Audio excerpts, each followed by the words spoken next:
going high, she keeps going low. At the end of the day, she's gone. But you don't wait for me, 'cause I keep breathing fire, and you keep telling lies.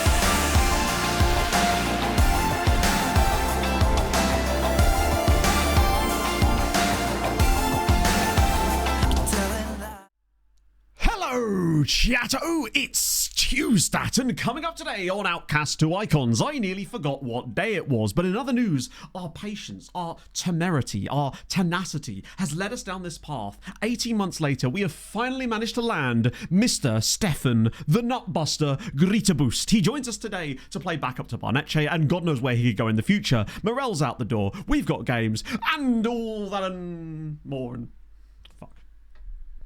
Why? That was the easiest part. Like, you'd done the half part. That's literally like going around the goalkeeper, no defenders in sight, twanging into the crowd. To be fair, his performance last stream was iconic. I feel like he beats right.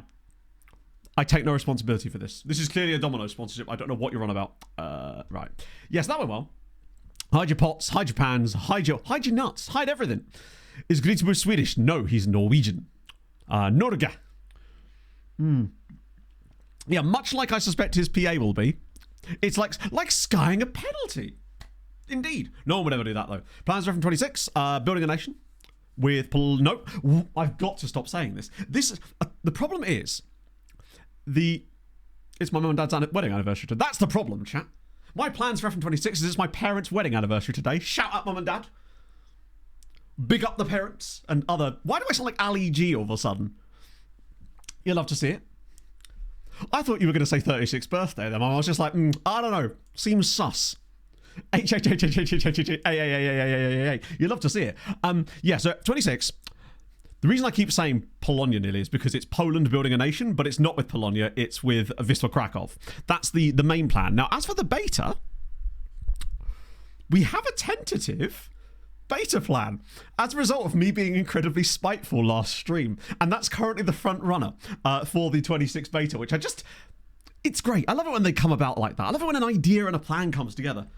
Wait, your parents' anniversary as well, Savika? Awesome. That's sick. Davey Ramone, my favourite member of the Ramones. Thank you very much. My only member of the Ramones that I can name. This is where there was no one in the Ramones called Davey. Thank you for the 2 months. Well, there is. The most important one. You. Thank you, so. That's very kind. Hello, Jinx. Almost called it till those pesky Fulham hat. I know, it was a weird game, honestly. Nearly got it. It so nearly went exactly how I'd predicted it had gone, until Fulham actually went, no, we're not falling for that shit no more. Basically, last stream we were just thinking of random ideas for beta saves in countries I'd never managed in before. And then Fry said, have you ever managed in the Czech Republic? And I said, no. And I was like, Fry, who do you support? Fry said, Sparta. And I thought, perfect. Slavia save it is then. But if I do that, it would be a men and women's save. So we'd manage both the men's and the women's teams, which I thought would be kind of fun. From Brentford to the ground. As much as I'd like to, I don't think Keith Andrews needs any help. Things you'll love to see. Oh. Right, I'm going to go for my big face. Because honestly, I've already got a set for a match.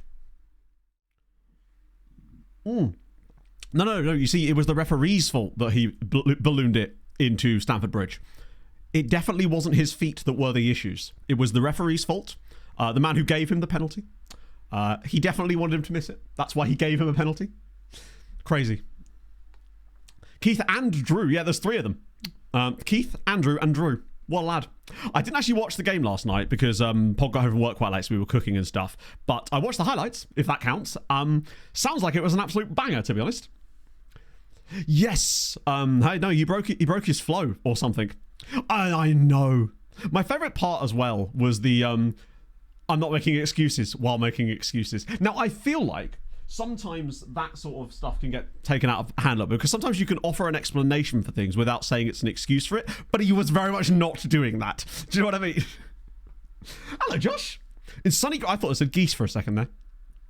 You're on a sun lounger listening to me. Good. I'm surprised you can read chat, honestly. Like, how... Because every time I try to go up, maybe my phone just has no kind of screen brightness. That Keith Wemp. So in the end, I decided that I wasn't going to watch El Clasico. I chose to watch Everton's first game at the Hilly Dick. think I made the right choice in terms of interesting matches, because that was actually quite an interesting game, the Everton-Brighton match. Jack Grealish looks really good. He probably could have had 3 assists in that game, frankly. I know. I think I just have a really low brightness phone screen. I need to get some more nits or something. Me when I'm in primary school. Hello, how's it going, friend? How's your morning? Rio. Obviously, I don't know how much of the game he played. All I saw was literally the one highlight, which was him scoring. But to be fair, to put that away as a 16-year-old, albeit nearly 17, but until he's 17, he's 16, that's big, bright head on shoulders kind of thing. Boy for individual. Yeah, I think I made the right choice, because Brighton were actually really good against Everton, but were just chronically... Danny Welbeck was chronically incapable of having a shot. I think, I don't know if you've got any Brighton fans in chat. I don't know if Kaka's in chat today. It's like he refuses to shoot. And the one time he did shoot was where the ball was admittedly played slightly behind him, but there were so many good opportunities where he just needed to instinctively poke at it, and he took 3 touches, and by the end the chance had gone. But Grealish looked very, very good. I really like Danny Welbeck as a player, but it feels like his finishing touch is missing. I know you could say that about his entire career at times, I suppose, but he looks like an excellent player right up until that last moment. Honestly, going really, really well, Vino. I've done my final run of my half marathon plan this morning. Just a cheeky little, it was it's called a tapered interval. So it was 3K conversational and then a 2-mile stretch in the middle of a half marathon pace. But I don't have another run now until the half marathon on Saturday, which is going to be really, really awesome. But I feel good. No injuries, more importantly. That would have been the worst. Oh, come on. Nicely done, Peter. What are we doing here? Tell you what, this is going to lead to some genius. I can feel it. Bro, he did look decent too. 2 Greek-sounding young men. Oh, really? You'd love to see it. Basically, the prediction from my app is 156, but I'm honestly just anything under 2 hours I'm happy with, because that would still be over 25 minutes faster than my PB. So, to me, as long as I get under 2 hours, I'm Gucci. Particularly if the weather's going to be a bit naff. But it feels like it's definitely doable. That's a great pass. It's Samir Binder again! 9 goals already this season for Samir Binder. This guy, man, he's got it. Whatever it is, he has it. Highest if anyone hasn't scored yet. I feel like Danny Welbeck has kind of been that for a while, though, right? It seems like... What a pass that is from Karapichi, by the way. That is very, De Bruyne-esque. Also, look at us. We're 3 minutes into stream, already smashing... We're already into a game, and we're leading that game. And genuinely, if we win away at Monaco... we suddenly move 6 points clear of second, or of everyone below us, and actually are closer to PSG than the teams behind us, which is lovely.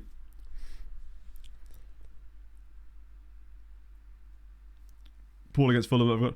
I actually don't think United were that bad against Fulham. I actually liked a lot of... okay, at the end of the day, at some point you do have to get results, of course, right? But... particularly against Fulham, who United, generally speaking, away from home. I think it's been 15 years since United haven't won at Craven Cottage.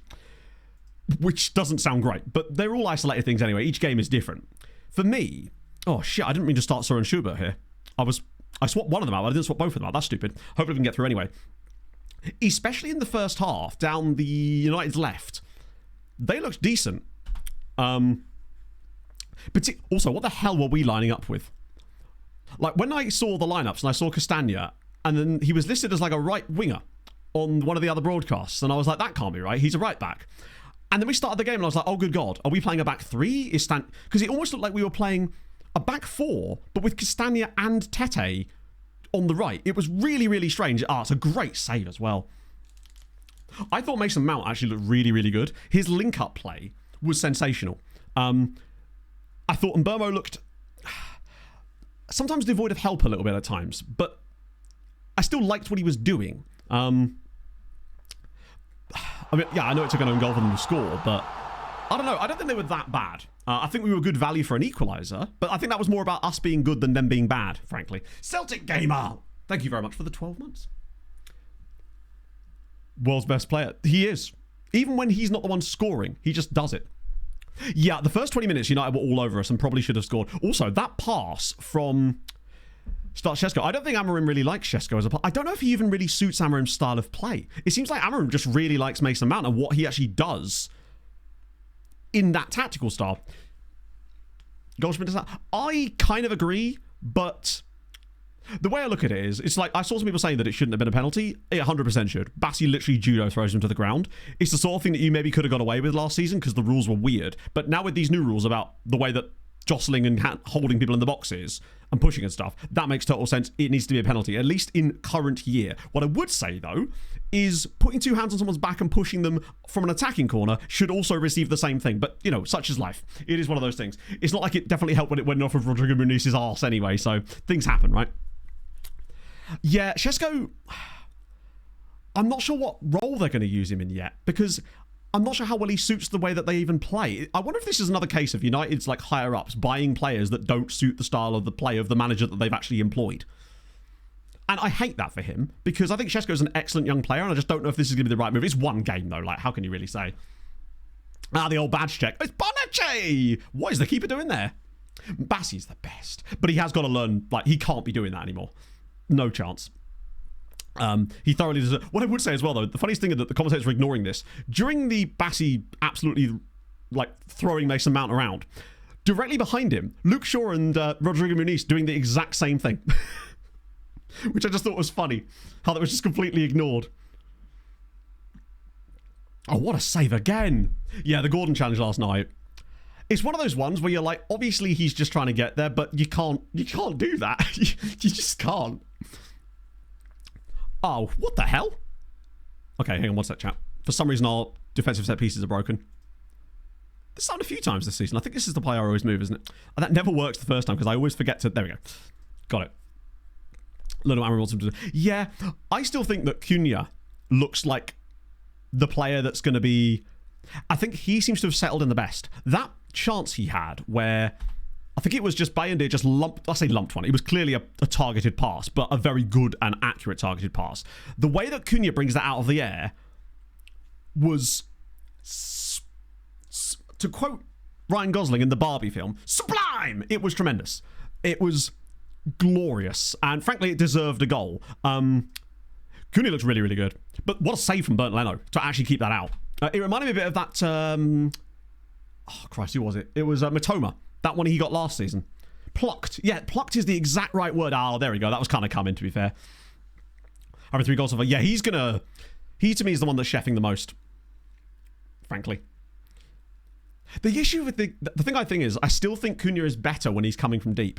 As like in a number 10 kind of, or a slightly deeper starting position. I just don't know if he's a line-leading player. It feels like some of his best work comes from he's making slightly deeper runs where they have to try to track him properly.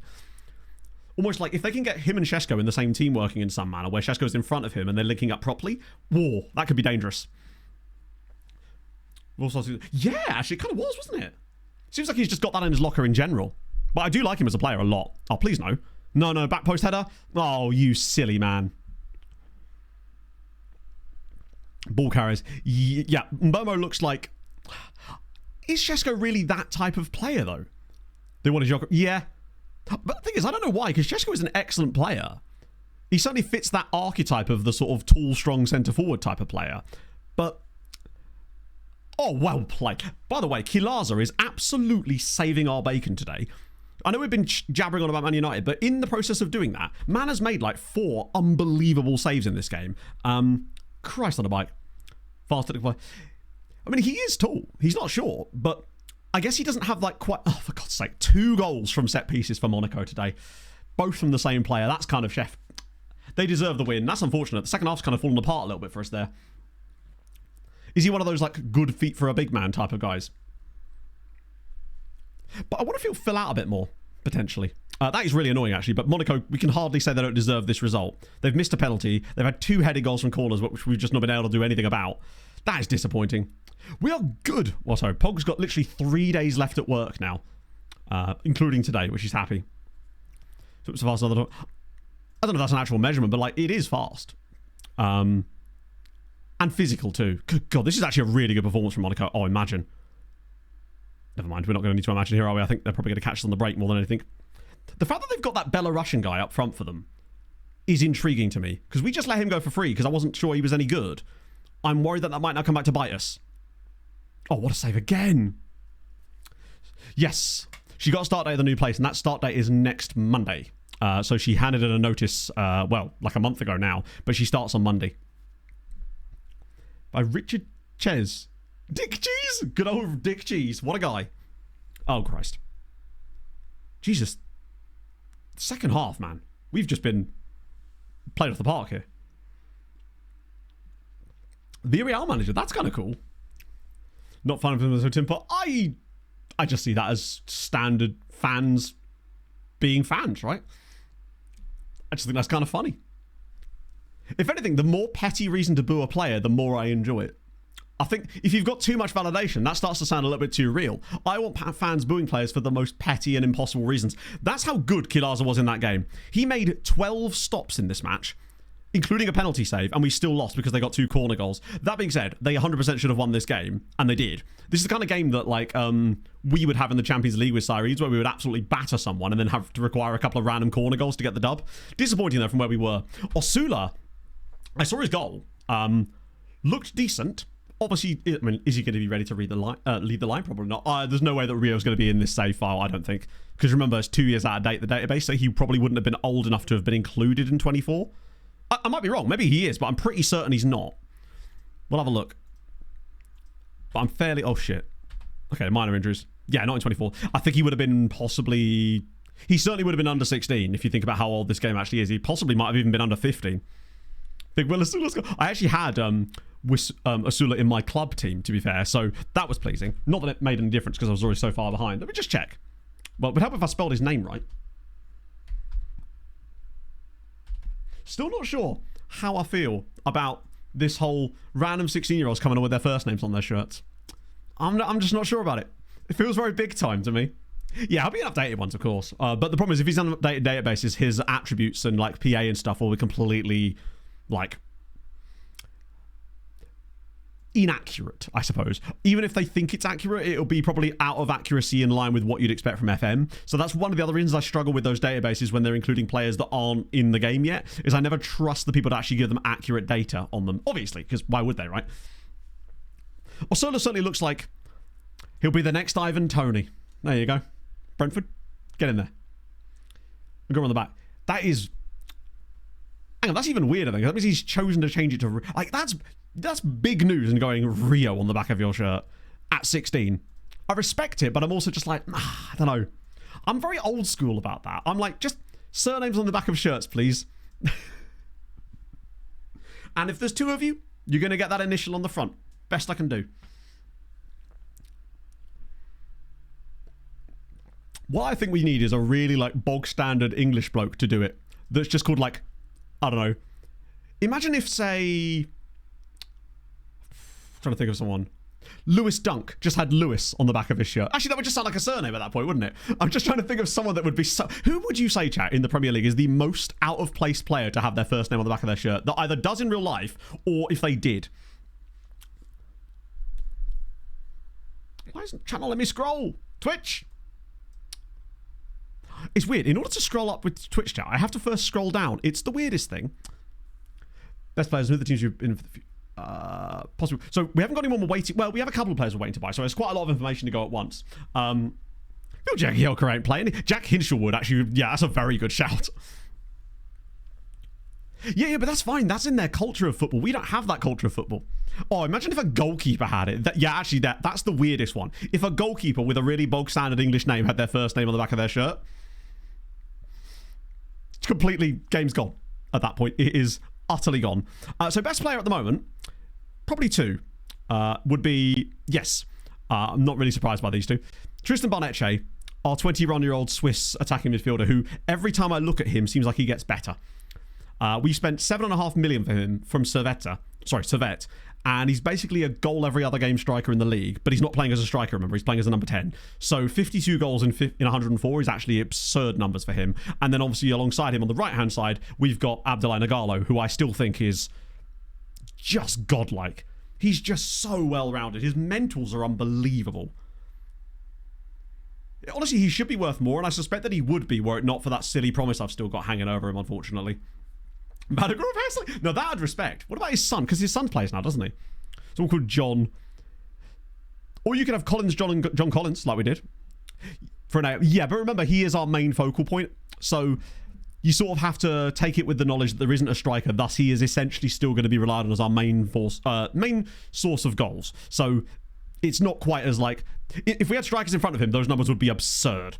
As for like other good players, Kilaza, our goalkeeper, who, as you just saw from that last game, ridiculous player, lacks a bit of consistency, which is a bit unfortunate actually for 23, and it's one of the reasons that I don't know if he'll be the one that actually leads us forever. I still think Bastien Garnier might reach that, because he already has the consistency. With Garnier, it will, one, depend on his development, and two, very, very heavily depend on his big matches. That's crucial. If he has that, he could be the long-term guy, basically. We also have... Sorry, it's not letting me do this thing. Come on, FM. Dennis Anderson, our Norwegian wunderkid, who weirdly is still snubbed on the regular for Norway, mostly because they play a narrow system nationally, so he basically never gets involved, and when he does, he ends up playing as like a number 10, which is just not really his style. The weird thing about him is we didn't even really develop him. He came like this, out of the box, for £4 million. Not quite like this. He was a little bit worse than this, but still ridiculously good. He basically has no cons in terms of things that actually matter. He could play as number... He genuinely could. Like, we don't need him to, but he absolutely could now. I think it's just because he's just so well-rounded. Like, he could do a job there. I'd much rather play him here because he has those incredible attributes, but he is actually just about fast enough to make that role. Obviously, I don't know if these ones really work. Dives into tackles is really weird to see as well. Viking Superman, thank you for the 65 months. How are you finding... Has it come out yet? That, Hi. Metal Gear Solid? Or was that just a preview thing, like, I can download this very soon?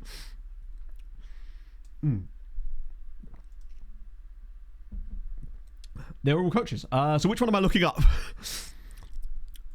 I will have a look at them in a second, but like generally speaking, the database lookups are for like one lookup rather than like just here's a list of stuff to look up. But I will actually have a look in a sec because I'm kind of curious myself now.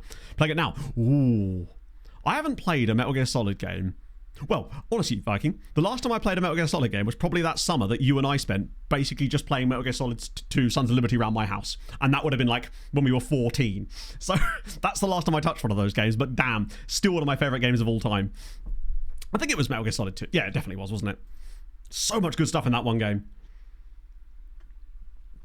Sorry, really off topic there, chat, but I'm a former Metal Gear Solid enjoyer. What can I say? Wasn't really into that kind of games as a kid, but that one especially was just... completing the save file. Do you know what? I'm not sure. I'm just looking at like the predicted amount of time we have left. I suspect, based on normal release schedules, say that we just assume that the game is going to come out normal sort of time. So early December. Sorry, December? Fuck me. Early November kind of time, which means beta late October. So we've got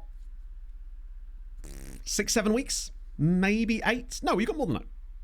Probably about 8 weeks.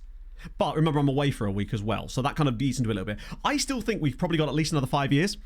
And honestly, with the fact that we're in the Champions League already, we're looking like a team that's capable of getting out of the group relatively comfortably. Like, I think we've still got some easier games. Basically, a month. Nah, it's more than a month. It's not going to come out on the 26th of September. It's way more than that. It's probably closer to 2 months. So, also, Liverpool won 3 straight Champions Leagues. Christ on the bite. Finish it in the beta. To be fair, we don't even know if that's even possible, to be honest. Like, legitimately, no idea. Yeah, Tenerife played an extra game. They actually, I think, played yesterday. Oh, they beat Juve. Wow, Juve really are just getting absolutely... Oh, no, Juve have lost 3 games, but ironically, it was to us, Tenerife and Chelsea. All away from home. Damn. Away from whatever the Juve Stadium's called these days. The not... What is Juve Stadium? Is it just called Juventus Stadium or something boring like that? Allianz Stadium. Still under Alan Lafondra, by the way. What a guy. When I hear Allianz, I just think of buying Death Stranding. Yes, I did. I didn't play too much of it, but yeah, Pog bought me Death Stranding about, well, whenever it came out. So that was the last, like, PS games I played were Death Stranding and Red Dead Redemption 2. I haven't played, like, anything like that in ages, really. I'm kind of just waiting for I'm just waiting for GTA 6 so I can get a PS5 at that point because they'll be hopefully cheaper by then. I can just get a bundle or something. So... Death Stranding 2. Oh, sick. Okay. Sick. Also, Viking, I'm really looking forward to seeing you in a couple of weeks. It's going to be good. Oh. Also, Glenn Coates is still cutting about here as well. Is it actually? It's just boring, isn't it? God, he's good. What was I actually saying? Forgive me, I've just lost my train of thought. Crazy. Imagine that. Me losing my train of thought.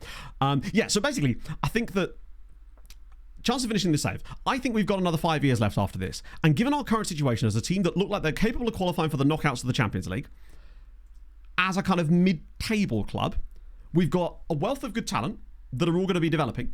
We will hopefully have some money in the next couple of years to spend on some extra accoutrement, and I might potentially leverage the farm on a few first teamers if we could find the money that I wouldn't normally do in one of these saves, because you want to kind of speed up the process a little bit and to hell with the future type of thing. There is a chance that we could definitely go pretty deep, frankly.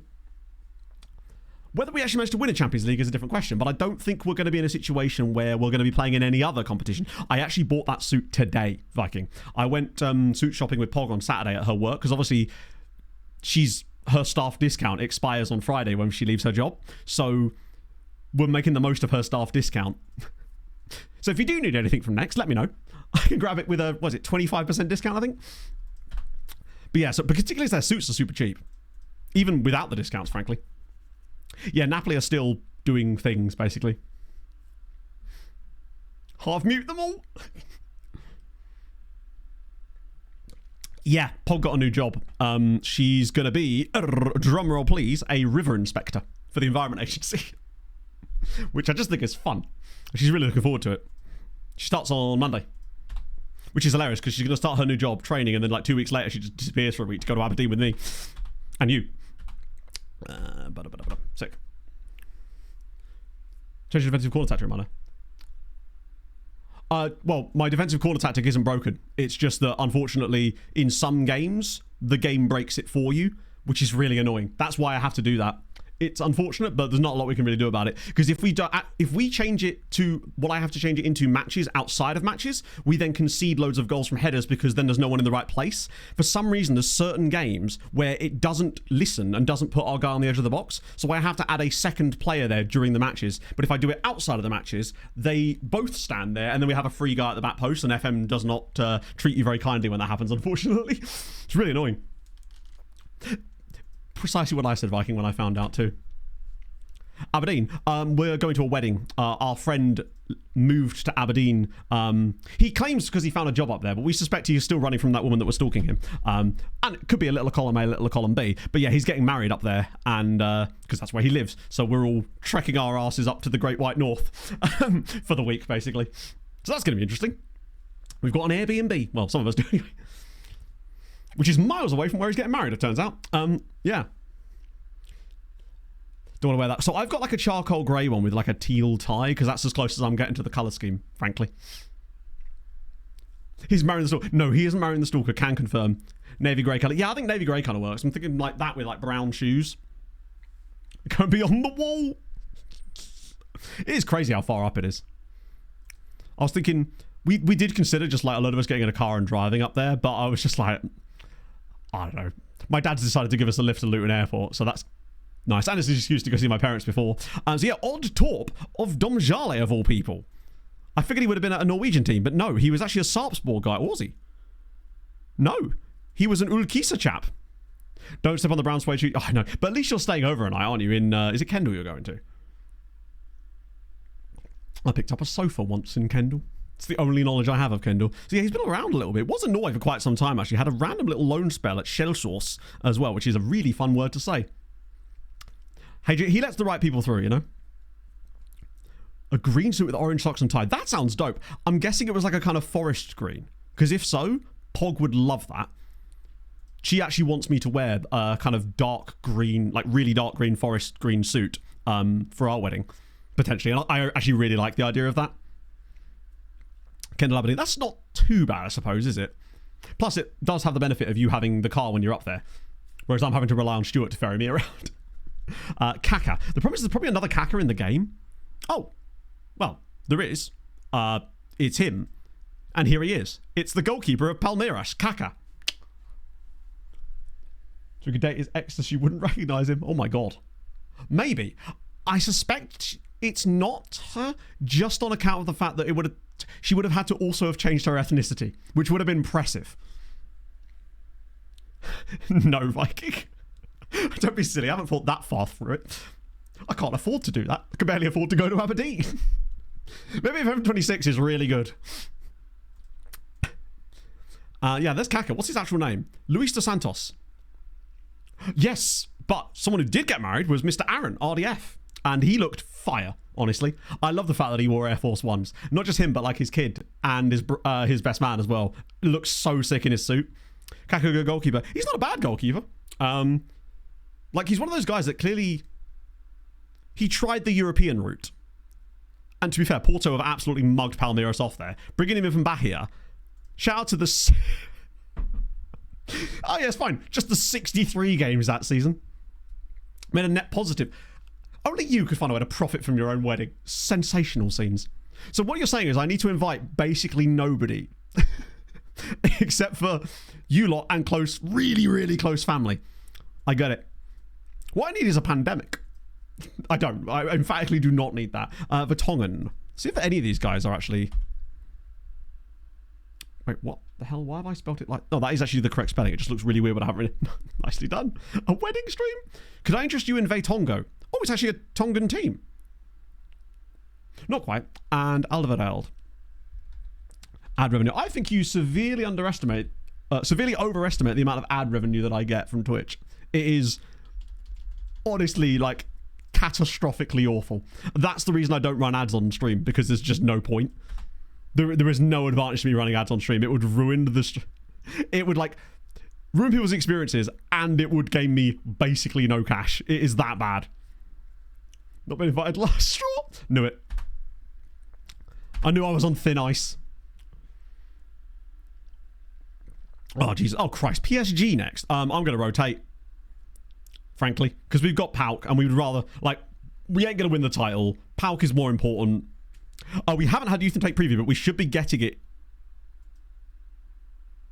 Paul,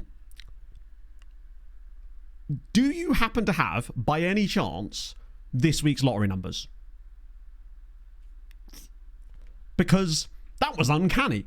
Also, the clip thing I made last time worked. The weird thing, I got thrown by it because it actually makes clips using my account rather than yours, but the clip command does actually work. So we are at least one of our goalkeepers. Oh, great.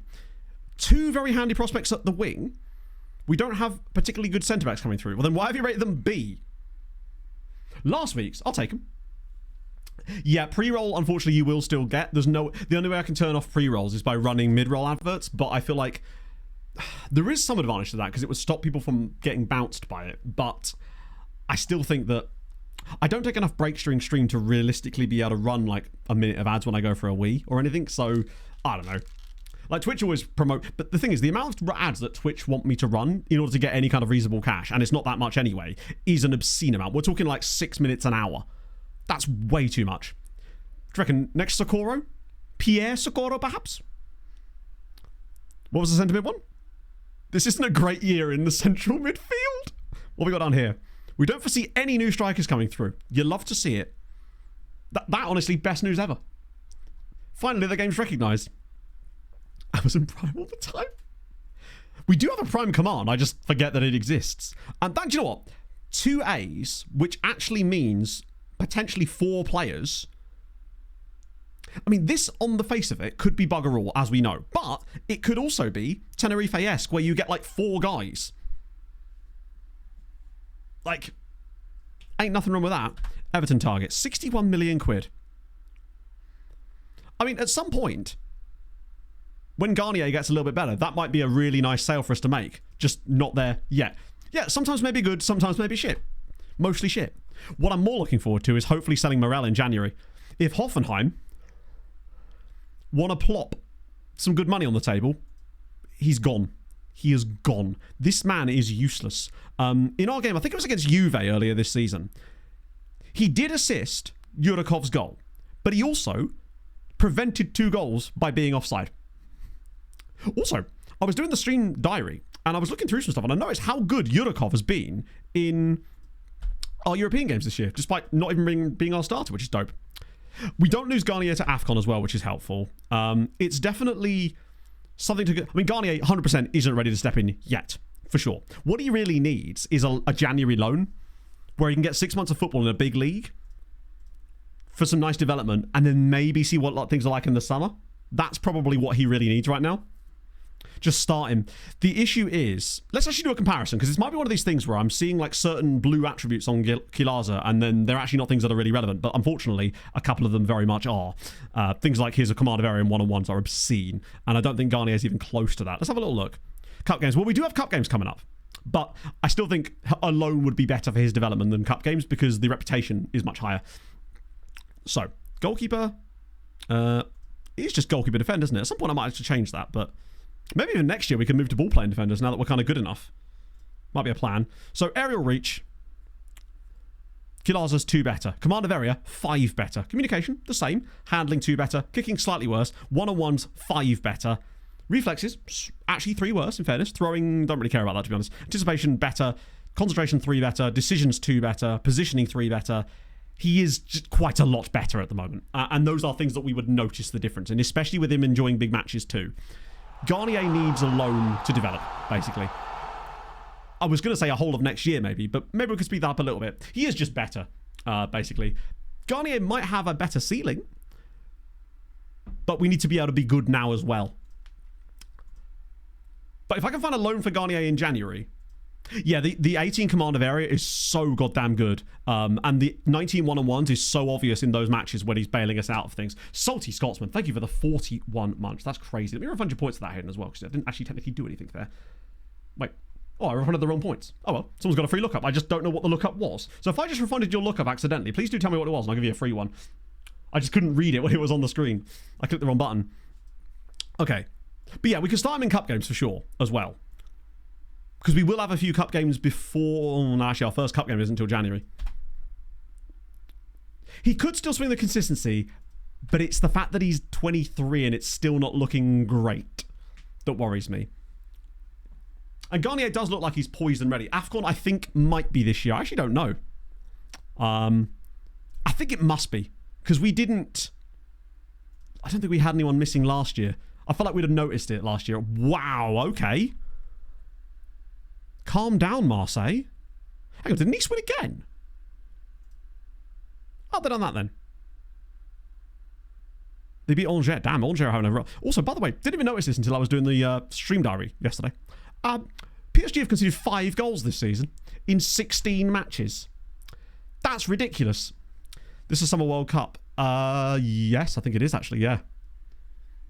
Not that that really should make much difference. Garnier during AFCON. Well, that is a good point, actually. So I'm going to have to change the entire team because, let's be honest, Kilaza's going to get called up for Dr. Congo. So Garnier is going to get a run during AFCON. Which means he'll have to stay for January anyway. So yeah, actually, I see what you mean. So that means really, we give Garnier a run during January, see how he performs in matches. We'll get some development out of him. Kilaza will come back and likely finish the season. But maybe a loan for Garnier next year, depending on how well he does. If he absolutely smashes it, then maybe we could sell Kilaza in the summer and just ride away with the cash.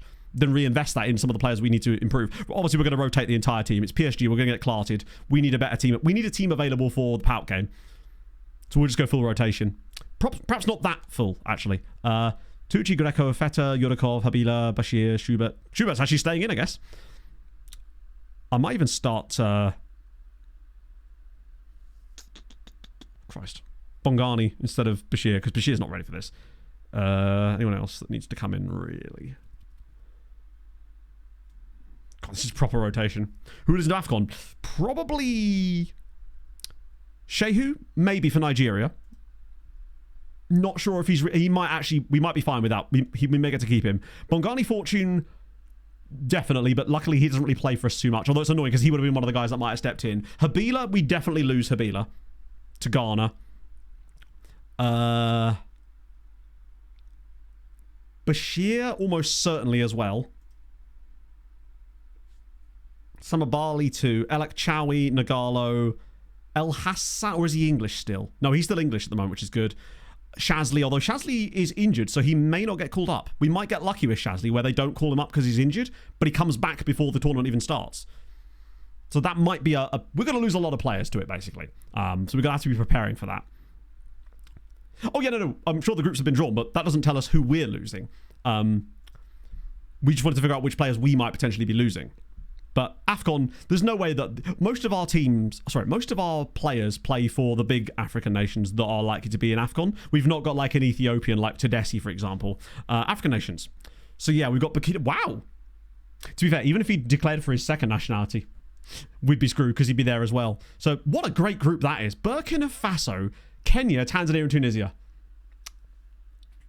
Chadman is still Belgian, but he doesn't join us till the middle of Jan because he doesn't turn 18 until like the 19th of Jan.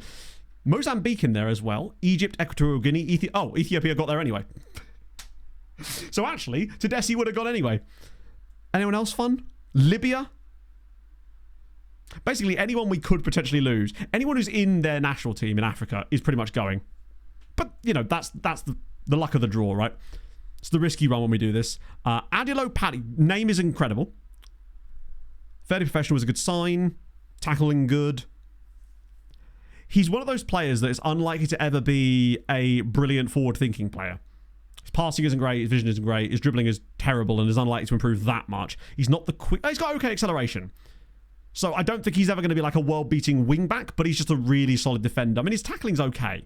He's decent. He's definitely decent. What with him, you're basically going to have to work on his mentals and physicals the most. That PPM combined with... that could be an issue too, actually. Because this isn't ideal. So I would probably try and get rid of that. If you can, anyway. Hello, Leaf. What you've missed today so far, my friend, is us losing to Monaco. Kilaza saved a penalty, did everything he could, but couldn't keep us out. And the most important thing is we're just trying to get to January now, so we can... Oh, we got our Youth and Take preview, actually, which is this. Which is decent.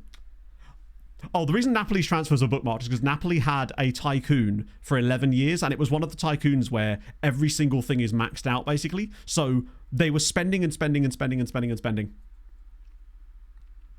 Basically. They spent £4 billion in 11 years in just incoming transfers and only made like £1 billion in outgoing transfers. So they basically lost £3 billion net over a course of like... No, they don't have a tycoon anymore. So that's why we probably could get rid of it. And the reason for the Bulgarian team is because they actually do have a tycoon right now and are spending an obscene amount of money in the Bulgarian leagues. Like, they've got 2 players on over £50,000 a week in Bulgaria. I'm actually going to start Garnier here as well, because why the hell not? Barnetche's annoyed. He's so annoying. It's like, lad, you need a rest. And I think the whole resting Barnetche thing is absolutely working, because last year, once we kept playing him through that like jaded period, and it was really costing him in terms of his performances, whereas we've been resting him at every possible opportunity this season, and it means that when he does come back in, he's so much better. Sometimes be a visit. I don't know, Adam. I'm not sure how it like categorizes things there. Yeah, I saw that Gateshead pulled up on late. Wasn't that like one of the longest like away days as well in that league? Because Gateshead to Yeovil must be pretty close. Sorry, the opposite of close. Must be pretty far away. Or go on, play it short. Oh. Well, the squad. 2-week holiday. No. Didn't even know that was an option. To be fair, all I'm trying to do is make sure that he doesn't get the jaded symbol. Because that seems to be, according to Max's tests, that's the killer. Once they get that symbol, they are cooked. Until they get rid of it, basically. 12-hour round trip, that's wild. Oh, look at this build-up. Go on, Habila. Oh, no. Wow, I'll play in this. The build-up to this game. Whew. Not the build-up to this game, but some of our build-up player here. Considering this is like a second-choice team... Possibly, I just realised I didn't change the striker, and we've actually got Jonathan Mitzi up top. Our Maltese DLP is playing up top for us in this game. What could possibly go right? Tell you what, we look pretty like... Oh, dear. This is where we get cooked. Ah, shit. Ooh. Oh, man. Well, Garnier's going to have some work to do. I hope he does become a standard player for us, just because... There's a lot we can do with a name like Garnier. It's weird that he did it in the middle of the game. Yeah, I mean, that's the thing. We actually looked pretty creative in the first few moments of this game. It's going to get given, because it always is.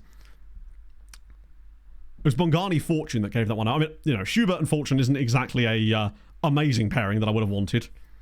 But remember, we can see 2 penalties saved in a row. No, unfortunately, Garnier goes the wrong way. And of course, it's the new Bauer. We already sold our Bauer. This is the new one. He's quite good. I mean, he plays for PSG. Quicks him. Because what's the point? Like, quicks him in the game. Of the world's okayest streamers. Sort of defeats the point of playing it, right? Going just a little bit David, longer. thank you very much for the 36 months. Slough was really lovely too. Next time, don't 100%. forget Pog when you're leaving. In my defense, David, I thought we were about to leave, and I was saying goodbye to everybody and going around and doing handshake circles and whatnot because there were so many people there. And I thought Pog was waiting at the car for me. And then I get a call from her as I'm walking back to the car, and she's like, "Can you come back? We're doing pictures on the pitch." And I'm like, I didn't fucking know. It was great. I got a round of applause walking back into the stadium. It was brilliant. Never seen anything like it. Why is my mouse gone? There we go. Mitzi seems to be... There we go. That's better. We're different holes. So I think it's the 11th of September. I don't know if there's a stream that day. That'll be the last stream will be the Thursday that's closest to that, basically, for a little bit. Nobody knew about the pictures. There you go. I was just trying to make a break for it.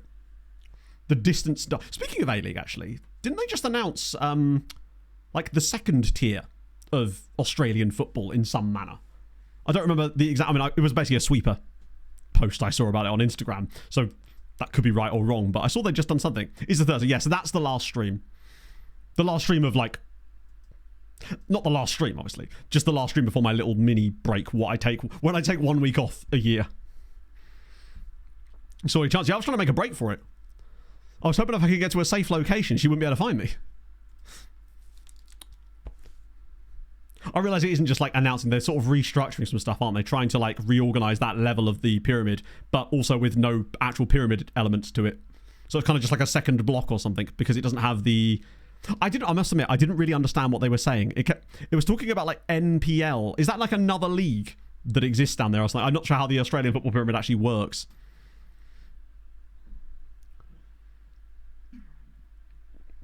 Oh, but yeah, the reason I haven't used Quick Pick is because in an Outcast to Icon save, at this stage especially, there's a lot of joy in just watching the matches and seeing funny stuff happen, right?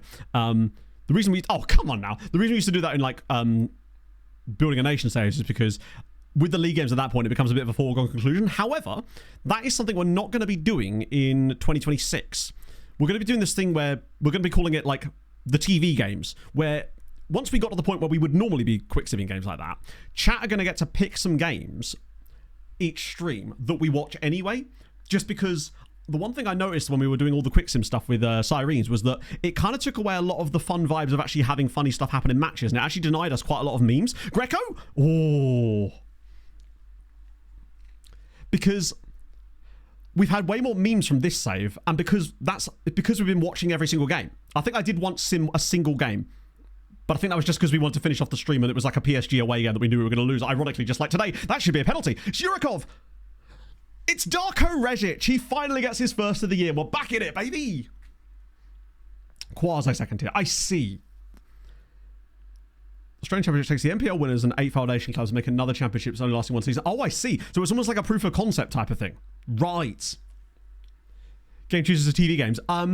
If we did that, I suspect it would be all of them, because I think Poland has a system where it's just all of them, but I don't know. I think it'd be more fun if chat chose, because then there's like an active element of them wanting to see that game for for like whatever reason. Not sure how we'd figure out which ones to do, but we will planning. Right. I'm glad you mentioned this again, because I noticed this when I was doing the stream diaries, how important Plamen Yurikov was in our European run so far. Now, that's because he's played a lot of these games in the rotations, but he's actually put in some really, really good performances in those games, and it's really exciting. We'll get Sveni on. Chat plays Pokemon Go. Yeah, exactly. A Polish poll, precisely. Oh my days, that should have been 2-2. Go on, lads.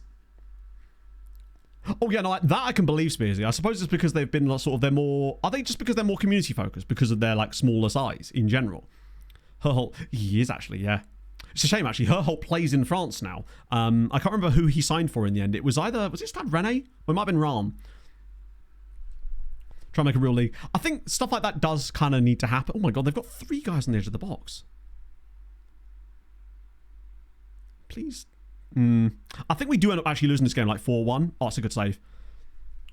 Because this is such a rotated team. So it would make perfect sense. Oh, wow. But yeah, I'm enjoying Yurikov. He's so... I trust him to come into matches, which is really saying something. I must admit, the moment I saw that Chris Kavanagh was refereeing the Fulham game at the weekend, I did sort of just roll my eyes a little bit because he is my least favourite referee. He just always seems to have... Oh, shit. Oh. Garnier's done okay today. Like, he still overperformed his XG. I don't know about his actual, like, goal shots on target saved, but yeah, we'll just do that for a little bit. Third season? No way.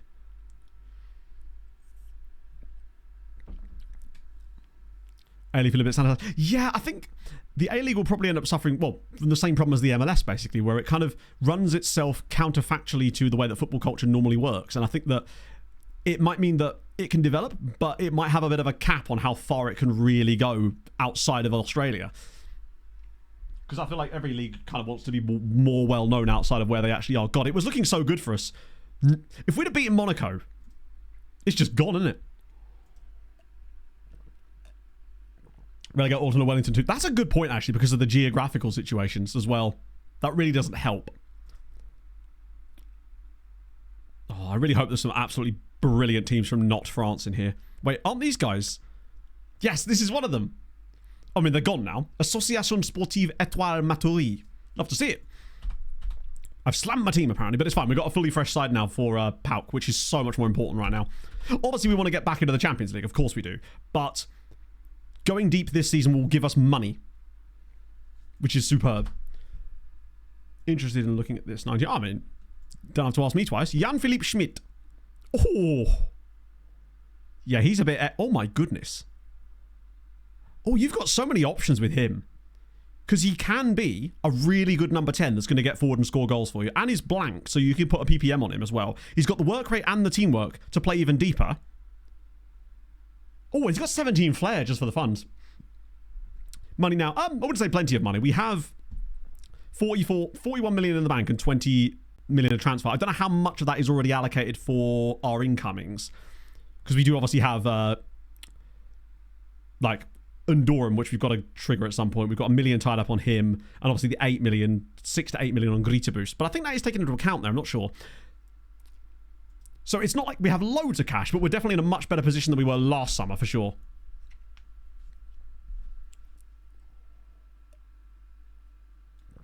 Yeah, I mean, putting games behind those kind of streaming service paywalls. I mean, then again, most of the English games are behind those too. They're just Sky and BT instead. I think we've got quite good facilities, so they do take a little while. Plus, I think it was only like last stream that we actually applied for those, in fairness. Also, I mentioned this in the intro, but we have now got more team reports done. We're up to 988. I added like 450 to 500 yesterday. So, this one about you run it. Yeah, but the thing is, if we got rid of Den, I'd much rather sign the Colombian guy in addition to what we have, rather than, like, we still need another left-sided player in there. We get an offer too good to refuse to someone. Yeah, I don't know who that would be and what that offer would be. I mean, actually, I think if we intend to try to win the Champions League in the time we've got left, we almost can't afford to do that. Because someone like Nagalo, we would not be able to replace with a like-for-like, and it would take us years to train someone to be as good as him as well. So we almost can't afford to sell people like that if we want a realistic chance of winning the save right now. Massive offer for a rotation guy is potentially someone that we think that's like, maybe doesn't have the... I mean, let me just have a look. See who would be the number one player that would suit that exact criteria.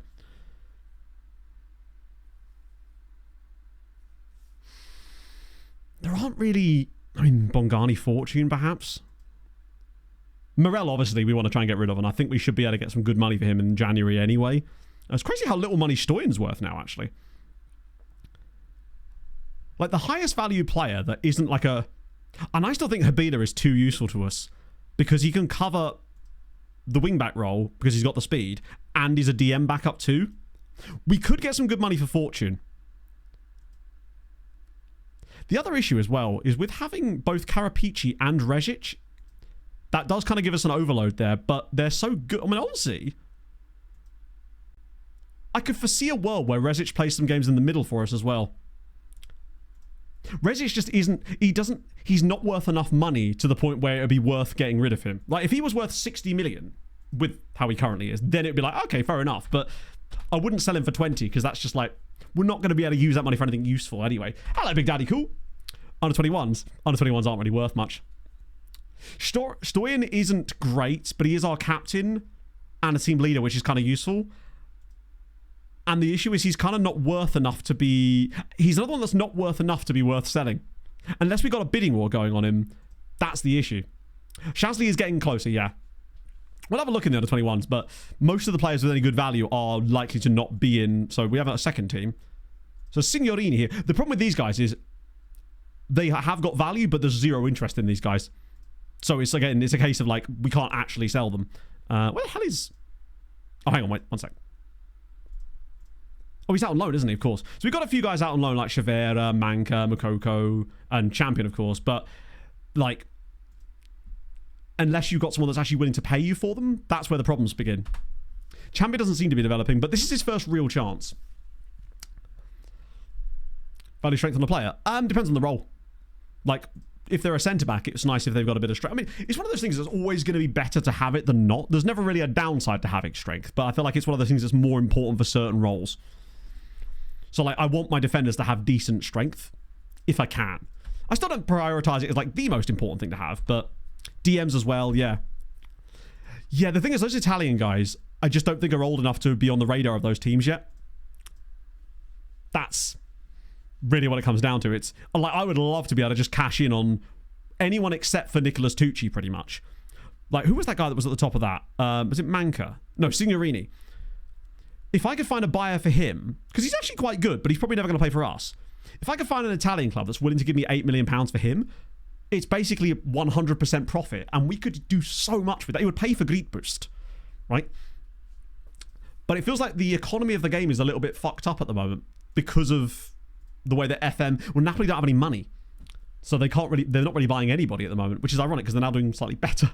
Nice's league results. So they have won a couple of games lately, which is sad, and I would very much advise against it. They beat Angers and they beat Lens, both away from home. So they've only got one draw at home. Ask an agent. To be fair, like, we can definitely do that, but no point in doing it now because we're outside of a transfer window, so you get even less interesting players. But once we get to like the 20th of December, there seems to be a bit more interest. No, Pog is not at Angers anymore, or is she? No, I think she left to... Oh, Pog.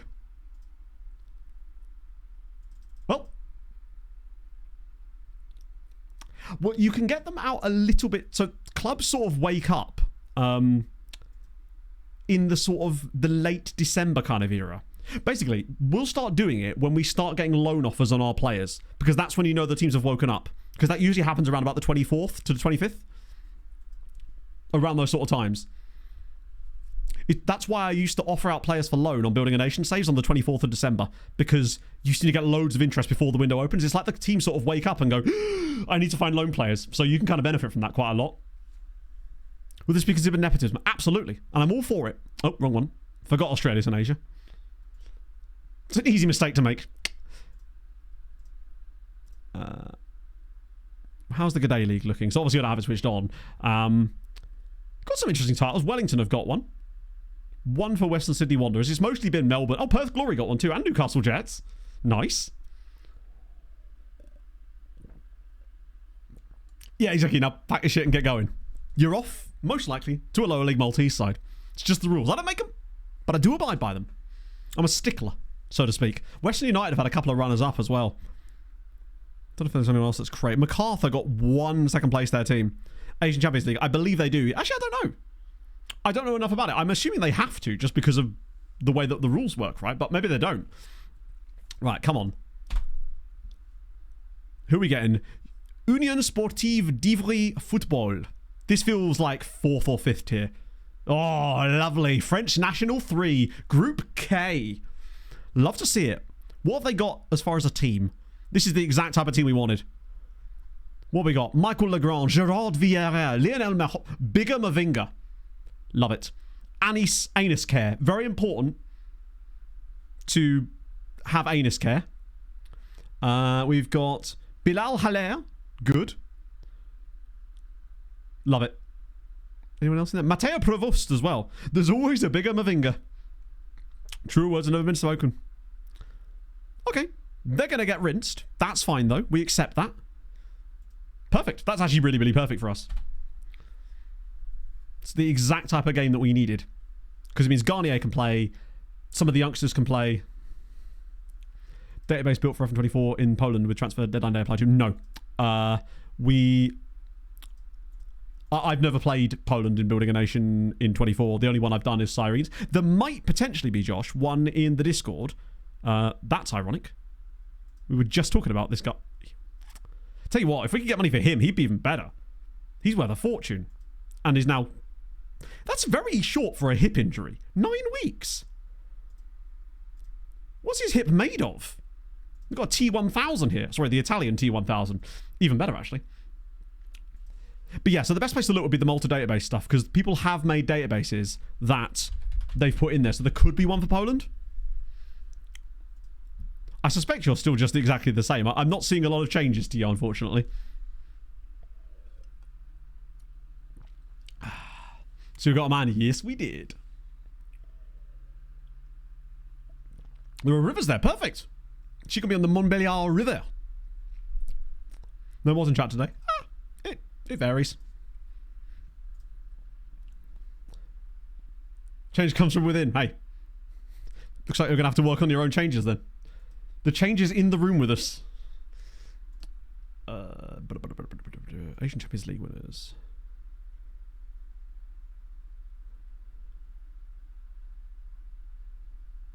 Oh, there. Sorry. So, we've had... Well, actually, we had an Iranian side win it the first season, which is dope. Then it was mostly, in fact, literally for the rest of the save, it's just been Japanese and Saudi teams. For the entirety. A Thai team got to a final,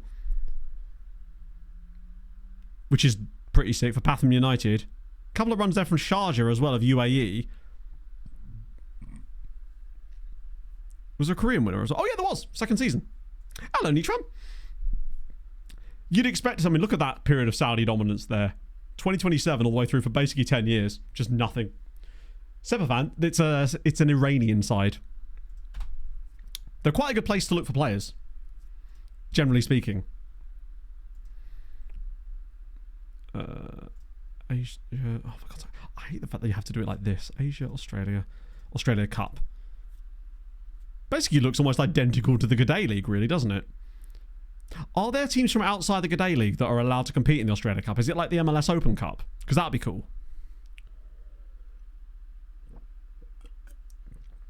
Serge Aurier got hepatitis. I didn't see that, no. Unfortunately, my Google alert for Serge Aurier and hepatitis must have been switched off recently. We're doing good, Matt. We're doing good.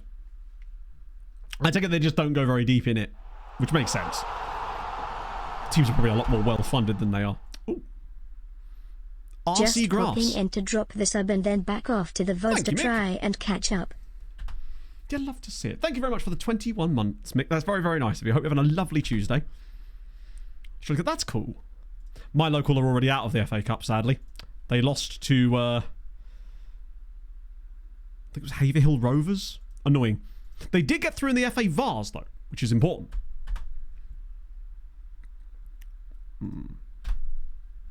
To be fair, there are several different forms of hepatitis that you can get. I suspect he's unlikely to have non-alcoholic steatotic hepatitis, though, given that he's a professional athlete. That's what your boy had. Good point, Anarith, actually. Yeah, there's likely to be some good players in there finally, because it has been a bit sparse lately. Oh my god, it's still not that good. That's actually a little disappointing, considering we've just looked at Dinamo Zagreb. Normally there's at least one, like, 5-star dude in it, but let's have a little look at them just in case. At that age, unless they're, like, goated, it's so hard to tell. They could have decent PA. Good tackling. Might have okay crossing. His dribbling's not great, though. Take the edge. You can get alcoholic hepatitis. Well, it's called, like, because essentially hepatitis just means inflammation of the liver, right? But the version I had was basically what they normally call fatty liver disease. So, but that one was called, I think, non-alcoholic steatotic hepatitis, basically. That's what I was diagnosed with back in, like, 2015. It can go away pretty quickly. You just have to basically lose weight. And then they do these, like, fibrous scans. They literally jiggle your liver. Which is a very strange sensation. NASH, yeah.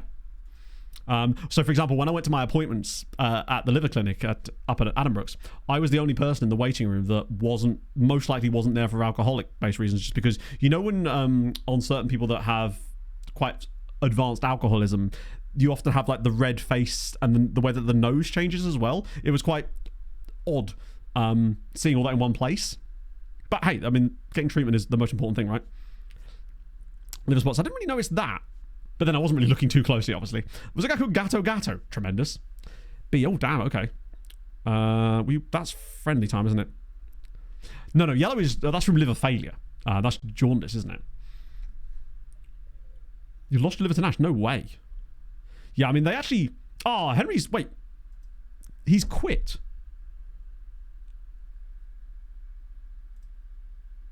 Oh. Okay. Thierry Henry has quit being Paris FC manager to take the Norway job, because obviously he has. That makes total sense. Think back on it now. Can't be done. To nick someone else's. Did they know? Just pickpocketing them on the street. What's a little organ harvesting between friends, eh?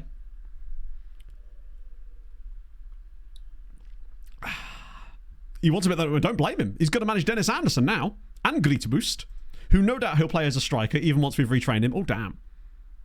How is our team doing in here? Not... Whoa, okay. Oh, we're bottom. Okay, well, to be fair, we're not at a stage where our under-19 is particularly stacked, because most of the players that are good at that level are either out on loan or in our team. What is his preferred formation? Good question.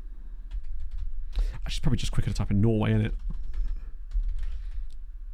Or maybe not, if you can't spell it. I really got Noir way. His preferred formation... Wow, would you believe it? It's a 4-2-3-1. Do a football! It's Thierry Henry... Oh my god. Thierry Lelujo Henry. Noir way. That just sounds like a cheap Chinese knockoff phone. Okay. Entire team rotation. That scared the shit out of me for a second there. Try that again. There we go. I love that he wants to put... Why on earth would he not start Barnetche? Are you out of your damn mind?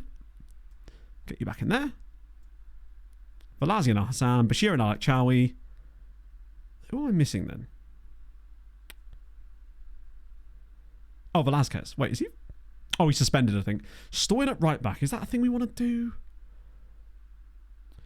Stoyan's played several different roles this year. Do quick pick, not no rotation then? Why would I do rotation? I was doing quick pick because I wanted to pick the team.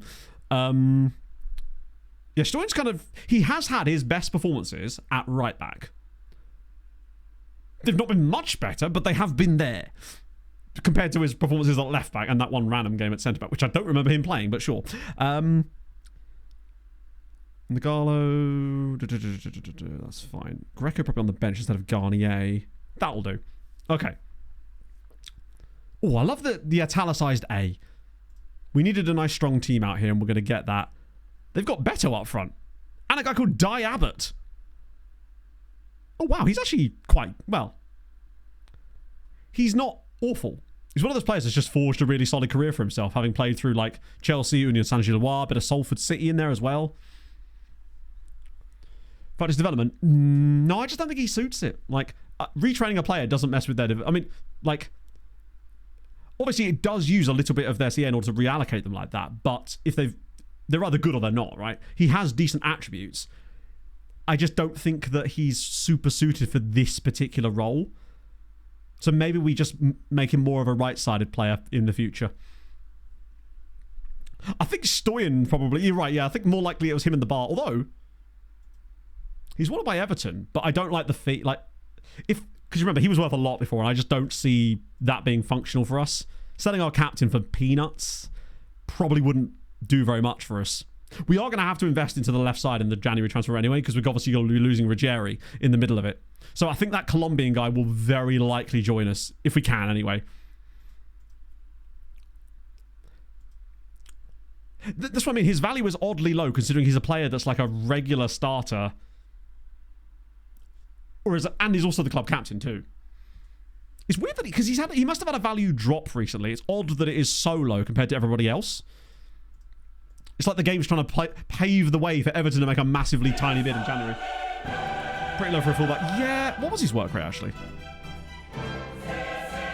10. Agreed. Like a good centre-back. He's only got 13 jumping reach, and he can't really head a football. Like, I don't think he's as good. If he was in a back 3, yeah, but I wouldn't want to put him in a back 2. I don't think he's got the physicals for it. But yeah, I see what you mean about his work rate. I wonder if it is the work rate. He's got the good stamina, but the work rate is possibly the thing that lets him down. No, this is the thing. The thing, I actually am a massive fan of tactics. I just don't sort of, what's the word? Like, I don't believe that I'm like some tactical genius or whatever, and I don't feel like I'm in a position to give a lot of advice as far as tactics. I build tactics based on vibes a lot of the time and marginal improvements. So, like, I kind of have a base outline in my head of what works and try to build around that with, like, it's kind of like, the best way I can describe it is, right, if you're building a house, there's a few things that every house is probably going to need, right? So I know that stuff and how those things interact. But then it's like, what kind of house am I building? Am I building like a 2-bedroom semi-detached, or am I building a mansion in the forest, you know? And I think it's about trying to build on top of those foundations to get something that actually looks kind of cool. This one just came about because first club we got to, I said to chat, it'd be funny if we built a tactic that just used the 11 best players the club had. And it kind of went from there. I think what it is I never consider myself to be good enough at them to do tutorial videos on them. And you see a lot of, then again, I see a lot of tutorial videos about tactics that are just like objectively wrong and just are just, yeah, slightly tweaked versions of downloaded tactics from FM Arena or FM Career, I suppose. But it's just not an area of the FM content space that I particularly enjoy partaking in, I guess. One thing I am going to do for 26 though is I might make a video not so much about how to make tactics, but how I make tactics. So it's not really advice so much as this is what I do. It might work for you as well. But I would like to make that video. It might be quite a long one, but I think it could be quite helpful potentially, because it would maybe let you in behind the way that I come about thinking of stuff to try and get things to work, basically. And most of what that comes down to is just having Anarith do it for me as Fabrizio Ruggieri. What a goal! I'll put that one on the list. Now, if you got sent out of for the year, played opening season tour, and instantly got called back to the Knights. He might make the cut. No way. That's amazing. If he actually makes the squad for the London Knights, that's huge. Particularly as they're usually absolutely stacked at that level. It's barely better. Yeah. It's all tactics are marginal gains. Yeah, Velasquez is just like holding his leg going, yes! You need the solid base. It's decoration. It's like, as long as the cake tastes delicious with like, another sort of way of describing it, because you know I love a terrible analogy, would be like, if you know how to make a basic cake base, you're like 80% of the way there. The rest of the stuff you're putting on top of that is really just coloured icing.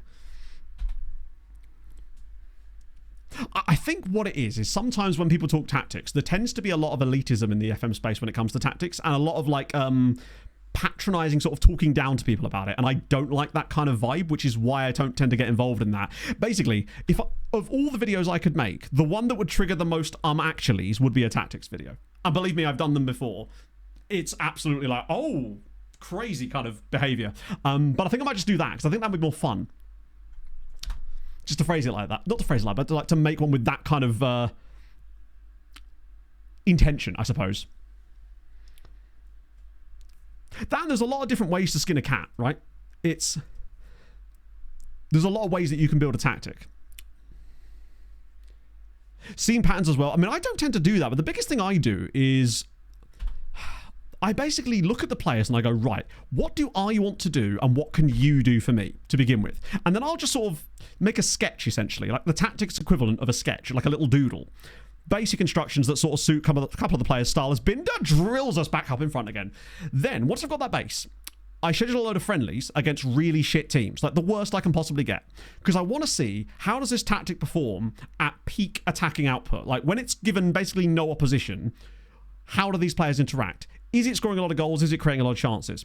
And once I'm happy with that, I'll have a few of those and make a few tweaks, maybe little things I noticed in those games, just like players' interactions, players that are perhaps underperforming in those games where they should be doing really, really well. And then I'll up the quality of the opposition so that it slowly starts to lean back towards your defense having to do stuff. And what you want to basically find is a balance between being able to get that creative attacking output and still being solid at the back. Once you get that, you're ready to go into the season, and then you can start testing it against really strong opponents in the league, because that's when you get your real data. But it will give you a lovely head start. The other thing I will say is make one change at a time, because if you make too many, you've got no idea why it works, and then it's really hard to go from there, basically. I find it's really tough to do that. I actually do the opposite, Spearsy. I actually essentially just ignore real-life tactics and try to treat it for what it is. As much as it is supposed to be a simulation, it is still a game, and therefore there are different mechanics at play. So I tend to ignore real-life tactics for the most part and think, what would work here in FM? But I do have a lot of respect for the people that actually try to mimic real-life tactics and get them to work and look kind of like the real-life managers. That takes a lot of work, and it's just not something I've ever found the time to invest in doing. But there are some people out there that make stuff like that, and I have so much respect for those creators. It's really, really cool. They're usually the blogger type people, but they're so good at it. Oh my god. We're also just doing kind of a good job in this game, by the way. Just casually 3-1 up at half-time, nearly. It's tremendous.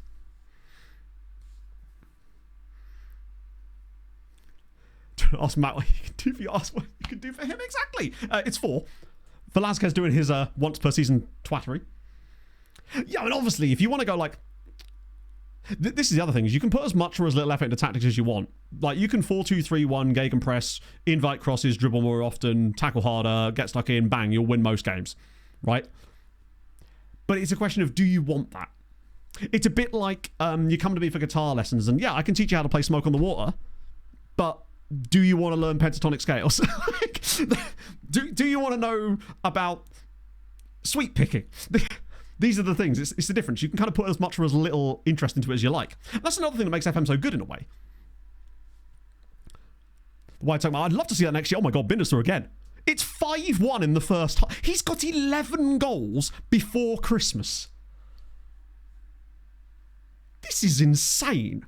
What a first half. So we have yes. This is the other thing, Drew. People tend to focus too much on the pure results. If you get like 5 games into a season and you've, I don't know, only got like 2 points or something, but in those games you've just missed a few chances, the XG over those 5 matches is still looking like you should have had more points. There might be some tweaks you could do to perhaps things like, if you notice that your players are missing a lot of chances wide of the goal, maybe just slow the tempo down a touch. Just 1 notch. Sometimes that can help. Or just persist with it a little bit, and you'll often find that it will sort of come around statistically over the course of the season. That's why I'm never particularly worried when we're playing well but losing games.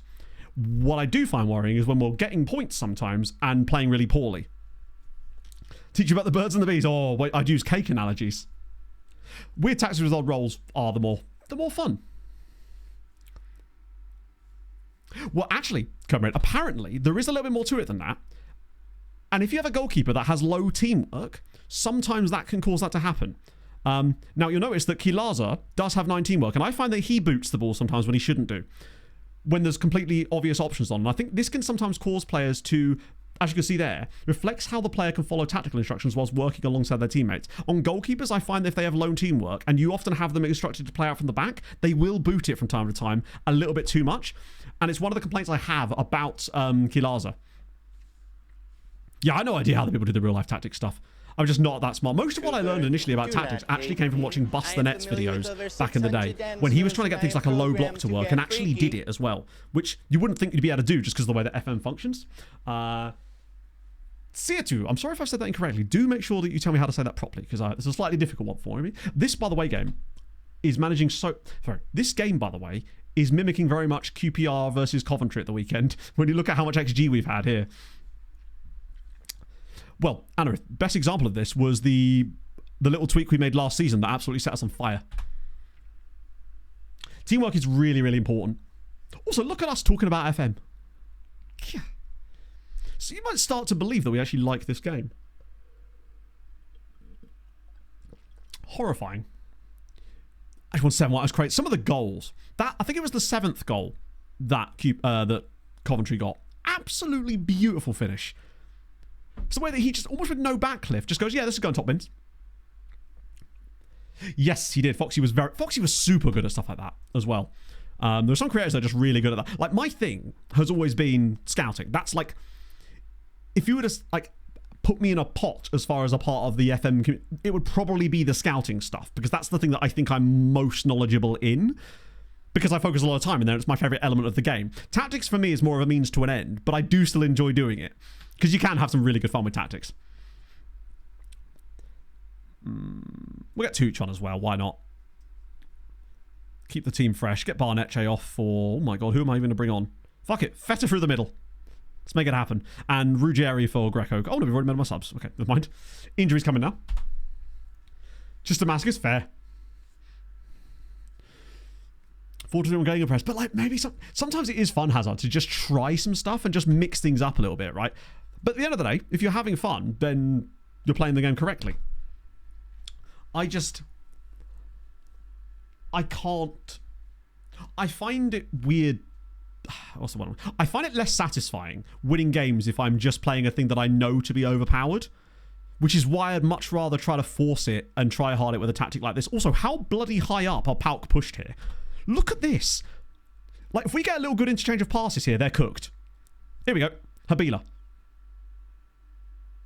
Oh, okay. Maybe not. Maybe we're the ones that are cooked. I am really looking forward to learning about scouting in the new game because I suspect that almost everything is going to be completely different. So it's going to be brand new, pretty much new stuff for everybody, which means we get to find that stuff and I get to make loads of videos on it, which will be fun. Yeah, City do be doing that, don't they? The fact that we've won this game 5-1 is an absolute disgrace, by the way. Like, how on earth has that happened? They were actually quite good in the second half. We did nothing, basically, once we got 5-1 up and I made those changes.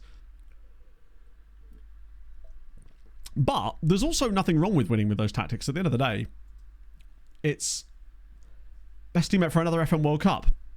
I mean, the answer is still Aaron. That man's tactics knowledge, I mean, there's a reason why he's RDF tactics and not RDF scouting. Not that he's bad at scouting either, but his tactics stuff is just like when we got there, obviously we've been talking tactics. Speaking of which, actually, it is actually 1 year to the day since we went to Liverpool for this. I had a reminder thing on my phone that was like, remember this? And it's just me and Jack sat on a train. RDF meetings, there you're talking about it. RDF getting married. He's really good at that too. Matt in his chat realised it was it's alright. Hey, next time we raid D, we can regale again, really? We can regale him with the knowledge of Matmen. He deserves to know. Doing usual stuff. Yeah.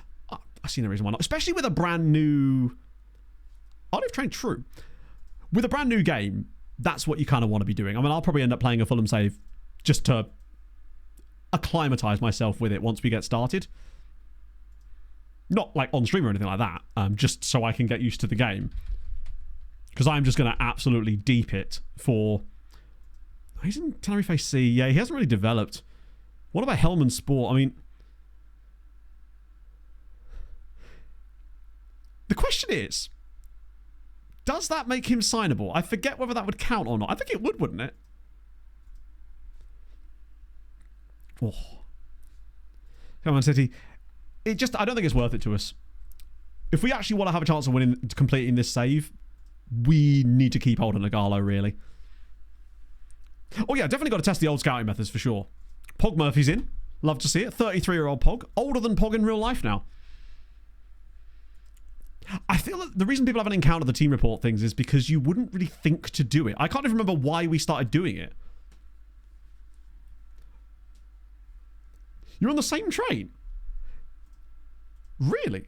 Well, it was, yeah, Euston to Liverpool on, I think it was the 27th, actually, not the 26th. I think my phone was wrong.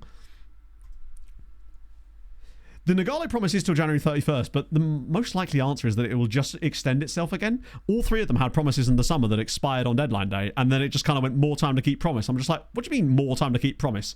Essentially, if I can't sell you by that point, why should you get to extend the promise? It's not my fault no one wants you.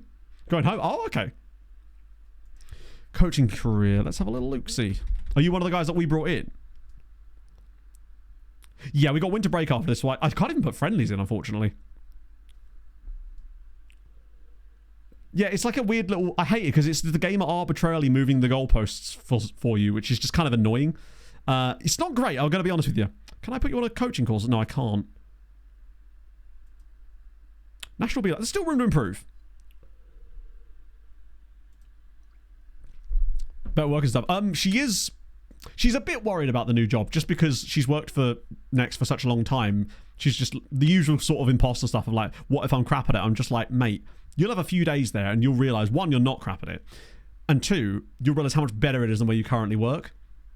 Because you'll get back at sensible times. You'll realise how much more time in the day and how much less stress you'll be under.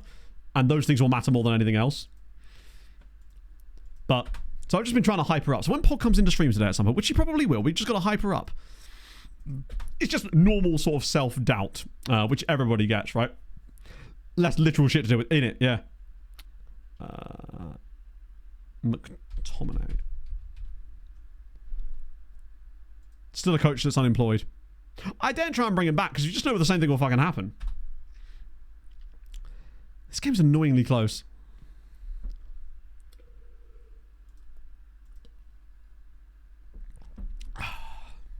I think once she gets there and actually gets started, she'll be fine. Reassign. You're right, I probably should do the coaching hokey cokey. I've actually forgotten where it is. Oh, there it is. Yeah, we'll do the coaching hokey cokey. Are we missing? Who are we missing? Like a spare slot. Oh, it's a performance analyst. That's more of a Oh, we do have a spare scouting slot, though. Potentially. On to the next job. Indeed, yes. Well, I don't know why you typed, Chris, but luckily I got to where you were trying to go anyway.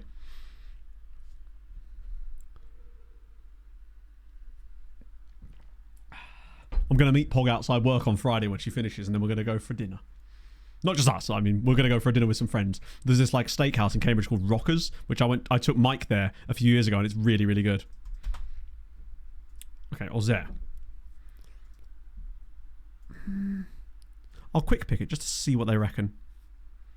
This is the reason why. Basically, we had no physios when we joined, and we're testing that theory about how having no physios gives you less injuries, basically. Not sure if it works or not, but at this point, I'm too committed to even try and change it. Plus, you save a bit on wages, I suppose.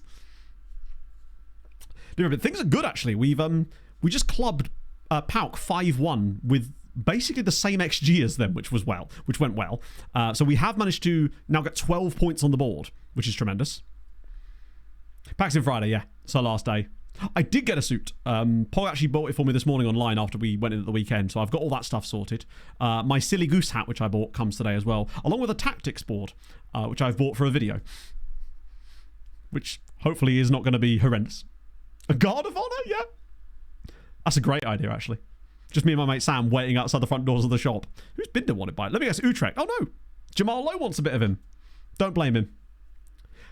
How do I have this tactic? You make it. But I do have a download. I mean, I don't know if this latest version is in it. If you do ! Tactics, it might be in the folder, but it won't be the latest version of this tactic because I have tweaked a couple more bits and bobsies about it. But you can just copy it. But there is things that you probably can't see from like the default thing there. But yeah, ! Tactics, it'll be in the pack. Multiple FM communities. Well, I'm sure that's just viewer. I think it's tactics because that one might even be... I mean, that is it, but it might be an even older version. I haven't updated it for a little while. Potentially. FM sluts. Scandy's just like, I don't see the issue with this. What's the problem? FM stop? Or is it FM... What does slut mean? Is it finish or end or stop? I think it's end, isn't it? In certain Scandi languages. Vela's asking about... I think he was dicking about a new contract. But because he's got 5 years left on his current deal, I didn't really see that he was worth giving a new contract to when he's already got... Basically, at most, I can offer him the exact same term length. So he was being a bit of a penis, basically. It's crazy to me to ask for a new contract when you've got 5 years left on your current deal. Now, that is unbelievable behaviour. Binder will go there. I am actually going to start Barnetche for this game because he can have a rest for the entire winter break after this, so that should be okay. And we'll have Shazly back after that too, which is even better. Tucci to the bench, of course. You can't blame him for trying. Absolutely not. Ooh, left side though. Right. Might be one of... I'm not going to start Stoy in there because he just doesn't seem to play very well. I'd rather keep him out of the team and play Tucci, honestly. Twerk for multiple streams. Haven't twerked for me. I twerked on Sunday because my back was hurting. Smate, not against the idea. Ooh. With a surname like Ferenc, I just assumed immediately that he was going to be Hungarian. They've got a Burkinabe dude up front. He'll be off to AFCON. Love that. Ruggeri is technically sold, and he has actually been sold for months. Basically, what happened with him was the window was still open. Or rather, sorry, no. Our window had shut. So I offered him out anyway just to see what would happen, to see if we could get someone to take him in January, even though he'd be available for free. And then St. Gallen came in and gave me £16.5 million for him, even though their window was shut and they would have been able to sign him for free in January. And he doesn't leave us until like the middle of January. So we got an extra 4 or 5 months out of him and £16 million. Sensational. But now, of course, we are going to have to then move even more in January. I definitely want to... Yeah, the Tactics Command has everything in it as well. You call this attention-seeking? Fair. But what do you call the attention-seeking behaviour I exhibit, all stream in fairness, Hayden? We're just as bad as each other. Oh, you're right. It is, isn't it? That's even funnier. They've announced both of them. It's boring and predictable, but I understand why they've done it. Because they need those, like, they need the name recognition and the sponsor money that comes, especially with Perez. 2 peas in a pod. Pod of piss. Let's go. We need to get a win here, I think, just to get back to winning again. Like, 2 straight league defeats, even against Monaco and PSG, would not be ideal. Smates, he's still around. Just doing smatesy things. Rogeri, bang! And it's off. Fuck it. Should have got Joe. Oh, I forgot about Joe. They should have got Mick Schumacher. What about Nikita Mazepin? What's he up to these days? Well, you say that, Hayden, but Pog's had that happen at work a few times. Not to her specifically, obviously, but like she's gone to like fitting rooms and just found that in there. I must admit, when I went to try some suits on Saturday, I did have a little extra second glance around just to make sure there wasn't shit everywhere. Please don't lose to Ozair. Oh. Mick, I mean, the thing is, Mick didn't really do a lot in his time. I know he wasn't driving for a great team, but that is indeed our Hakar. Yeah, he actually got a hat-trick for Ozair earlier this season. Herta makes sense just because America. And I do get the feeling that they will soon have someone like that. But perhaps for the first season, you do need just the experienced names that can help them develop the team a little bit. Then again, like, Haas is an American team as well, and have Haas ever had an American driver? Last one I can think of American driver was Logan Sargent. That was Williams, so interesting. Yeah, I mean, I think it's one of these things where, like, he's a passable driver, but his father is one of the great... He's always going to have... He would have always had... No matter how good he was, he would have always had that problem because he's living up to Michael Schumacher, right? Oh, El Hassankor, Martin. Oh, it's a great save again. It's fine. Couple of years. Get Connor Zilic in there. Ready to go. What are we doing there? Oh, Christ, we haven't got anyone back. No, he did have a lot of damage, yeah. Yeah, exactly. Like, there's a reason it's the elite spot. And obviously there are some drivers in F1 that probably don't deserve their seats. And there are probably drivers that do deserve those seats. But, you know, motorsport is heavily money-based, right? And there's a lot of drivers in there that are the best in the world, right? Impossibly large boots to fill. I honestly think that the guy could have literally been like a world champion contender and they still would have been saying, oh, not that he was, but it would have been impossible to live up to that. And better than F, so there you go.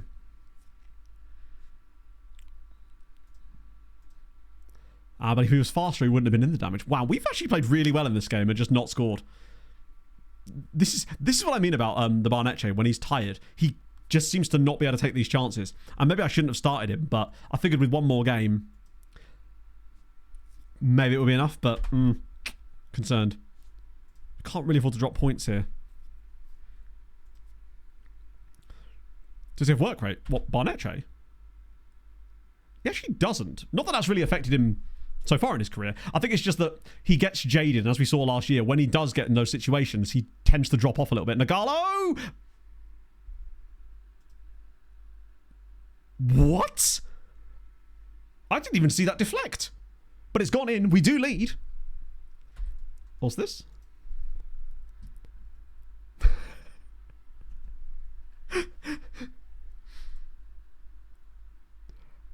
It's not even a very good Photoshop job. But I do respect it. Also, why does it look like Valtteri Bottas is in front of the... Like, it looks like his head is in front of the passenger mirror. Really odd. And where's Willian? This is a great pass from Velasquez.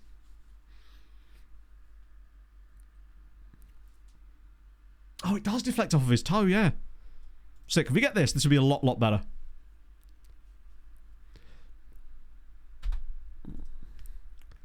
Okay, you are... Oh, shit. We'll throw Stoyan in there. You're a bit tired as well. Now that we've got the lead, it seems that... Actually, Yurikov coming in here would probably be okay. Just a few little early subbies, just to... Well, I would say there's an equal chance of Willian signing for Fulham or for Haas. Or, alternatively, he could go to Haas factory team in NASCAR and drive the 41.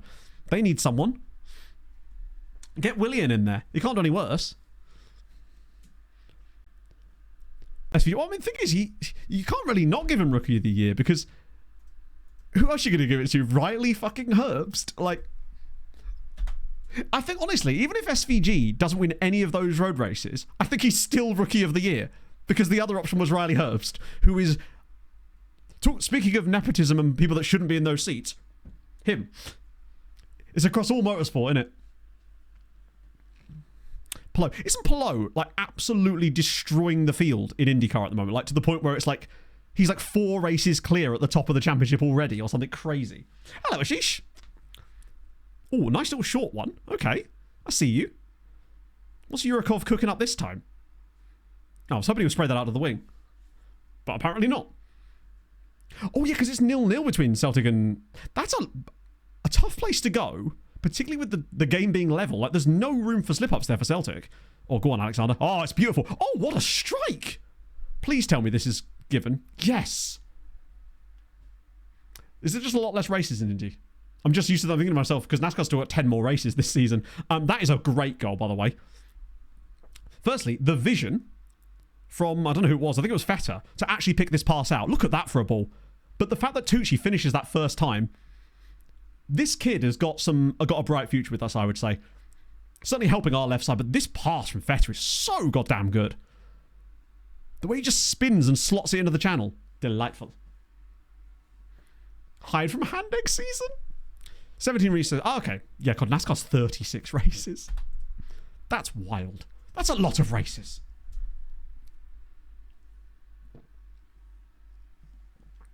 Oh, go on. 3-0. Sav it. Give me a Bashir goal or something. Oh, he's batted it. Bashir's not on the pitch, Matt. That would help. That would take some real... Oh, go on. Go on, Nicholas. Again. Oh, off the bar. Close. Dennis is injured at the moment. But can't complain. He's definitely chefed lately. Just get him off now anyway, just in case we get an injury or something. Driving a circle. I mean, IndyCar also does that quite frequently. I love the idea that... I just find this funny as always. I know you're just messing around, but it's just funny when people say, oh, yeah, they just drive around in a circle. So then why has no one been able to come in and just dominate it if it's that easy? Like, why are F1 drivers not going, fuck it, I'll just have a little season in NASCAR. I'll just go and win loads of oval races. And then they just don't, do they? Like, was it Juan Pablo Montoya was probably the closest we've had to that. I mean, it doesn't work the other way around either. Is that treason about? Probably. We probably should have scored more goals in that game, honestly. I just don't want to. Now that I respect. I would love to see Verstappen, actually, in a NASCAR race. I just want to... If anyone could, it would be him. Use youth even if it's horrible. I guess it depends what you mean. I probably need more context. Do you know, if we're going to get an injury, there we go. To be fair, when they entered a NASCAR stock car at Le Mans, obviously as the garage, I think it was Garage 52, entry a couple of years ago, that was actually incredibly well liked. The memes around that were incredible. But being shit. Yeah, Larson didn't really help himself there, did he? Sure about that. I think he has the mentality for it. But I'd love to see Verstappen do like dirt racing or something. Do like the Chili Bowl.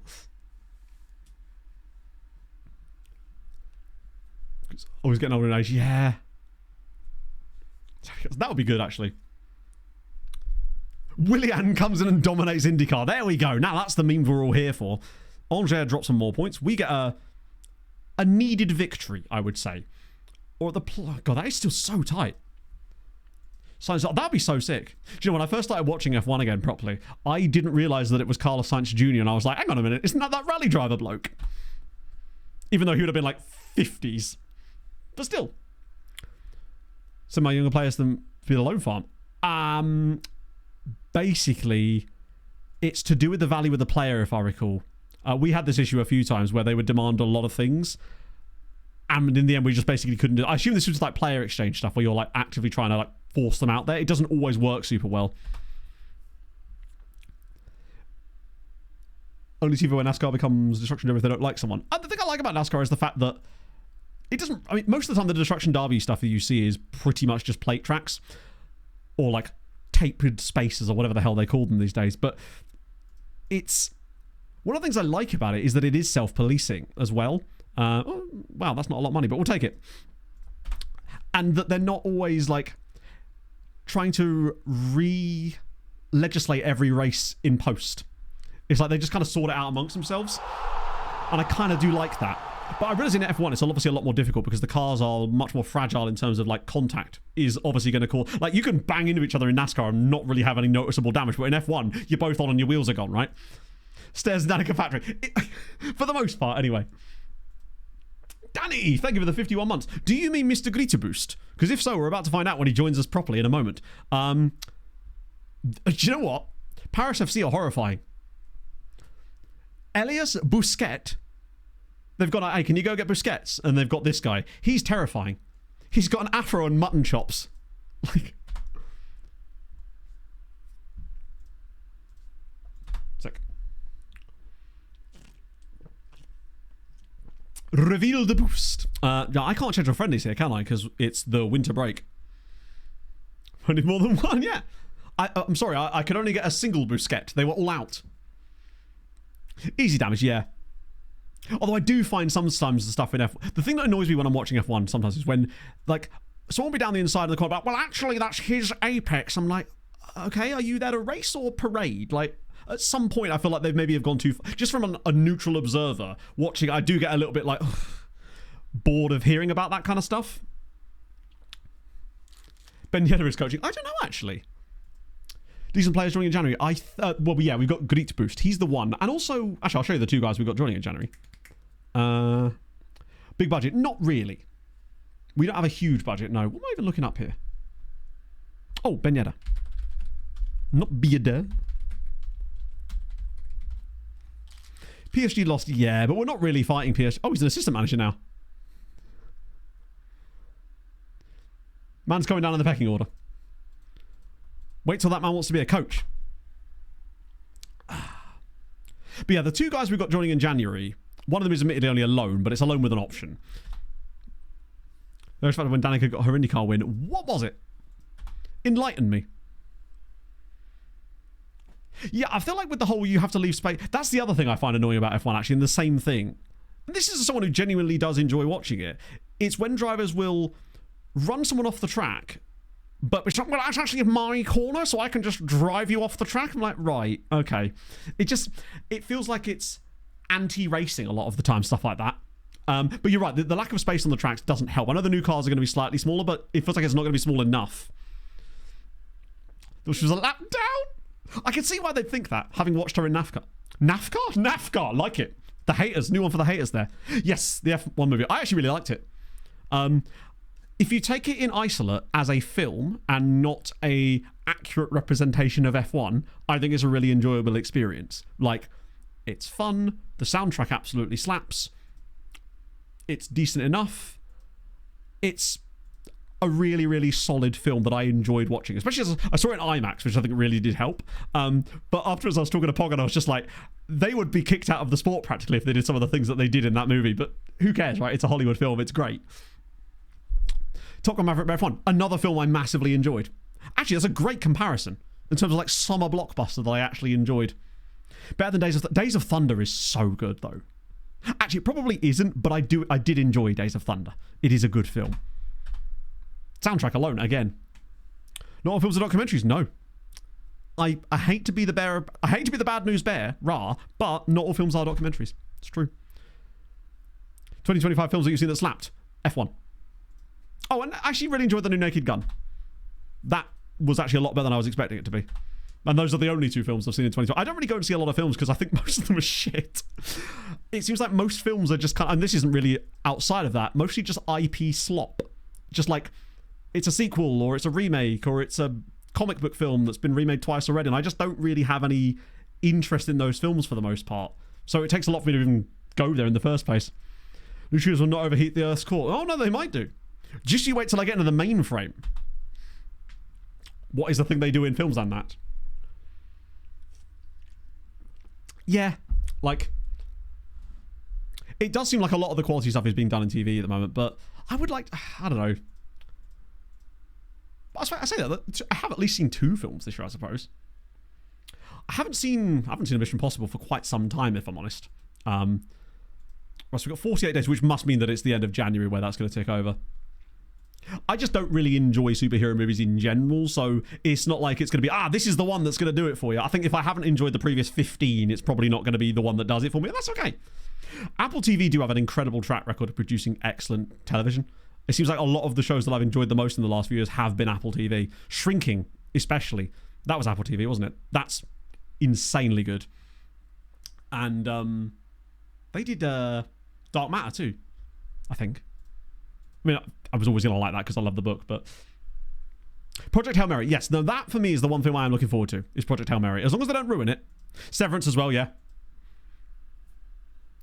Superman, I've seen them and it's basically just a case of I don't really care about superhero films. So it's like, I'm trying to think what could be any different about it that could make me care. From the outside perspective of my own thing where I just don't really enjoy those types of movies, and that's fine, right? Everyone likes different things. It's just, to me, colourful explosions. And I suppose you could actually narrow that down to a lot of different films, but that's just not my thing. And he was producing it, is he? That is the one film that I'm really, really excited. It's one of my favourite books. See The Menu? I haven't. I was actually talking about The Menu with the guys on the podcast the other night. Not actually on the podcast, I think. But no, I haven't actually seen that one yet. I do love a bit of Chef. I've read the first book of Slow Horses, but I've never actually seen the TV show. Now, they had some spreadsheets in superhero movies. Your boy would be interested. Now I'm in there. Rocky's about in it. I tried to explain the character of Rocky to Pog, and I couldn't explain just how brilliant of a character Rocky is. It's so goddamn good. Andy Weir's, I don't even know what that means. Like, the books I've read of Andy Weir's, which admittedly is only that and The Martian, I've enjoyed. So I'll take more of them, please. Sometimes I feel like tropes can be a good thing. It's like if I like something that an author does, I actually want to see more of it. Yeah, I've heard that the Hail Mary audiobook is one of the best audiobooks. Like, I've never listened to it, obviously, because I'd read the book already. But someone I might actually go back and get out on Audible, because apparently it is absolutely spectacular. I think I even recommended it to Pog, because Pog comes to me the other day and was like, right, I need to stop doing social media. Help me find something to read. I was like, great. So we've settled on her trying out Rivers of London, which is another series I'd really recommend. Criminal Minds? That's a deep one. You've got to really commit to that. Artemis. I haven't read Artemis, I don't think. The West Wing is great. During COVID, Pog went to see her parents for a couple of weeks, and I just literally mainlined The West Wing and ate sausage rolls. I got her a book about rivers. Naturally, I hadn't even thought about that. There he is. That's actually not a bad... Oh, dear. I like how much bigger Willian is, too. Just makes him look like he's a giant inflatable Willian. Combine it with a mastermind engineer. Yeah. That's what makes him so endearing.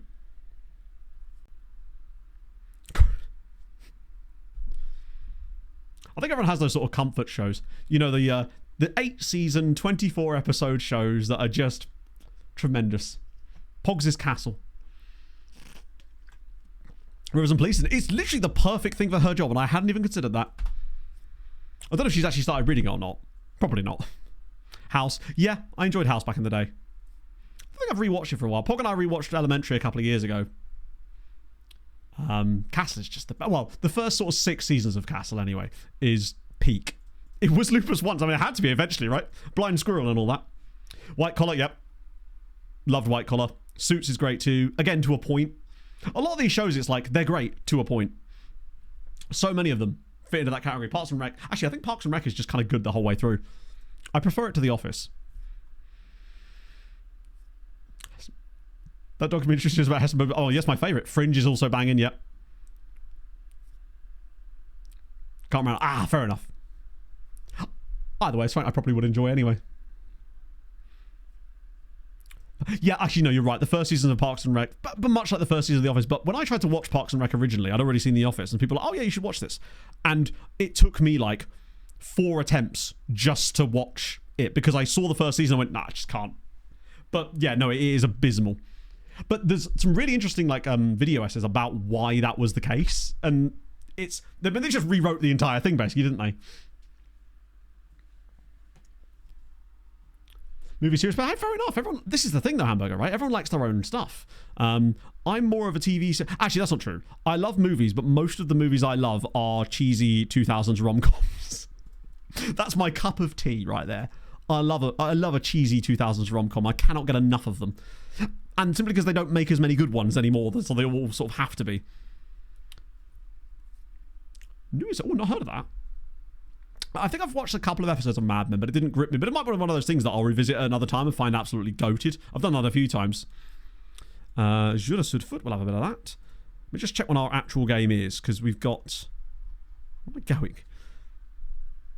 Yeah, so I can't schedule a friendly any earlier than that because of the winter break, but I can put 2 in there before the Ivry game. That should be okay. Yeah, Mad Men, certainly preferable. It's annoying because it will let me put schedules for training in, but not actually games, I don't think.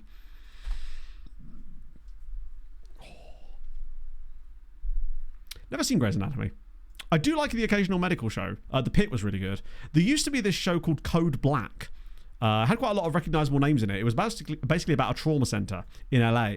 And that was probably one of my favourite medical shows. I think I only got like 2, maybe 3 seasons. But it was sensational. Because it was a very different... It almost kind of walked so the Pit could run a little bit, actually. Now I think about it. And it was exceptional. Because it took the sort of the standard medical procedural genre, but gave it a much more chaotic element, and I enjoyed it a lot more because of that. And the characters are really good too. Particularly, I think it was Marcia Gay Harden's in it, and I love her in everything, but she's especially good in that. I tried watching Chicago Fire years ago. I hated New Amsterdam so much.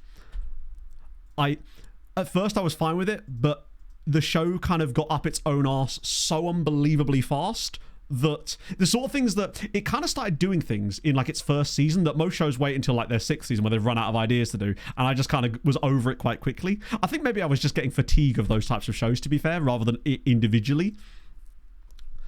What was there was another one like that as well. Was it called The Resident, or was that a spin-off or something?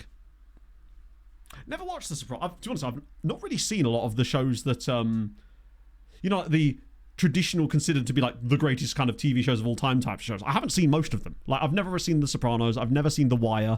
Although I think at some point I would like to watch The Wire. Ooh, here we go. Scout Report. Finally, this should be like 100 people too. Okay, what do we got? ER. I think that was probably just a bit before my time. This is where you're like, no matter, it's still going. It's like The Simpsons. It will not die. Actors get leaving. Yeah, that, particularly if they're like integral to it, is such a massive issue. Get rid of these guys as well. Dexter, never seen it. And I'll be honest with you, I didn't particularly enjoy Breaking Bad. I've tried so many times to watch it and got bored so many times. And I've just had to accept that probably after 4 attempts, it's probably not for me. But that's okay. I'll have to give The Wire another go. I think I've only... Have I tried watching that at all? I haven't tried watching that at all now I think about it. It just, like, I liked bits of it, and I was like, okay, I see why people like this, but it just always used to lose my interest, and I would just get bored and want to watch something else. Maybe it's just that I have a notoriously short attention span. I mean, I've seen like the first 3 seasons of Breaking Bad. It wasn't like I gave up after 1 season, but it just wasn't for me. Veep is yes, Veep is excellent. I love Veep. There's just so many good characters in Veep. 5 seasons of Felicia and Baltimore, only time I was going is accidentally. Game of Thrones, I enjoyed it. I didn't like enjoy it to like the world domineering level that it attained culturally, but I did enjoy it a lot. Prison Break, yes. The first season of Prison Break is probably one of the best seasons of television ever. And then it kind of had no idea what to do after that. So I went, hey, do you know what? Tell you what we're going to do. The same thing again, just from a different prison. And then randomly turns into like a procedural show later on, which is really weird. But yeah, I did like Prison Break. Right, what we got? Hang on, was that Larson Lisa? It is. God, that's a blast from the past. He's only 24. So I've read a little bit of the books. Like the first one, I think. Great shout. Scandal is batshit, but fun. 100%. That show, considering how it starts off and where it gets to, even by like season 3, it's so stupid. It's very Shonda Rhimes because it's so soapy, but her stuff always bangs. They always is a success. I think it's the only show of hers I've really, really enjoyed, but it's very good. Silly, but good.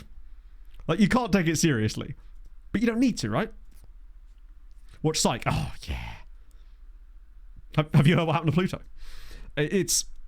Wait, is that all of them? Oh, no, it's that way around. Get these guys around again.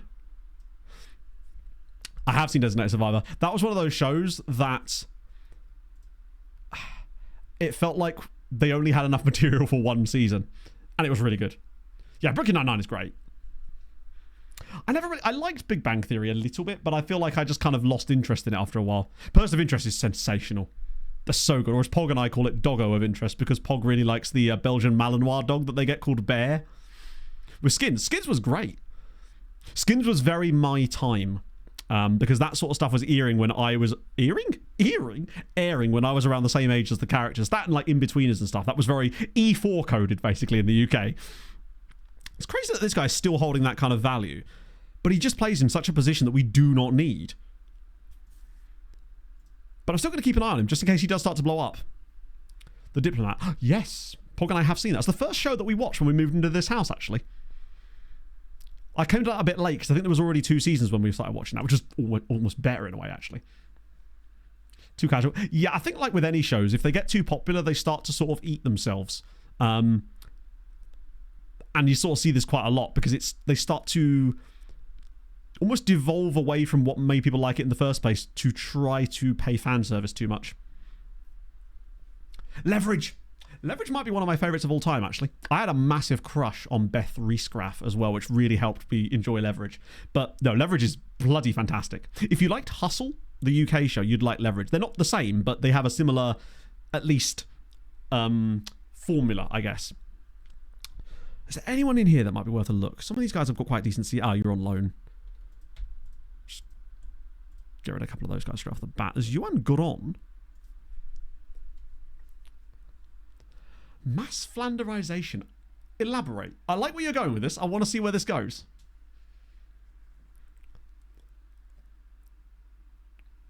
Actually release it once a year. End of October. That would make sense, actually, because that would have been around the sort of time we moved in here. It's K-dramas. I'm not opposed to it. Like, I ain't one of those like, oh, it's got subtitles, I'm not interested. I've enjoyed a lot of Scandi dramas in the past. No, I haven't actually seen the newest version of Leverage. It was called like Leverage Redemption or something. Never seen that. It's on my like, I will watch this at some point list, but not there yet. Pog and I are watching The Rookie at the moment. We finished watching Attack on Titan, and then we thought, right, we just want something completely different. Plus, Pog loves Nathan Fillion, so... Because it's so cringy. I can sort of see your point, but this is another one of those ones where I have to say the thing which everyone says, which is if you push through, it gets really good. But I realise I've ultimately just said the exact opposite of that thing about Breaking Bad, so it's one of those things where it won't always apply to people. But I really do like Psych. Oh, The Rookie, literally season 1. I've seen the first 2 seasons of The Rookie, but Pog has never seen it before. And I feel it was the perfect thing for her, and she's really enjoying it, which is cool. So literally... And I've forgotten what's happened because I watched it when it was like actually airing in like 2019 or whatever. So it's been a while. What about you? You're Rebel Salzburg. Oh dear. Wow, he's a massive like avoid, isn't he? Sven Chavlina? Psych. Have you seen the Psych movies? Sucks what happened to Timothy Omundson as well. I like the fact that he's in the films at least though. The League Cup. Interesting. Because it's League Cup this week, isn't it? Fulham have got Bristol City at home in the big one. Wow, he's expensive.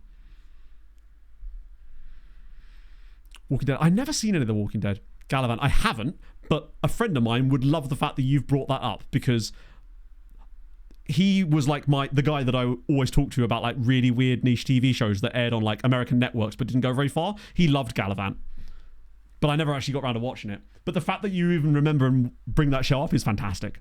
My favourite types of shows are the shows that had one season, were goated, and got cancelled for like no reason, most likely because they weren't being watched enough, and absolutely should have gone further. I'm up to 11 over time because I see. Yes, no, that makes total sense now. I love that. That's a really interesting term, actually. Limitless, agreed. 100%. 100%. Limitless is one of my top. Obviously, like, I feel like Firefly, even though I've never actually seen it, not the Nathan Fillion one, is probably one of the like best examples of that. But for me, Limitless, that could have been a 5-season banger. There's another one as well called what's it called? Last One on Earth. Yes. Yeah, I actually prefer the TV show to the movie with Limitless, and I didn't mind the movie either. But the Jake McDorman one is so good. Never seen Dark. Dennis Hauger. Wait, wasn't he the guy from F2? Terra Nova. I actually did. There was a time when I would basically just watch anything that was put out by one of these networks at any point. Perfectly legally, you understand. I think the issue with Terra Nova was that it cost too much to make, right? Because that was the one that was Spielberg backed, right? And it cost an obscene amount to make every episode and just didn't get there. Yes, Limitless was the one with the intelligence drug. But there was a TV show of it that was short-lived. I think it only got 13 episodes, but it was sensational. Another one of mine, Jericho. I have the... What's the word I'm looking for? The graphic novel of Jericho season 3 and 4 downstairs. So I don't own this. I probably own like 2 graphic novels, and one of them is Jericho because I was obsessed with that. It's so good. Probably one of my favorites, actually. Dark Matter is brilliant. I don't know what they're going to do with that though, because like I don't think it's been cancelled, has it? Which is weird considering they've already exhausted the storyline from the book. What else was there? Oh, here's one for you. It was called Forever. It was about this guy that was immortal and he helped the police in New York City solve crimes. And he lived with his own son or something, but his son was in his 80s. And it was this really weird, like, it was so good. You have those too? Amazing. I don't know if you could even get those. You probably can't get them. I bought those in like 2011 or something. Oh, different Dark Matter show. Oh, I didn't realise there was more than one. I only recognise the Blake Crouch one.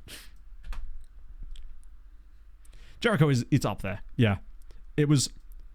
For a show like... Heroes. Agreed. But Heroes got absolutely ruined by the writer's strike, didn't it? That was like another one of those like sort of cultural phenomenon TV shows that was just everywhere. Perhaps not to the level that Game of Thrones was at when it was at its peak, but it was like everyone was watching it. Because it was on BBC Two or something, wasn't it, in the UK? Yeah, he's really good. Oh, yes. Lovely, lovely mentals on him as well. Physicals aren't amazing. And that stamina will be a bit of a... Like, he's got the work rate and the teamwork and all this sort of stuff, but the stamina isn't great. He's a very good player, though. Madam Secretary. That is the Tia Leone one, right? Never actually seen that one. Skeet Ulrich. Yeah, I feel like he wasn't in a lot of stuff. Basically, if you can, like, shows from that era, from about 2006 to about 2016, I pretty much have seen almost all of them. I watched a lot of TV. I was a very lonely man when Pog wasn't around. This was before I was doing YouTube. White Lotus, I've never actually seen that. Not wanting to love characters and turn to sky. Yeah. I think a lot of TV shows were afraid to. That's one of the things I liked about Game of Thrones. Obviously, that was both because of the books. Because they weren't afraid to do that. Christ, right. So we're losing Shazli Nagalo, Alak Chowi, Bashir, Kilaza. Oh my God. So right back, right wing, both centre backs, and the goalkeeper. Our lineup in January is going to be interesting, isn't it? Real interesting. Warehouse 13. Yep. Loved a bit of Warehouse 13. With was it Pete? Pete was the male lead. And I can't remember the name of the female lead in that show. But I also love the guy that played the warehouse dude. Have enough. Do you know what, Anna? We've been talking about TV shows for so long that I genuinely read that as, do we have enough CBS? And the answer is no. Sven on said about maybe. Person of interest is brilliant, yeah. I didn't like it so much after a thing that happened in it that you know what I'm talking about, but I won't say because I don't want to spoil it for people in chat that might watch it at some point. Don't know this because of a big speech and visit. Oh, I see. Kind of like the house formula, but like with slightly different terminology in it. We've got no one at centre back, no one at NBC through the middle. Got HBO Max on the left wing is not doing terrible job there.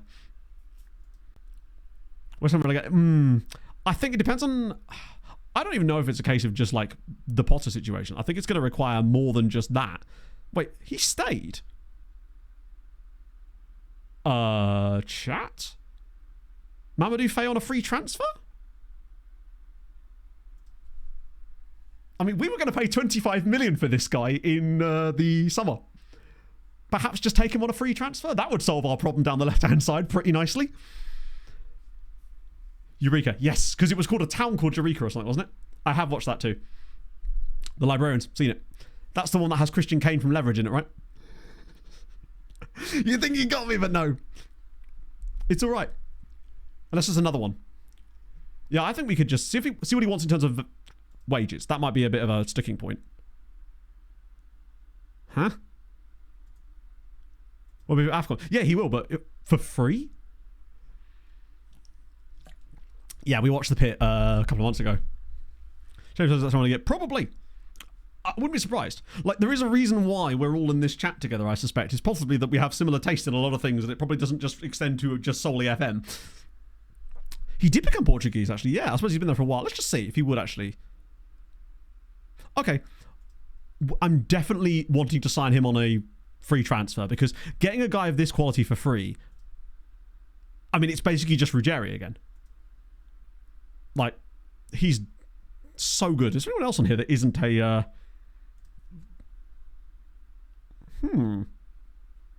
no, wage will be an issue there, I suspect. Yeah, I can't give him 68k. I actually hate everything you like. Fair. I'm amazed we haven't had any of the Continue Brigade today, actually, in fairness. I think the rest is just... Wait, no. Basically, me with a better hairline. I wouldn't call me outgoing. I only go out when I have to. I think some of these guys are just, yeah. Santos Corners, Lewis McGarry, but he's not great. How about during AFCON? Not really, no. It's one of these things where those guys, if they were good enough for that, they would already be in the first team, basically. I think out of those guys, Mamadou Faye is a must. Wait, Portea?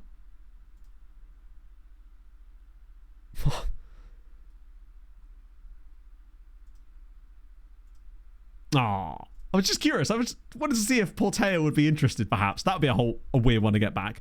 Anyone else? Are we going to save any good wages this summer? No, we're not.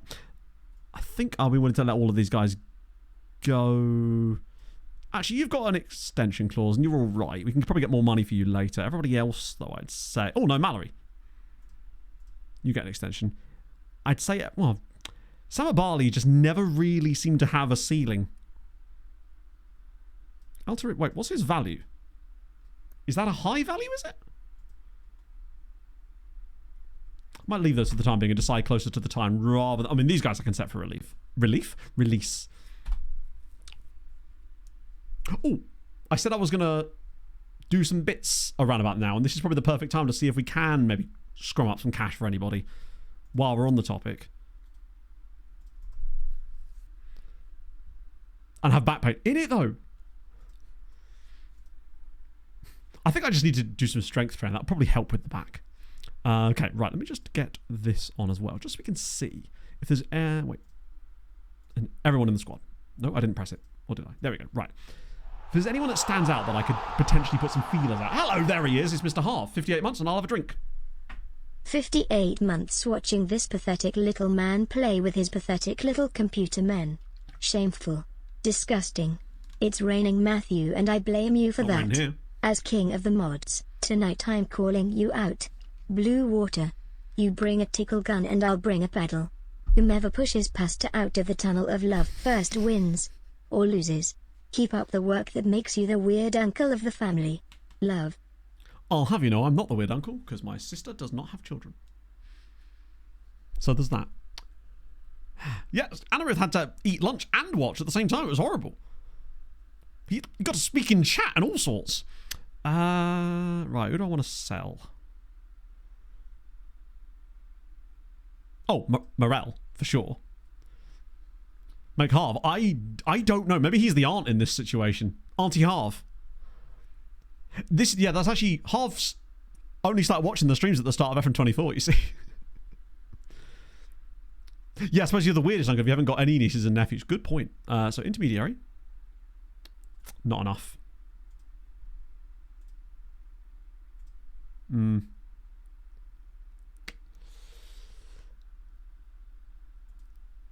Oscar, yeah, I kind of agree. As much as I like Oscar as a player, he does feel like someone that's been pushed further down the pecking order and might be able to... Just see if there is any interest. Just throwing it out there, just in case. Al Hassan's got to stay. Signorini, I'll try, but you never know, right? Norwegian BC, I absolutely can. In fact, I can show... does he join us? He doesn't join on the 1st of January, does... Oh, no, he does. I'll actually get to show you him in 1 second when he joins us officially, in just 1 moment. He hasn't actually joined the club yet, but he will be on January 1st. Yeah, I don't think it'd be interested in Signorini. I mean, there is interest, but it's all loan interest. Nikolic, I haven't even seen Nikolic yet, which would suggest no. Plus, remember, he's also got an injury which would most likely see him fail any medicals anyway. Because he's been out for most of the season. It's a shame, actually, because I think he would have been a useful option. Being a dad, I always forget this. Crazy. Schubert, perhaps? Oh, we're all going to be standing in the doorway. Trying to shepherd him in. Yeah, I don't think we're going to get a lot of interest in these guys just yet. I'll have to see what it beholds us once we actually get cracking into it. Because that's when some other players join whose names escape me. The only one we care about, really, is our boy. It's the Belgian fella that joins us later in the window. Patent transfer trick. Which one was that? Oh. Yeah, this is the thing. We just need someone to be, like, vaguely... I mean, we've kind of mugged St. Gallen off, so at the very least we've got some money from that. It's just not as easy to... Our boy is Stefan Grieterboost. Possibly the greatest player I've ever seen at 16 in FM. He's 18 now. We've been trying to sign him for 18 months. But he is ridiculous in the value. Oh, true. We'd have to get some loan offers first. It looks like we are having a loan end as well, which might help.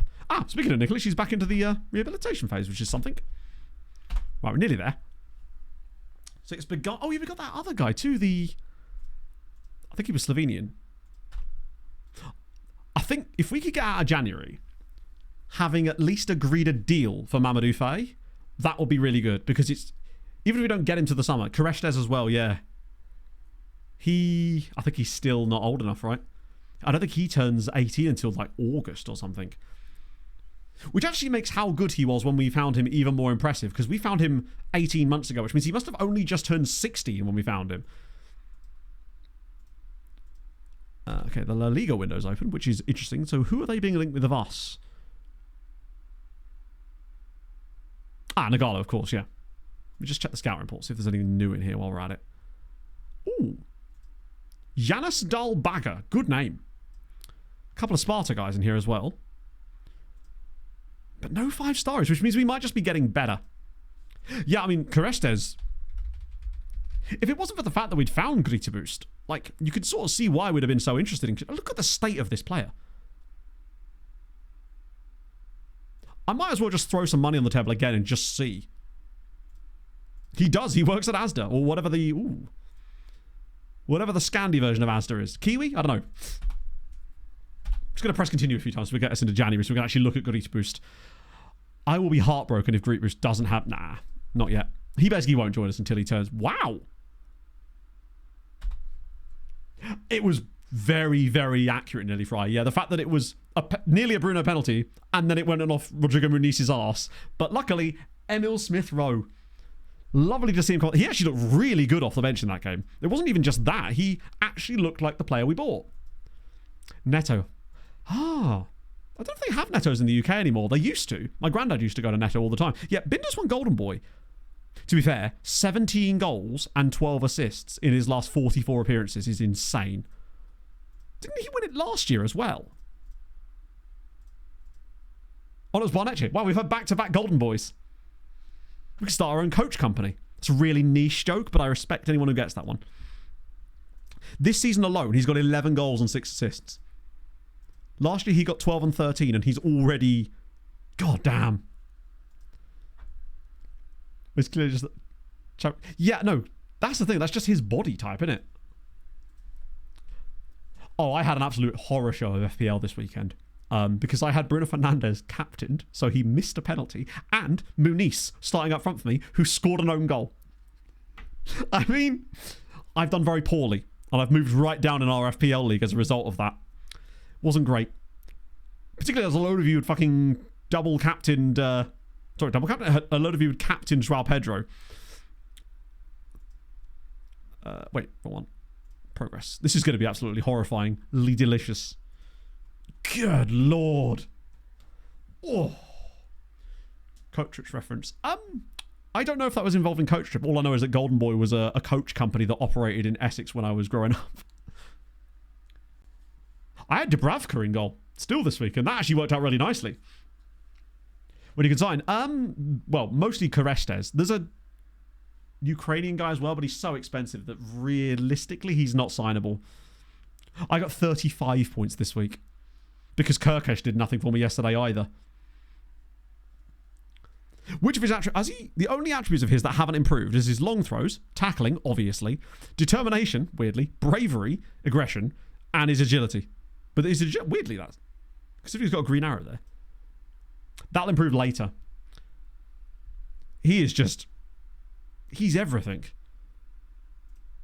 He's one of these players that a lot of these are going to start ticking into blue attributes very soon, and it's going to be hilarious because... I say hilarious, he's going to be terrifying to everybody else. No Willians. 48 points, which, honestly, I'd love 48 points. Captain Watkins. Fucking hell.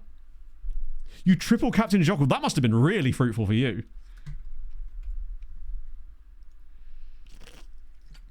The only thing I did get was the fact that I had Will Osula in my club fantasy team, which worked out nicely for me. I think I got like 15 points from that goal last night.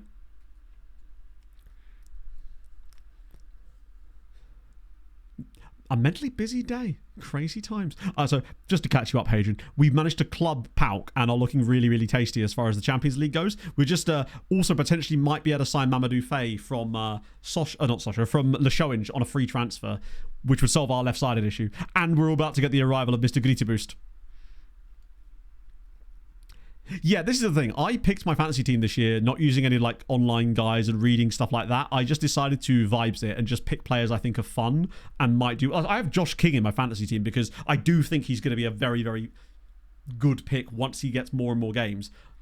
I think it'll be useful. And I just enjoy having Fulham players in there, right? I'm not going to... I mean, I do still have Salah in there because I almost feel like you kind of have to. But beyond that, I don't have like Palmer or anyone like that. Did Palmer even play against West Ham at the weekend? I saw a lot of people had like... I think actually people captained him or whatever, and I don't think he even played, did he? Yeah, it's just not my vibe. I like to just pick weird stuff and see what happens. Oh, odds sign Ham. There you go. It's the Joker transfer window. It's just the transfer window solely for me. Right, it's Greet Bruce Day. Come on. Oh, I'll look up Australia in a minute. What am I looking for specifically? Because we've actually been looking at quite a lot of Australia. There she is. The hero of our time, Pog the Pog Murphy. Big Steve Willian. Yeah, I'm not sure. I mean, I feel like Shesko will start starting eventually. It's just odd that he hasn't. Maybe he's just not up to speed yet. I don't know. Right. The window is now officially open. Start of the transfer window. Are we linked with anyone good? PSG are doing bitsies. Sochaux with Axel Leonardi. He's bound to be some like 27-year-old. Oh. Or a 31-year-old. Yeah, that's not what we need right now.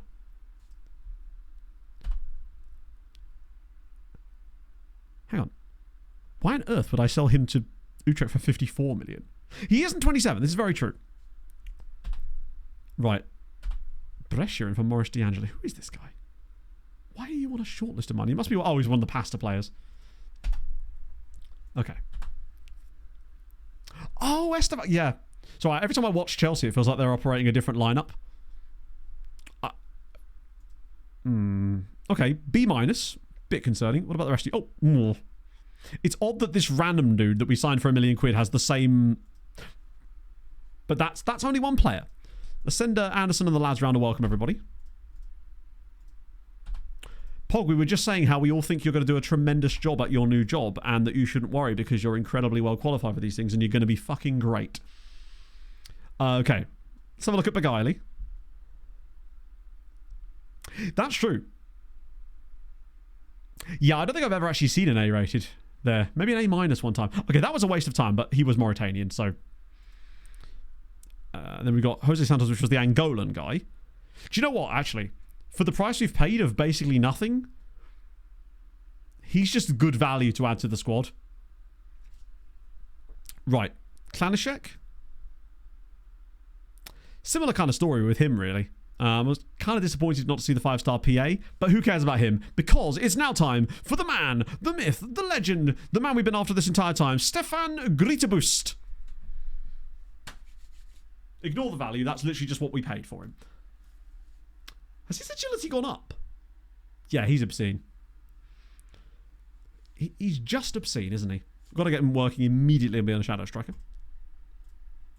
But he has every single possible attribute that we need for that role. He even has the trait.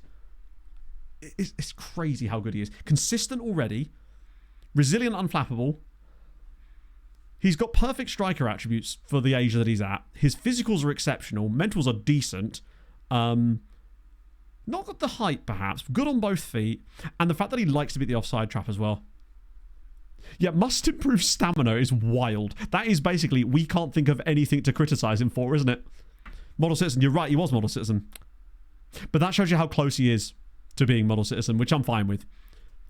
Model Citizen's so hard to stay because it requires really specific hidden attributes. But that's fine. He's insanely good. I hope he's first team, right? Yeah. Straight into the cup, first team. For sure. Is that a record transfer? He's so good. Yeah, I find that with older players it seems to be easier, but you're right. When you find a young player like that, it's almost impossible to keep it. Let's see if I can keep doing it. Oh no, wait. Let me try out that little trick. Oh wait, no. I'll do 1.6. Worth a go. Wait, free? Fuck it, why not? Buisson. Oh, okay, this guy must be out of contract.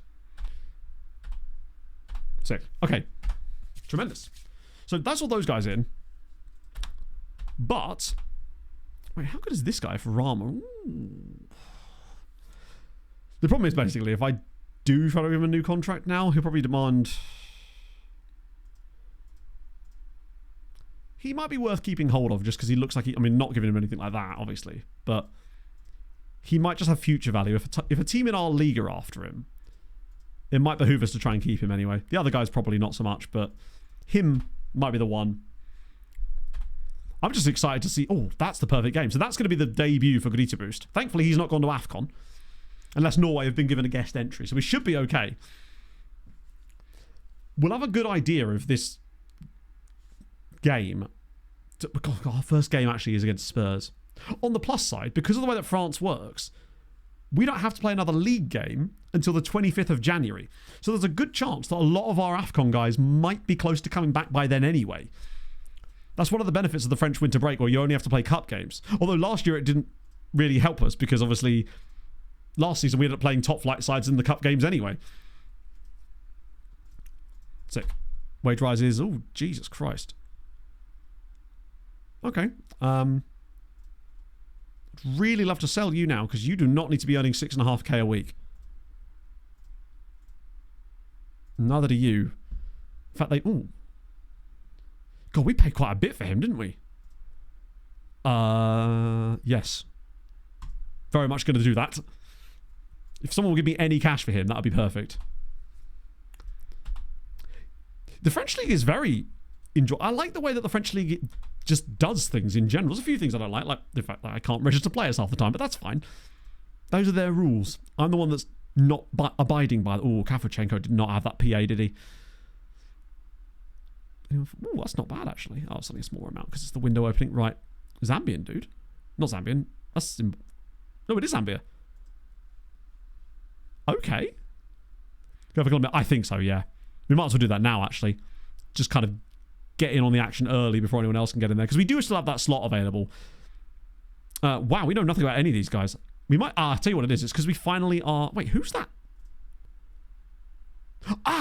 Right, I was like, why are all these random... Right, the reason these random guys from random countries are in here is because when I was doing the team reports yesterday, as I was going through the national teams, I was looking at anybody who had a wanted symbol. If they were wanted by someone in Europe and they weren't from a European club, I was basically getting a scout report on them. Because why wouldn't we, right? That's why there's some like random guys from like Costa Rica and El Salvador in here, just in case. The sort of guys that might have slipped through the natty cappy net or something. Where's he gone? I swear there was an El Salvador dude. Oh, this guy here. Mario Morales. Who's he wanted by?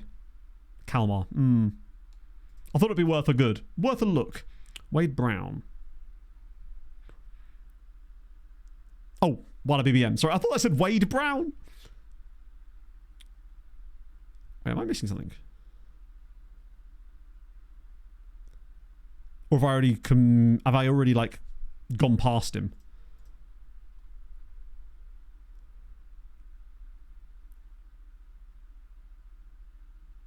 Oh, the Jeff United guy. Oh, this guy. Wada. Sorry, my bad. When you said Wada, I was thinking of Wadi Degler. Oh my goodness. So bear in mind, I couldn't see any of these guys' attributes. Pretty much. So I was just going on vibes, but... QPR Paderborn and Almere City. He's kind of fun. Now, not EU, but he might be worth signing anyway. Also, who the hell are these guys? I've never heard of them. Yeah, he ain't a centre-back. He's a DM. He's like a little dynamo DM. Yeah, that's worth it. I know that he's not EU, but like I don't really... For these kind of guys, it's worth a go anyway, because you can just loan them out, and if they become good, then you can slot them in. The kind of players that we would never have found normally, because I wouldn't normally be looking at their club. I think obviously they have a team report on them now, but they wouldn't have done otherwise. And there's a few more of these types of guys knocking about too, which would be good. And he's not currently at AFCON. But the Asian Cup sometimes is in this same period, isn't it? Did I actually... you bugger. Yeah, I think what we'll do is we'll... Have I done this already? I already have. Cool. I don't think these guys are going to be that useful. You're probably going to be quite expensive unless you're... Yeah. Just don't need him, do we? Really expensive. You we already know all about, and you're alone. Right, let's go get that Colombian guy. That way we've got some choices to make. Was he on the Christmas list, or was he... Out of interest, actually. Oh, hello. I mean, he is on the list, but not only is he on the list, so are several other players. Including this guy, Matsuoka. The issue with him is, once again, non-EU. But there is Enzo Molina, who's younger. Oh, I'll tell you what, if we could actually sign this guy, it might be worth it anyway. I don't like the bravery and aggression, but he does have really good technical ability for someone who's 17. And he's available super cheap. Weirdly, no mention of his... Okay, yeah. For that kind of price, I think it's too hard to say no to. Shazly's EUing soon as well. Bernal's the one we actually want, though. This is the guy, yeah. I think we have to sign Roberto Bernal.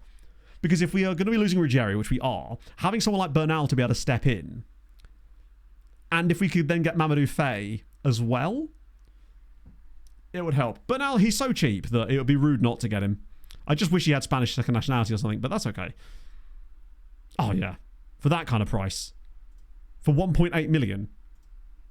In fact, yeah, it is 1.8 million they want. We'll just pay the fee. Sell on value. Yeah, exactly. These guys not so sure about now. Molina definitely, though. Did I actually bid on Molina or not? I didn't, did I? I just did the... I always do that, where I ask the agent and then just don't bid on the player. Oh, a little bit more than I would have liked, but I'll still be willing to pay it. 2 million is still good. 20th of January, 2nd of... Okay, so it's still... We probably will lose a couple of them to it, but it will certainly ease the blow a little bit. One-footedness. At least the foot is left. I'd much rather have a guy who can only use his left foot here, because at least if you're cutting inside, you're still cutting using your left foot, I suppose. But yeah, it's not perfect, but also, worst case scenario, he can actually do a job through the centre for us as a depth option there too. So he's got that added versatility, which we like. Perfection. Let's get those guys done, and then we'll see where we're at. Having extra guys I can cover there, including Rezic, weirdly. Right, so, wow, he said yes. Can't do a loan for you, bud. I like him.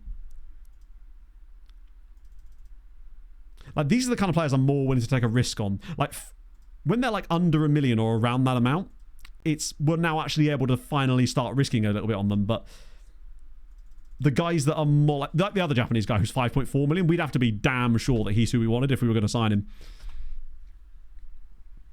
Fram Larvik, ooh. 5 because I had another manager. Oh no.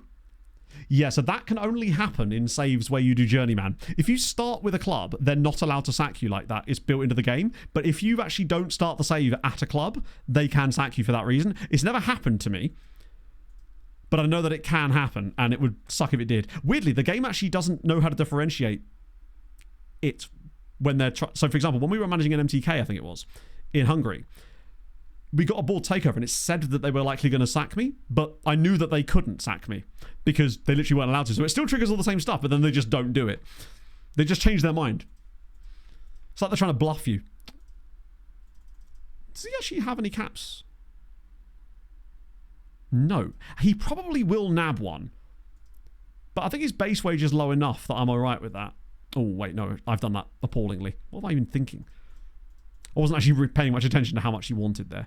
I'll whack him with a 12. 12.5. There we go. Good lad. Like Winona Ryder? I want that. What was his name? Ryoma Wada. No, we'll call him Winona Ryder. It's done now. You can't say things like that out loud and not expect me to cut onto it. Manuel Akanji. God, I remember when he was like seen as like a big deal, like for the future kind of guy, but seems to have not worked out. Wasn't he being linked with a move to a Turkish club? I think it was Fenerbahce. I might be wrong. It's usually Fenerbahce. Get rid of those. Get rid of these. He's Uruguayan, which means annoyingly he's probably even more likely to get a cap. And because he's 16, I can actually only offer him that. But that's okay. He won't join us for ages anyway yet. I say that. He might turn like 18 in January for all I know. Maybe that's why he's interested in us. Or allowing us to be interested in him. But I will be very curious going into this cup game to see who's actually available. Because that's going to give us a taste of who will probably be able to play against Tottenham and Nice. But if nothing else, we'll certainly get a chance to test people like Garnier out.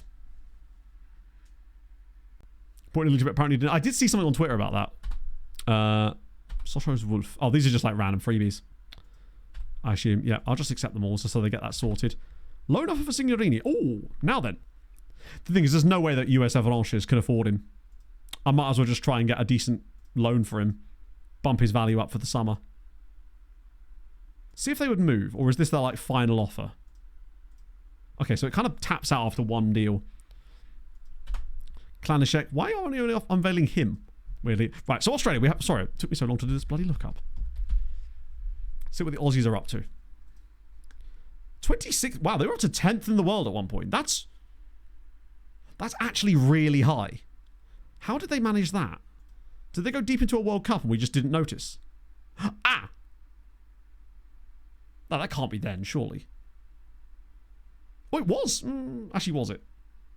It might have been, you know. I think it was. I think it was when they came third.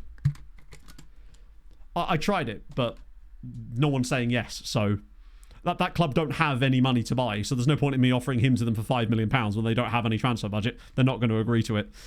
That's why I just loaned him instead. But so far, all the clubs I've tried that to have said no. Hello, Benny. How's it going, friend? Yeah, so it was definitely getting to the third place playoff in that World Cup that boosted their ranking. That's sick that Australia got that far. I actually totally forgot that had even happened. Yeah, so basically that guy, the loan offer was from US Avalanches, who are like a third tier side. They have no transfer funds. So I figured we may as well get something from him in terms of a wage, if nothing else. Oh, perfection. There we go. We are going to get £2 million though for this chap. Issue with Mohammed. Hassan, what we saying, bud? Wait, what? New contract. No, what? Why in the world would I do that? Your contract expires at the end of this season. I think we'll just move on. Shehu. Again, I don't think you really deserve a new contract either there, but actually, no, he kind of does. I think he's a passable player. Provided he doesn't want anything stupid, I actually think he's a good enough player to just be a backup for us. Yeah, emergency cover, not on a lot of wages. Is that even less than he's on now? No, it's a bit more than he's on now. I think he's worth it. God, Brodstadt's nice. Well, you could manage them in FM26. Oh, wait, no. Because we can't do that in FM26, can we? Part of me still hopes that it might just randomly come back in. Wait, what am I doing here? Is he going to go for that? Yeah. Fuck it. Nice. And Summer Barley, same kind of deal. Except I have decided that he's not going to stay with us. He doesn't get to stay. Navarro as well. God, I've forgotten how long Navarro's been sat around and not doing anything. He's basically not played from us. £1.3 million for a play. Oh, you. If someone gives me £1.3 million for Roberto Navarro, who literally could sign for free for someone, I think we might be able to cook again. It's been voted off the island, yeah. The island of Sochaux. If they're actually stupid enough to give me that money, that'd be glorious. Well, I think they did sort of hint that they might be doing stuff like that, perhaps. Because we are losing quite a lot of things, apparently. Speaking of, I also feel like it was 2 weeks ago that they did like the teaser announcement, right? I was kind of hoping that meant we were going to find out something every week, and then last week went by and nothing happened. So I'm kind of hoping that maybe we hear something this week. Villa have come for a bid for Nagalo of 76 million.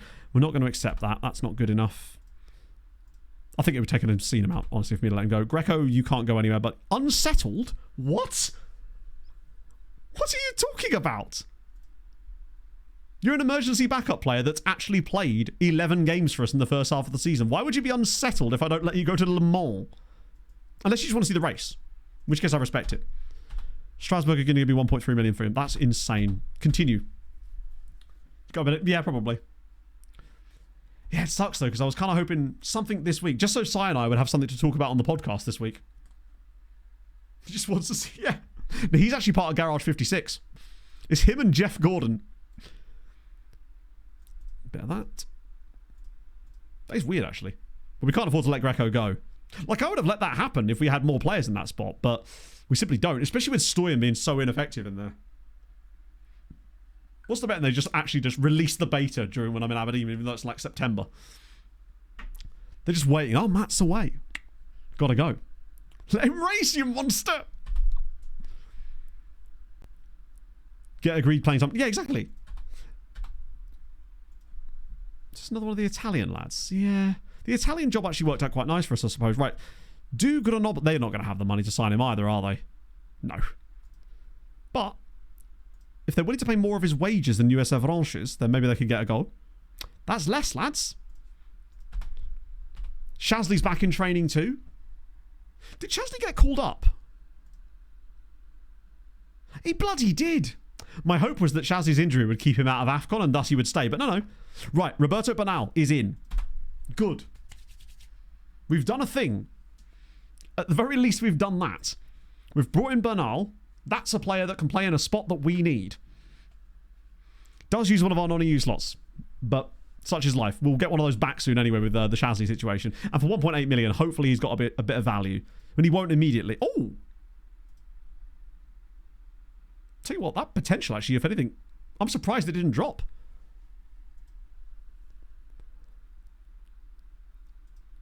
Tremendous. I like him more now that I've actually seen him join us. Gudita Boost is in. Klanishek is in. You're in as well, because you can be. Anyone else? Bernal is in, and that's the last slot for the time being. I'm pretty sure there's no one else missing. You as well, I guess. Muracchioli. These guys are back from loans, I'm assuming. That'll do for the time being. Oh, Shasley is obscene.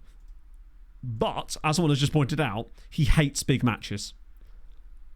Which is definitely an issue. I mean, obviously, he's insane to the point where it would be ridiculous for us to try to get rid of him. But it might be something to take into consideration if we do start reaching latter stages of Champions Leagues. We have no obvious player to play in that role anyway. But it is the sort of thing that could potentially scupper us at some point. And if someone was to plop an obscene amount, like say someone comes along and says, hey, I'll give you £200 million for him. At that point, I might just take it. Because I think then we could go and find someone who's not got the big matches issue. And he's got bad consistency too. I'm okay with that. Oh, Molina's coming in as well. Not yet, but just get that sorted out. 2.5-year loan to Spain. We need him to play for us. So he can't do that. And the problem with the loan to Spain thing is we've noticed that they basically won't go back for the second year. Which is very annoying. They basically refuse to go back to the same club again. That's the thing, Hayden, yeah. Rarely would I ever do that, but in this save with the time constraints left, I think I would make an exception on this occasion. But we need to find the player first. And obviously I would need to have a buyer lined up for him because we wouldn't want to risk selling him without having a guy there because realistically, I mean, it would allow Stoyan to play a little bit there, but we know that he's nowhere near as good as Shasley. Like, he's just... Shasley's his assist record has been exceptional. Once he started to cook a little bit, pretty much from about here on, like he got 8 assists that year, 14 last year, and he's got 6 already this year. It's definitely better. Hello, the Survivor. How was your day, my friend? Learns a new position. Wait, did I not? Shit, I didn't do that, did I? Honestly, easier to go to our transfers. I think for now, we want to make sure we can just play this role, and then we can maybe train for the wingback role later. But just getting comfortable here is probably the most important thing. No, it's wide midfielder, isn't it? Or wide playmaker. I can't remember which of the two it is. We'll just put him on support so he covers the bases right now. Nice. 7-4 regens now. Probably not. Because wasn't that not an actual football player? I don't see any likelihood that they'll change stuff like that. I think the highest you can get as a regen is 6'10", although it might only be 6'9", I forget. And I don't think they're likely to change that. What I would say is with Shasley, imagine if he didn't hate big matches and wasn't inconsistent. He would probably have a shot at becoming one of the best right backs in the world. But I think that's what's going to hold him back. It won't stop us from selling him for shitloads of money, but I do think it's what's going to maybe stop him from being pivotal in the latter stages of a Champions League campaign. Be curious to know what his, actually, that's a good question. What have his average ratings been like in Europe versus the league this year? Don't know if we can actually see that. Might be able to.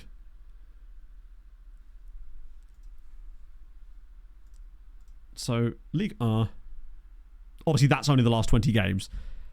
Average rating of 7.08. Champions League, 6.5.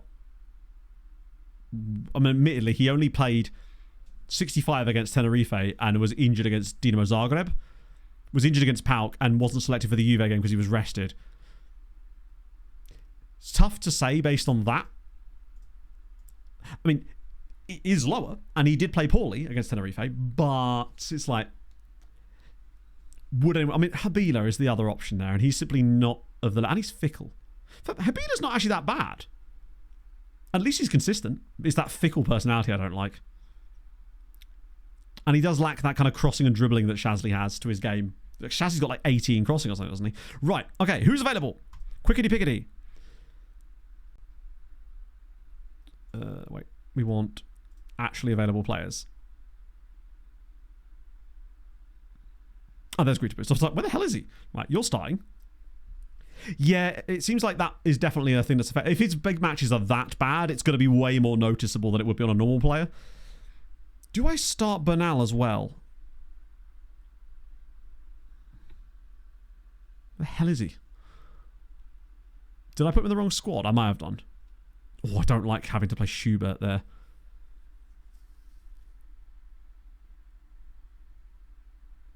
And Binder will come in. I'm trying to see who's actually going to play. Habila might actually have to play in the DM spot because of El Hassan's injury. Only for this game, obviously. Karapici for the time, but I guess Rezic will get more of an opportunity. He must be in a different squad. Just want to make sure that he's available to us. I didn't realise he'd gone into a lower squad. Oh wow! I would have thought 2.5 stars. He would have gone straight into the B team. You're right. Yeah, Mitzi probably is a good opportunity for this game as well. Actually, gives Velazzi a rest, and then we play Bernal off the left like that. Young chap popped my say, I think I could pull in the trigger. I don't know if he'll work in my system. Midfielder I would use. Okay, that might not be... Just because I wouldn't use him doesn't mean that you shouldn't. Oh, I would, though. I would 100%. Yeah, he's great. Teamwork. The fact that he's got high teamwork, too, I really like. His physicals are really tasty. Lacks a bit of pace, but that's okay. He's got incredible stamina. His work rate is phenomenal for a ball midfielder. He can tackle. He can mark. He's got good positioning as well. He's aggressive. I can't see his like cons and stuff, but to be fair, neither can you. You can't see his big matches or anything. Yes, I would sign him. He's the kind of player that we're looking for, really. It's a lot for a guy that maybe doesn't have the highest of potential, but that might just be that your team is absolutely insane, so this might still be a good thing. Yeah, the one thing I would say is if he doesn't have high competitive streak. Oh yeah, the year is very, very old, very long into the save. What was his personality? I actually didn't see that. Oh yeah, resolute, yep. Yeah, I mean, like, depending on the level of where you're at in your save, it might be the case that you're almost not going to find any 5-star players. Kind of like us in like late game Sirens, where basically every player, no matter how good they were, was like 4.5 stars. Because our team was so stacked. That's when you know you've maxed the game out and you practically have like all of the top 50 players or something. Finished all speed managed one. Yes, unfortunately he's a face in the game, isn't he? Gillenberg. Is he 6'10"? Okay. Stefan Grietebuest's first game in a Sochaux shirt alongside Bernal and Mitzi today. I want to see how Stoyan does at right back here as well. Because I think I'd be tempted about the whole Shasley thing. Now that we know that his big matches are so garbage. If they were like orange, I'd feel like it's something we could carry as long as the rest of the team was good. But red... It's... That would cost us, most likely. It's particularly... And remember, he's playing this badly in group stage matches. Think what he would be like in the knockout stages. Because remember, the big match attribute becomes even more important the further you go into tournaments. And I think it's almost like an exponential increase in its importance as well. So, maybe not exponential, but like it certainly seems to improve. Maybe logarithmic. The Survivor! Thank you for the follow. So I tell the swamp donkey What was he even doing there? before I give her a tonk in a tradesman's entrance. I'm a little bit worried that it's taken us 11 minutes to not score a goal. Right, come on, Stefan. This is your moment, buddy. Okay, that's fine too. Oh, Stoyan. I think he's probably offside, but he's not. Hey, it's an assist. If nothing else, Grietebuest has got an assist, and Stoyan, this is the beginning of the return of Stoyan. By the end of January, he'll have a £50 million price tag again. Inevitable. Oh, I don't think it is. Because at the end of the day, if we're selling big players, we're essentially then we'll have more money that we're able to spend on more young players. Agreed. But that basically just sets us further back in terms of our chances of actually completing this, because it means that we basically have to wait further time for those players to develop. We're not going to be able to replace these players with players that are as good as them. So at that point, like in certain areas I would make an exception, but for the most part I don't think it's likely something I'm going to do, because that would actually just put us even further behind. There is, like with the Shasley situation, I wouldn't do it unless I thought that we actually had someone that could replace him. The other issue is that basically anyone who's even close to being as good as that isn't going to sign for us, because we're not a deep stage Champions League challenging side. Big matches is one of the most... I would say so. It's very, very important. Well, that's a good pass. Binder, great touch. Oh, he's beautiful. 12 goals from Semir Binder. Does he hit 20 this year? I don't think we've ever had... Oh, no. Did Thiago Enrique get 21 season for Tenerife? I think that might be the only time our CM has banged 20 in a season. But Karapici, look at that for a pass. He's doing that a few times now. Hello, Dan. Thoughts on the game?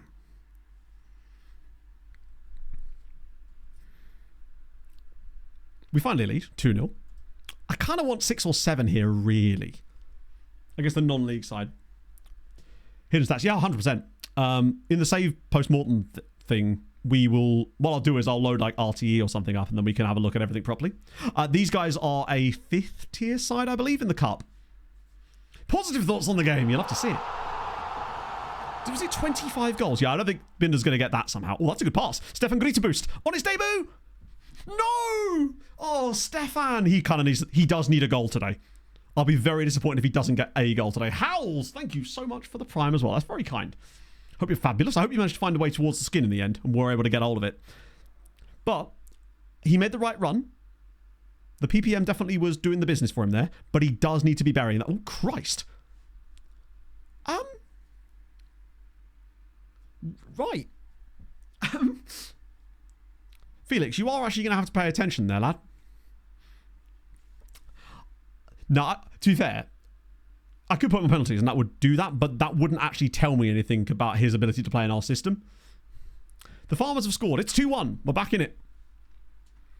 Yeah, Velasquez definitely went to sleep a little bit on that one. How's Mitzi getting on? He is lacking match sharpness, and so is Grita Boost, in fairness, because obviously his league finished a while ago. Velasquez! There we go! Did he actually get 20 in both? Yeah, I don't think that's going to be touched. Yes, very soon. They are Shouldn't building be on it now. penalties. I know. Do you know who else shouldn't be on penalties, Dan? The referee, apparently. The big distracting burly referee. Olegna, thank you for the follow. Love to see it. Okay, that's 3-1 now. Binder's getting another assist as well. Confidence booster. I mean, obviously it would be a confidence booster, but what I'm looking for from him here isn't really like I feel like he's going to be good. He has the attributes for it. It's more a case of I want to play him in this role to just let him like organically play in this position. Oh, nice. Well, that's his second assist. So if nothing else, he's linking the play really nicely, which to me is an element of the game that is important, and Barnetche does that very well.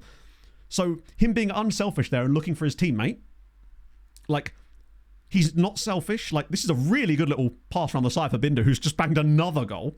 Yeah, what are his passing attributes like, actually? 11 passing and 11 vision. Teamwork of 9. Doesn't have the highest work rate, but then again, he actually has the same work rate as Barnetche. And obviously, we are playing against a bunch of fishermen, so there is that. But it's just nice to see him actually attempting to look for his teammate in those positions. I do think Binder's likely to get a hat-trick today. Since Vetta's already got a 4-goal game. Hang on, we're going to concede another one to this mob. Like, I know some of the lads are at AFCON, but boy, it could have been. Ruggeri's kind of struggled a little bit. We should sell him to like a Swiss side or something. So Binder has now got 2 more goals and an assist in this first half. At least we know that Binder has that attitude. He doesn't have a big match mentality. He wants all matches. Seems to me like Binder doesn't care who he's playing against. He's just going to try and score as many goals as possible. That's the kind of attitude I want to see. To be fair, a couple of good runs in the cup for him. Bernal's on a 6.9, which is a good sign, because he's not got the match sharpness yet. He's not built into the tactic properly, and he's still getting good ratings, which is nice. Oh, shit. No, don't give them another goal. As if we've conceded twice to a 5th tier side. Lads, come on now. There is enough of you out there that know how to play football in a very high level that this shouldn't be happening.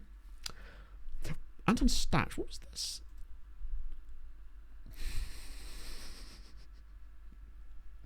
Okay, yeah. That is actually sensational work. I actually do some really good stuff with like on Instagram sometimes with the footballs that just have these like random graphic designers just making these like match day graphics for them. Yeah, we are going to have to... So if we do get the 8 that I want, we will concede 4. If Legrand gets a hat-trick against us, that would be really saying something. They've had some good chances in this game. They've actually scored them too. 4-2 over this lot would be horrifying, honestly. Garnier's not done well today, but I don't really know what he could have done about these goals. Sure, Feta at left, why not? We'll get Tooch on for Carapici. Isn't really any other changes I want to make here, honestly. The other guys don't really deserve to be... Ruggeri has not been good in this game, no. But it's okay, because he won't be here for us much longer. I think we luckily do get our Belgian friend in before Ruggeri leaves. Melina Famitzi. Melina's on the bench. No, Melina's not even here yet. Melina won't join us till the summer because he's only 17. Plus, I want to give Mitzi the full 90 because it's the only way he's going to learn that position. It's the same with Goody to Boost. I would normally probably take them off and give them someone else a go. But when they're learning the position, the more minutes they can get in that role, the better. As if they're actually having... Oh, well played. Here we go. Come on, Stefan. Whip it out wide. There we go. Oh, Nicholas Tucci. That is a lot of space they're giving you, Niccoli. What a stop. These guys, if they're not getting promoted, they really should be. 15th. Okay, so he leaves 2 days before. I thought it was the 19th. Maybe it was the 19th is when our guy, the Belgian, joins us. Either way, it'll be okay. We don't have a league game until the 25th. So they'll both be in, or rather, out. Bernal's actually gaining rating. 7.4. It's a good sign. Oh, so they both come at the same time. Oh, nice. I thought the Chapman was coming on the 19th. Either way, we'll have them before our first league game. Oh, good save. No match engine mods, just normal vanilla match engine. We should have scored more today, really. 90. Oh, okay, yeah, it's fine. Either way, we'll have them both in. Go on, another assist for Binder would be delightful here. And we get it. Velasquez grabs his... He's been an underrated goal scorer this season. Velasquez is not really one for scoring a lot. I think he's only really ever got like 1 in a season. But Binder's now got 2 goals and 2 assists in this game. He is stat padding a little bit, I'll give him that, but hey, someone's got to. 5-2 is not the most of dominant performances today. My mistypes. Oh, my mistypes as well. See, for example, every single player look up ever. I am starting to get a handle on that, though, a little bit now. Now that I've started to monitor my brain a little bit better. That means that I should be ready for FN26, hopefully, even if I'm not medicated by that point. Because I was like, hang on, you need to have contingencies here in case that's not progressed enough yet. You need to sort of get some strategies and mechanisms in place. That way you can function. Which I think we're definitely on to the right track for that now, which is decent. That's my area. Just me, baby. Just me. Oh, yeah. I mean, it's the same with me and speaking, basically. It's like when you stick your finger over the end of a hose. That's just my thoughts at all times. 1.9 million for him is crazy. Great extra cash, though. That's just paid for Bernal, pretty much. Just selling a random Tunisian dude that we'd actually forgotten existed. Right. I don't even know what I'm looking for here, Don. I'll just keep typing until the players disappear. Hotsin.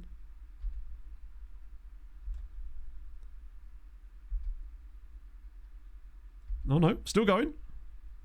Still going.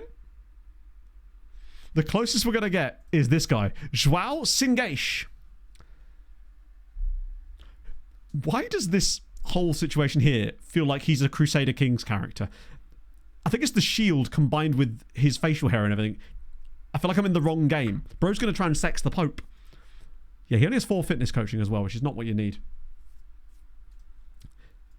It'd be funny if that Legrand guy was just assassinated. I was kind of hoping he'd be a random grayed out guy. Oh, no way! He actually played in Luxembourg. He played for Titus Petange, or Petange. So he's played in Ligue 2 for Bastia. Like, he's played at an okay level. 7 goals in back-to-back seasons for Bastia in Ligue 2. Got them relegated immediately. Then didn't play much and probably forced his way out. Went to Luxembourg, played a little bit, but now he's down in what I assume is the 5th tier. He's kind of not prolific at this level, but honestly, a passable player at this level. As he passed the ball past our goalkeeper twice in that game. Right, who do we get next? One of my daughters. Only if he's got, like, inheritance on something. Maybe he can inherit the Duchy of... I don't even remember where he was from. So little do I care about these peasant teams. No. When is the next game? Metz... Wait, that's a cup? That's a shock, is it? Who did Metz beat? Oh, Lille. Okay, fair enough. I just want a couple of rounds of crap teams. I think the game owes us that just from last season. Oh, Steve could be on the move. Okay. Cypriot legend Steven Zoot could be on the move. To apparently everybody. But Strømsgodset and Botev Plovdiv are in. Christ, there is basically just... Steve's going to end up somewhere. Not sure where, but everyone in every single league is in for him, so he could end up anywhere. Lombardo. Right. Do you have any cash? No. Okay. Loan it is. Oh, nice. They accepted it. Good. But now to be unveiled? No, we don't do unveilings here. Ugly singles in your area? Yeah, boy. Not ugly. That's different. You don't want to be doing that. Get arrested for that. Don's just like with the channel points. Wasn't even a song. Ugly single. No. There we go. This is a stadium, isn't it? Oh no, it's a team. Ajayi Chalo Shanghai. I don't know how we've reached this point. Speaking of, there was a player I saw. I don't know if it was in the Indian team or it was another nationality that had an Indian player in it. But he had the longest first name I've ever seen. Nah. I can't remember. That's really... There was a guy, his first name was like longer than this dude. But I don't think it was... He had Indian second nationality. Was it... I think it was like a British squad. One of the like home nation ones. This is where he's just not in the team anymore. Nah. Yeah, no, it wasn't Thailand. It was definitely a player with Indian second nationality. But I can't for the life of me remember what nation it was. Oh, it might be Spain, actually. Spain have a few. You sometimes see Sri Lankan players come through in Spain.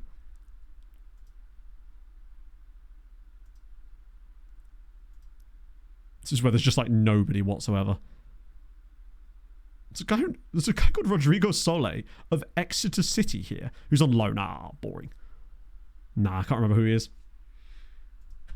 It's annoying. If I could remember what his bloody... Wow, okay. Dr. Congo with a 7-2 victory. How did Deng get on in that? How is Deng getting on in general? God, I'd love to be able to sell Deng. He would be... I mean, he either gets sold or he's just a really useful player for us, to be fair. And... I mean, there's tons of cocks. And they're all in chat. But it's been a while since we've done a cock check, so there might be some new ones knocking about. What we're looking for is like staff members or really, really young regens that might...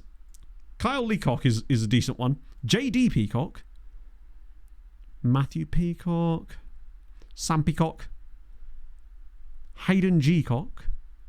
Gunter de Cock is decent. Thighs de Cock, obviously. Richard, you got Dick Monday Woodcock there. Alex Peacock. Ali L. Cock. Oh, good name. Cock. Kyvenhoven. Oh, that just rolls off the tongue. Charlie Cockerline. Wout de Cock. He's a brand new one. Tim Hancock. Jacobus de Cock. And George de Cock. These are brand new ones as well from the Belgian lower leagues. What a big legend. Ooh. I'm trying to think of the funniest name. Bob de Cock. Bobby Joe G. Cock. I'm trying to think of the funniest name that turned out to be a good player as well. Oh, that's it. It's a letdown. I'll be honest. Oh. We had a guy called Jockey Monster. That's probably the closest I've seen to a player being like... There was also a guy called Rick Rolls, which was decent, but he wasn't actually any good, whereas Jockey Monster was actually like decent, because Monster is a Dutch surname. So see if we...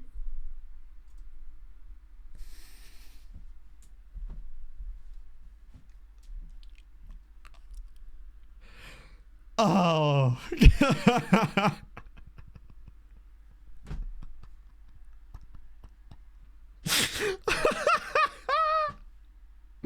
Perfect moment. Hang on, this isn't a nickname I gave someone years ago, is it? Nope. This is Dick Monster. Oh, thank you, Adam, for the clipping. It's a good thing that Dick Monster here is level-headed. That is tremendous. I can't believe that. We've always thought that this was possible, but not that it would actually happen. Is there any other monsters? Well, that's one for the TikToks. There's also this guy here who I've not seen that first name before either. Ilko Monster. Well, the thing is, would he accept any other role? Because he can't be our Hoyd. He probably could actually be an under-19 coach for us, though. Brad, I can't make you the head of youth development. We actually need a head of youth development that's good. And our one's unfortunately really goated. Wait, coach? No, under-19 coach, surely. I don't know if he's going to go for this. What about $7,000 a week? Would that be enough to convince you to be an under-19 coach? Yes. I can't believe we've actually found a guy called Dick Monster. It's the dream. Oh. I didn't think I was actually going to do anything decent for us there. I was just trying to prove that Monster is a surname, as we now know. Well, we had Jizz Holster earlier in this save as well. So there's actually not a lot of players. It's Tom Cocking. I think if you type in Cock, you get all the Cockings as well anyway. As you should. Right, check Enrique. I kind of want to see these attributes just so I can see what we're comparing Binder to. Was it that season there? Jesus. 24 goals and 17 assists. He's not come close ever since then, has he? No. Okay, so that's what Binder's got to beat. 41 goal contributions and 24. He's just not beating that, is he? No chance. Ooh, wait, who are we going to replace you with? Well, it's going to have to be Cedric Vitali because we can't get rid of these four. We can't get rid of the booty to bring in Cock Monster. Right, there you go. Cedric Vitali. Oh yeah, Cockfosters is a place. It's in London, isn't it? Or is it? Feels like it's in Kent. I don't know. I feel like it is a place in London, right? So he's gone. Dick Monster completes Sochaux move. Booty probably should get up there as well, yeah. What an odd sentence. Shazly's now playing games for Egypt. Oh, lad, stop being good. Why can't you all play for terrible national teams? Actually, because then they'd all make them good, wouldn't they? Surely we should have that next round of the cup really soon. Because I swear you get like at least 2 rounds before... Oh, it's there. On the 19th. Oh, great. That's a bit annoying, actually. I mean, it doesn't matter because we'll end up having to rotate anyway. Am I even allowed to schedule friendlies here? Ah, there's Ruggieri during St. Gallen on the 15th. I assume Jizz Holster is probably still at the showings, right?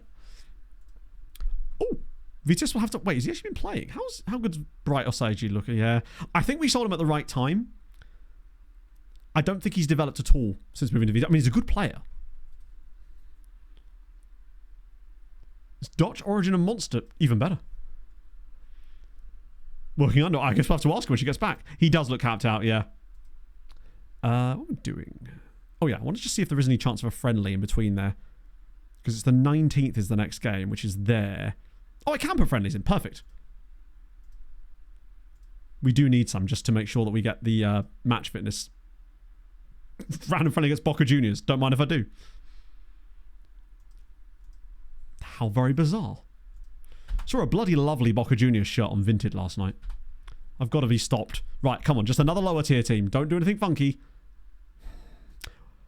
I specifically asked for not to do anything funky and you've given me Marseille. That is not good. Having to play Marseille in the cup right before Tottenham is very annoying. I just wanted one other team, like just one more lower league team. So we can... Wait, what? Sure. So we could just, stat pad a little bit. Are we playing Marseille in the cup game? I don't think we are. I think our next tie after that is Spurs and then it's Nice. Yeah, this one was especially nice. I've really got to be stopped with Vinted. I just find too much stuff. I follow way too many different brands on Vinted and just... One thing that does annoy me, I don't know if you guys have seen this or use Vinted a lot, these redrawn sweaters, they keep coming up. And it'll be like, I don't know what they are or why they're there, but they just seem to spam everywhere. Villa want no. Shehu, I can't afford to let you go, my friend. And you've got no value anyway. You're needed around. Mitzi's training a little bit better, I guess. Wow, we're doing Latvia scouting right now. Rotate against Nice. We can't really. Like, We can't really rotate at all because we don't have the players to rotate. The guys that are going to be... The guys that would rotate into our team are now having to start because of the AFCON situation. So we're just going to have to kind of... what's the word I'm looking for here? Becky raw dog these matches and hope for the best. Oh, Perverts has fallen right down the list. As he should. Dirty man. Anyone else? Easy for the Spurs game? Most likely, yeah. Spurs is a game we're going to lose anyway. Amma away from home. It would make more sense for us to go full strength against Marseille, rest against Spurs, rest as much as we can, Nice away, and then hope that we've got enough in the tank for Leipzig. It probably won't be necessary because we're already qualified for the next round of the Champions League, and like realistically, we're not actually going to get top 8. We're most likely going to be... 12 points might be enough, though, to get top 16, which would be convenient. Yeah, he's on a list, which is important, as he should be. Spurs trying to get rid of this guy. I thought his name was Torilla. The Finns are like, what? That's not... No, that was the guy I was looking at before he moved. Yeah, we can remove him. He says you can stay at your house.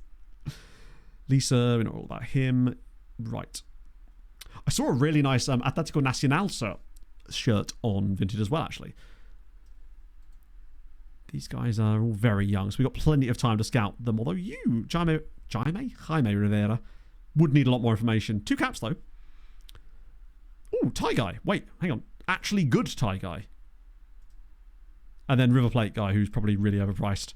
Only 16, though, to be fair. So, loads more time to find out about him. But you, more intriguing. Wuthisak Sanmahung. I don't hate him. In fact, physicals, really, really good. Crossing and dribbling are decent. He's one of those players that could be quite good in the future. But non-EU. That's our downside. But I think I still want to sign him. Because worst case scenario, I think he's cheap enough that we could make a profit. And we actually have enough cash to do that at the moment. Oh, yeah, for 650k, 100%. Backup ceiling, I mean, yeah, 100%. But the issue is we wouldn't be able to register him in the squad. That's the problem with these players. So we could sign them, but we wouldn't be allowed to play them. That's so annoying because there's so many good players out there. We just can't do anything with them yet. I can't even loan him back. 2-year deal? No. How many caps? Have you got any caps? You must have caps, surely. No? Damn, okay. I think I did scout this guy from the Thai national team when I was doing team reports, so I think he's in the national team. He just doesn't have any caps yet. So we might be able to take advantage of that. And sneak in and... Whoa, what the hell am I doing? We might be able to sneak in a 5-year deal here. It's annoying being only able to offer him 2 years there, but such is life. I had to check my Dixter now. What we got? Dix on sale. Oh, that is tremendous. And the fact that he's from the Solomon Islands just makes it a bit more different. Dixon sale. I guess it would be Dixon Sale, but actually I don't think it would it? Because there's no accent on the E. Love it. Dix on sale. Where aren't they on sale? I don't think Winona Ryder's joined us yet. I'm pretty certain Winona Ryder was only 17, wasn't he? Busy shoplifting. I've seen stranger things, to be fair. B team coach. Oh, so he did leave PSV. Leave Le Challenge. Went to PSV. Love to see it. He should be in our in our ins. Oh no, he hasn't accepted the contract yet. So yeah, he will join us hopefully Winona Ryder, but he's not here yet. And Mr. Chad, joins us in like a couple of weeks, which is good. So at least we can slide him into those roles. It'd just be nice to finally have someone to play instead of El Hassan, because basically Martin El Hassan has had to play every game this season. There is part of me that still wonders about Jose Claudio, who is, as far as I know, still in Brazil. And still worth £18 million. Wanted by Chelsea and Valencia. But it's just a lot of money to spend on a role that we've just spent a lot of money on.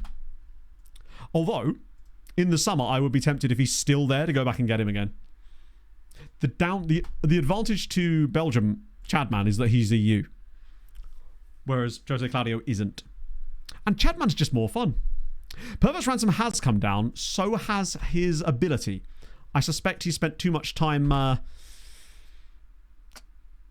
masturbating, unfortunately. We have just scammed Strasbourg. I don't know how we've got away with that. We're basically balancing the books right now.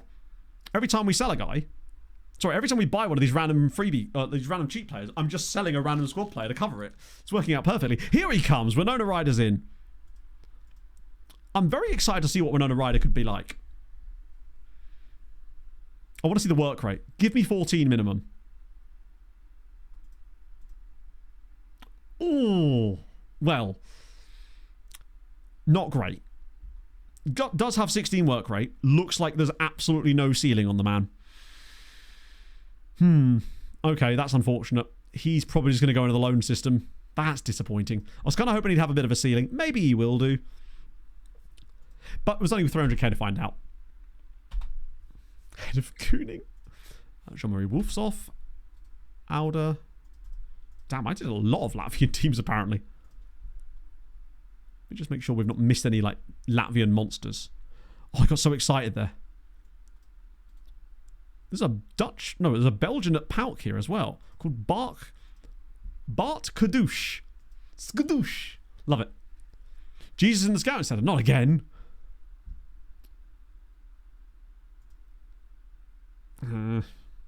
He's alright. It's the fact that he's 20. What about some decent teams, but god damn it. Kasper Key actually went to Stuttgart in the end. He signed for Stuttgart at the end of the summer. In fact, I think it was literally the same day that we officially signed up the Belgian guy when he made that choice. Nagalo's obviously not going to Aston. Wow, he doesn't even want to go to Villa. Fair. Go for a Croatian guy if he's interested. Which Croatian? Oh, the youngster. Maybe, actually, yeah. Is he actually going to kick off if I don't let him go on loan to Le Mans, even though I've never promised him a loan? He surely won't kick off about that. Let me have a look at the Croatian guy, because if I recall, there was a reason I was starting to find, like... It was either his dribbling or his crossing that I was not a fan of. Let's have a look. Actually, wait. If he was available, he would have been on Christmas list, wouldn't he? Which means he won't sign for us anyway. That's the team, Matt. Kravinovic, this was the guy. I don't think he'd sign for us. No. Oof. Kasper Key was the guy that had the PPMs that we weren't particularly fond of. Like, obviously, he was still excellent for what I wanted. He would have taken a lot of retraining in terms of his mentals, which is annoying because that's stuff that we wouldn't even really be able to guarantee we could change. It's a risk. Oh, see, that's what you get, Andrea, for trying to go motor racing. Twisted his ankle getting out of his midget sprint car. New contract. You're not getting a new contract, lad. I'm trying to release you. In fact, I'll go one step further. There you go. You are welcome to discuss terms with other teams. There you go, friend. Lovely. The PPM remover. Don't give SI ideas. Little DLC, the old PPM remover. We don't need that. About time I asked the board for another one sec. I think he was a good egg about this last time. Legend. We haven't asked for another affiliate club in a little while. Can't roll over it. I think that'd be a bit more than a twisted ankle, but you never know. Maybe he's got really strong legs. I'm on the wrong page. Club Vision, how are we doing on that one? Probably should be... Oh, they're pleased, are they? Oh, okay, cool. I'm glad you're pleased. No pleasing some people. Right, affiliate club. We want...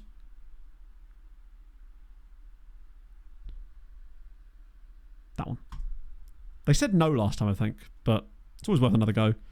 Robust recruitment policy, yes. And consider me roboosting it further. I'm not sure they're going to go for it. Sometimes they do on the last one.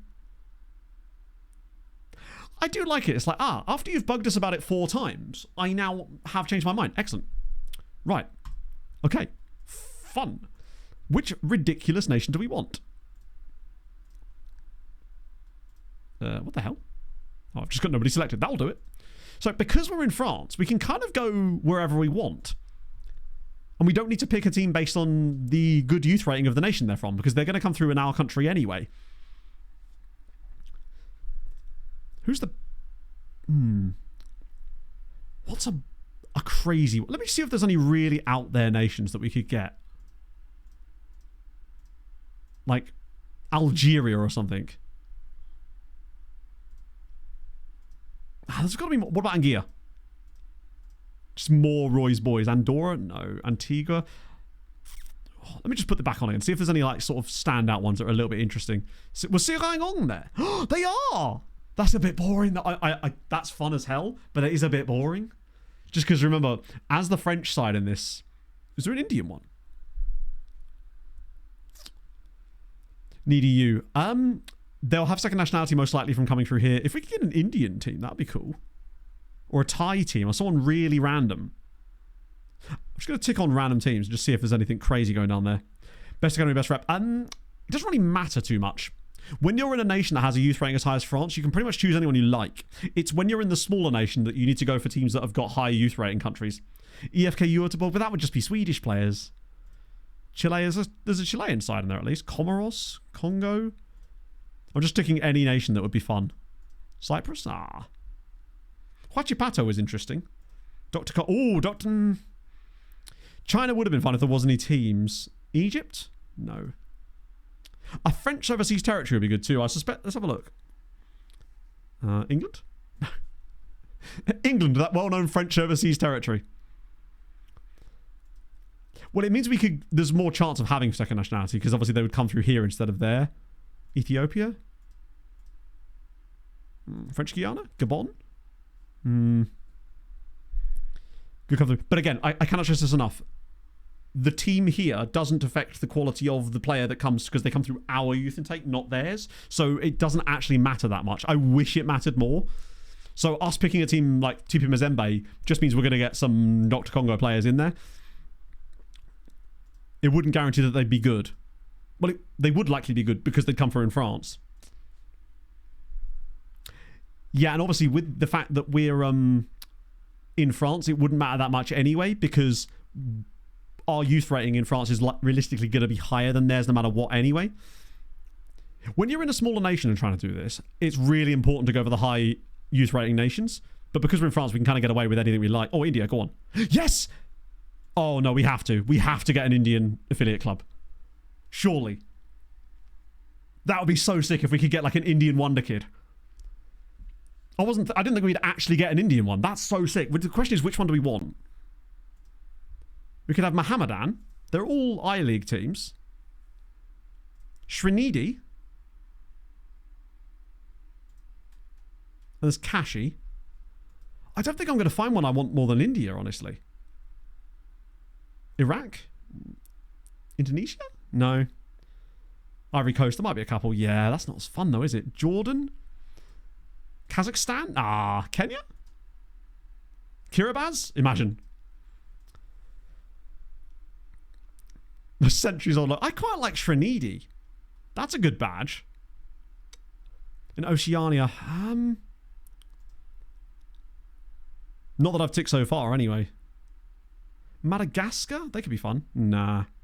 Macau, Liberia, Lesotho, Lebanon. Chad's, I don't think I ticked Chad, but I don't think there was likely to be there anyway. Malawi? Malaysia? Maldives? Malta?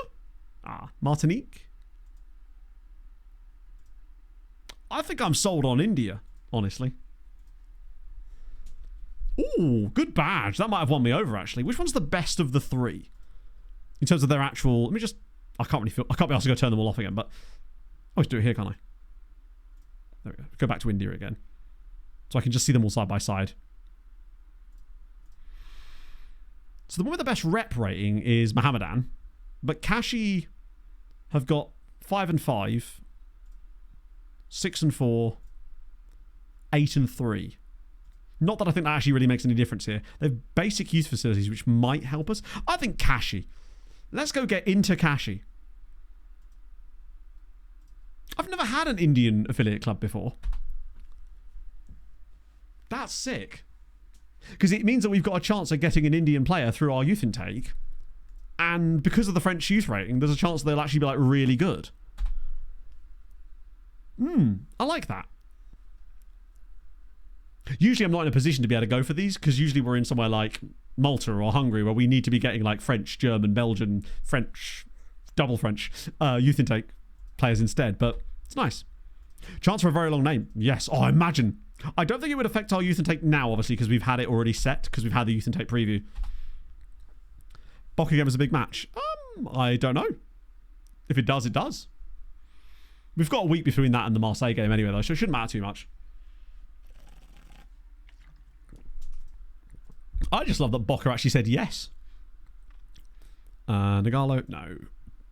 Daniel, I assume I did sign him, but Gilles Vicente. They're offering money for Winona Ryder at least. Actually, that's not bad. It's some cash. Hello, Daniel. Speaking of Daniels. Oh, so Undorum joins us annoyingly the day after the Marseille game. So we do actually lose Ruggieri before he joins. Oh, Hadrian, I was saying this earlier to chat. I was looking through... Go on. I was looking through national teams, just trying to find anyone while I was doing team reports, and I found a guy with Indian second nationality who had the longest first name I've ever seen. It was wild.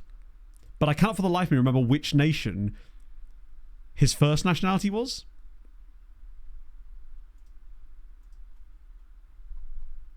Just want to see if I can actually sell this girlfriend. Okay.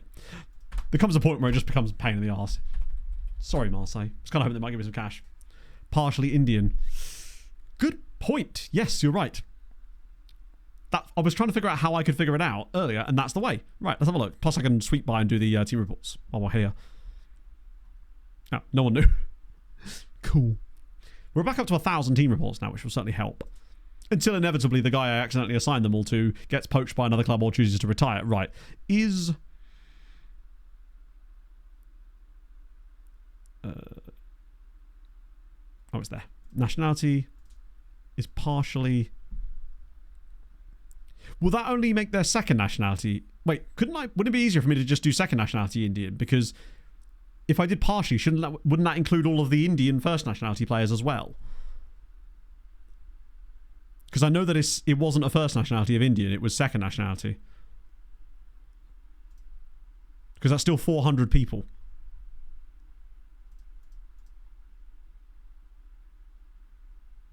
This is where he's just disappeared or something.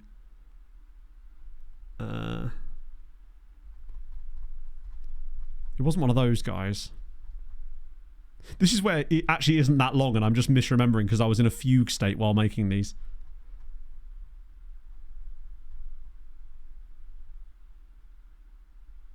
Where the hell has he gone? He was definitely... It's definitely none of those, unless it's this guy. There he is. Norway. Maybe it's not even that long, but it's pretty long for a first name. That's it. Lalmanga Hansanga Hamza. I think that's him. The Indian Norwegian guy. I'm pretty certain this was... Yeah, this is, because he was capped at under 18 level for Norway. That's the one I was thinking of. You know it's long when the game's abbreviating it to just simply L. There's also this guy. Can we just talk about this guy? His name is Hashpiperdy. Look... Weezer be like, what? Hashpiper. That's a amazing name. Hashpiperdy. Incredible. I'm glad I looked at that now, just so I can find him. He's definitely one for the meme team, potentially, yeah. Sibanda. Oh, I forgot about Sibanda. Presumably there. Oh, they lost 5-4. Jesus, Kilaza's not having the best time of it, is he? He does sound like a rapper's name, yeah. Atletico Madrid link terminated. Love that. Intikashi have gone, Atletico Madrid, I'm done with you. My new best friend is Sochaux. I think you might have made the wrong choice there, lads, but sure, on your head be it. Pippity, I know, but it's Hashpiperdy. Has to be. You don't get to have a name like that, put it in front of me and not have me say it like that, I'm afraid. Right, so we've got the... Hey, they've won an I-League. They actually won a league a couple of... Ooh. Runners-up last year. This is a good team. I like the fact that they were even in with them in the first place. That's less money. I hope he doesn't sign there. Wuthisak Sanmahung is in. Amazing. I don't know if he's going to have 5-star PA anymore, but if he does, that'd be nice. Take over assignments. Maybe. That'd be something to try next time. Luckily, we don't have any current retiring scouts. Most of our scouts are a lot younger than... Was it Didier Chardonnier was the guy? Basel under 21. I want to... who? Ah, that's fine. you will definitely... There you go. Problem solved. Was it really? So basically, our board just kind of went, hey, these guys are all at the top. They just filtered by the league table. I respect that level of, well, not trying very hard, I guess. Now we're talking. Feels weird the fact that we're having to rest players for Champions League matches, but that'll be something for next season where we won't have to. I'm just going to remove this asking price. I want to see what his actual value is. Ah, he's got more than that. Okay, cool. Alain. It might have been Alain. I think his name was Chardonnier or something. Or Chardonnier if he was English. Also, they both joined us on the same day, actually. We're going to get a double on that day, having lost Ruggieri in the meantime. But luckily it's the cup and we can play whoever we like in that. So we don't have to... Well, not whoever we like. We might have to get fined. Actually, what will happen is we'll get fined in the latter rounds of the cup, potentially. Because we'll have to bring in our first team properly. Foucher, yeah, you guys can all just go. Oh, it's Tenerife. I was like, what? Hang on. You want to loan him? I don't know if you... I didn't think you could loan players like that. Installments. Why on earth would I let you have him for that? The future fees attached to loans are really, really strange. They're always just so much lower when you have to do the opposite of that when trying to sign players. That reminds me, we do need to leave enough money available so that we can go after Endurum in the summer, because it was an £11 million release clause. Sorry, not release clause, optional fee. But at least we get to try before we buy, and we've definitely never done that before. It's exactly like what we were doing with Sochaux, where we had all those different South American right-backs. Steve has joined Strømsgodset. Have the same birthday. They might do. Maybe they're like me and Pog. Let me have a look. I guess they must do, right?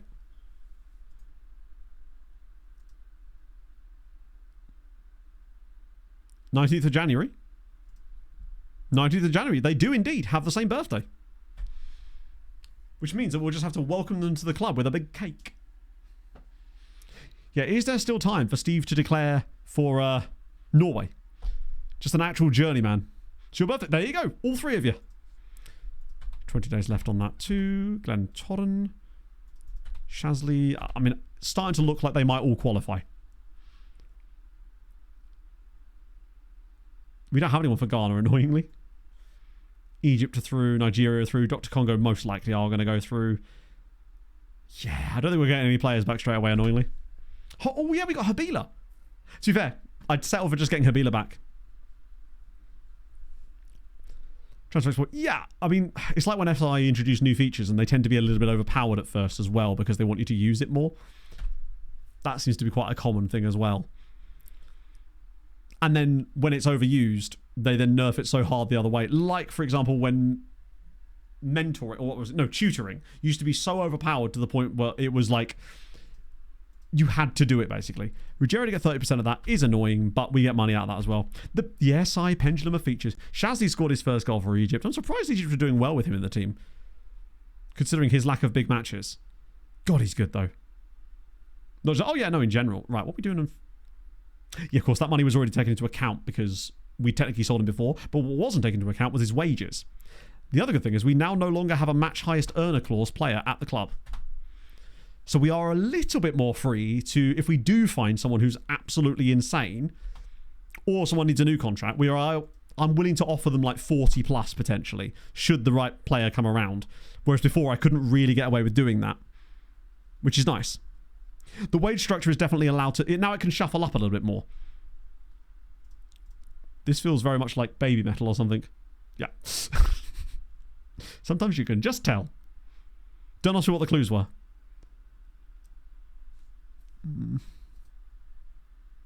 Actually, who's this? That Callas guy. Michel Callas. More info required, but he looks okay. We are very short on the left side now, for sure. Which is ironic, considering that's exactly what we were already short in. But yeah, because... Christ, who even is our left back now? I wonder if a loan might have to do.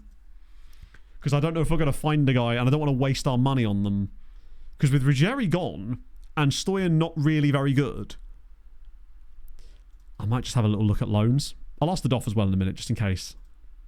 Stoyan, yeah, and I don't like Stoyan there at all. just want to see if there's a good left-back loan we could potentially get for just 6 months. And then we'll be able to actually really tackle it in the summer, because we should have a lot more money this summer, given that we'll have Champions League money. Shortlist. The problem is the shortlist guys will all be really young. And they're not likely to be good and young. I probably should have filtered that first, actually. I'll make sure he's just, like, competent there, just in case. 3 million per win. We signed the Colombian, yes. But the Colombian is not a left-back.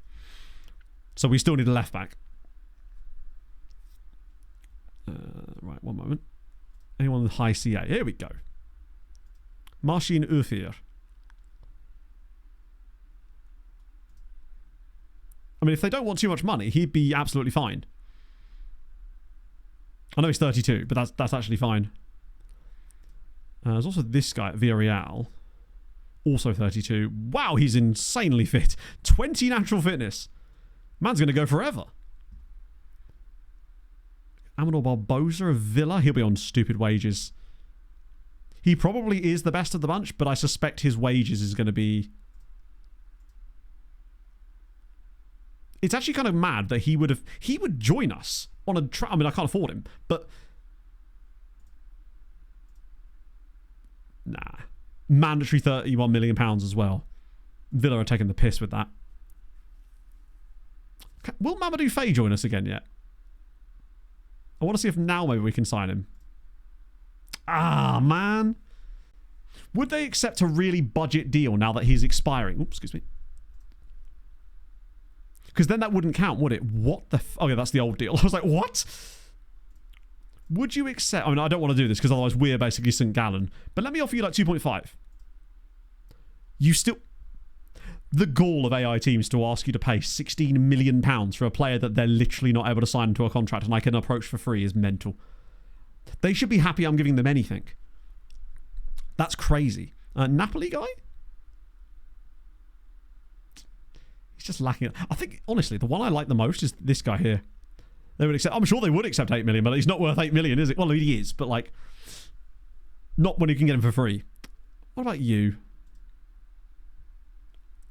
St. Gallen, yeah, I know. But they fell for it. And to be fair, at least I did that in September. They're doing it in January when I am actively able to sign him for free. As in, with Ruggieri, they couldn't sign him for free then. They would have still had to wait till January and hope no one else offered him a deal. I can actively offer him a contract right now. Admittedly, I can't because he doesn't want to join it. But like, it's a little bit more like... Okay. 45? Oh, come on now. 350 grand a month. Like, if they'd have said, hey, we need you to pay the full wage, I'd have been like, okay, I'm actually all right with that. But not paying 350 grand on top of that.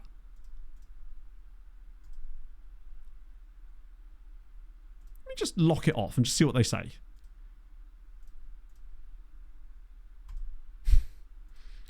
Might have to go for a loan later in the window because you know what loans are like in it. Oh yeah, we definitely can, but we still want to make sure that we've got good players for the league. Like, it's all very well us training young players, but if they're going to make us actively worse and potentially miss the Champions League, that doesn't help us. We can't afford to not be in the Champions League this season. Wait, hang on. Wait. Chirestes. Oh, no. Fuck, I thought I had the... I thought he was willing to join us. Right, let's go off the Christmas list and just go on a normal shortlist.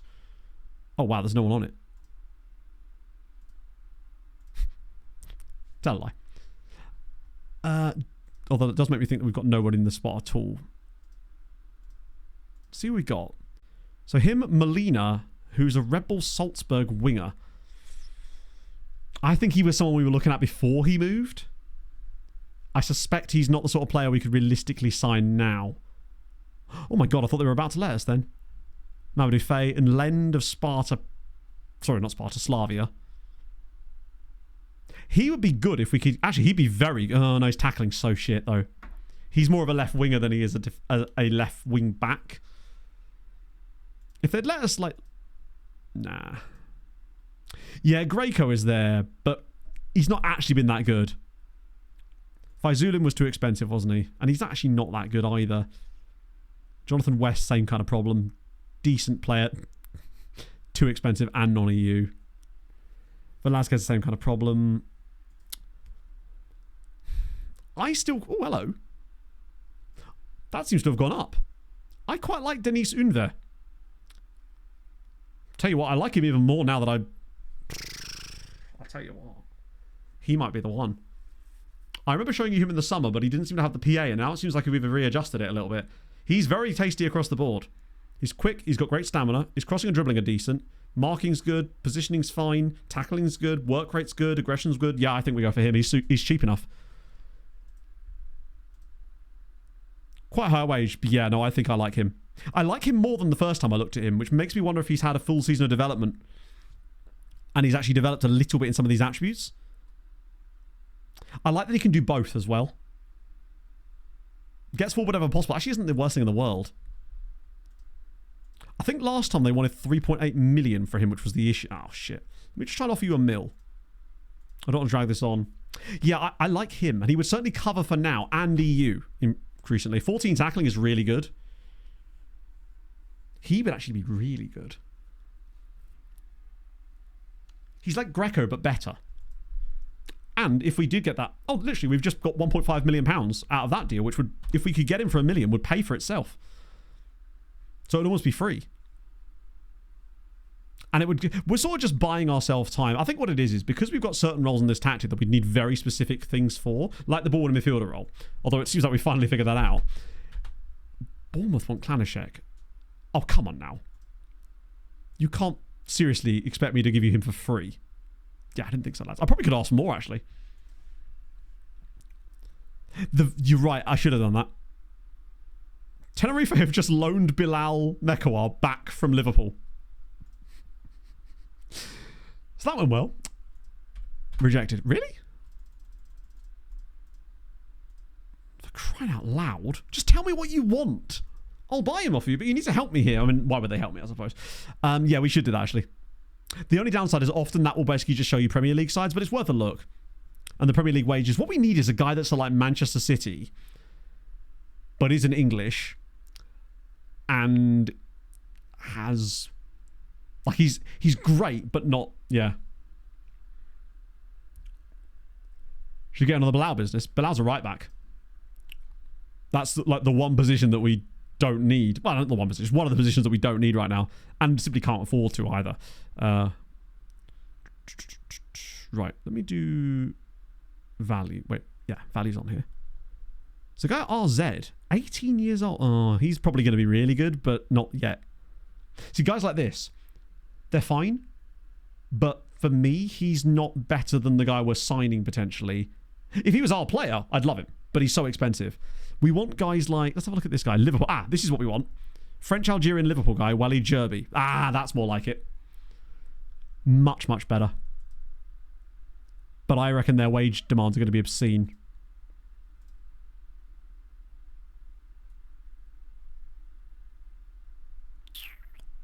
Tell you what, that's actually not bad. Ah, wait, no, we're not allowed to. Ah, shit, no, they want more money than that.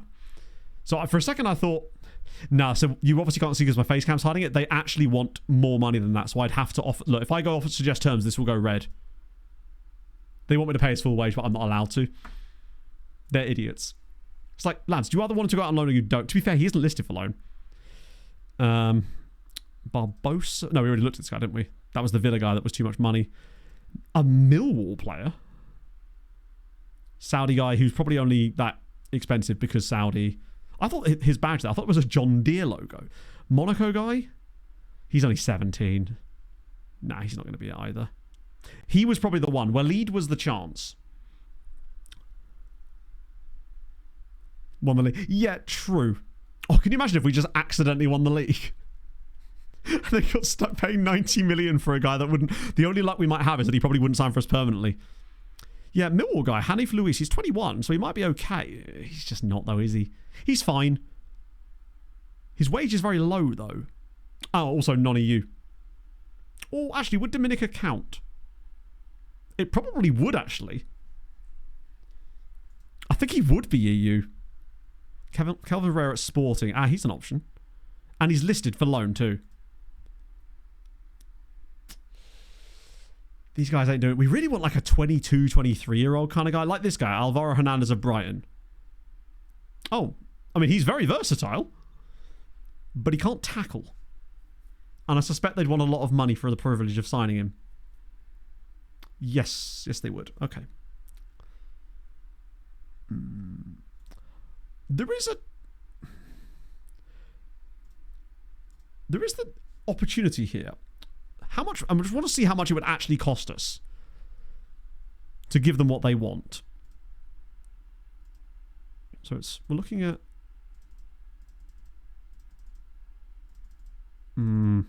Oh my life. Yeah, it's still close to. So it would total cost us 2.4 million. Which actually isn't that bad. Because it would then tide us over.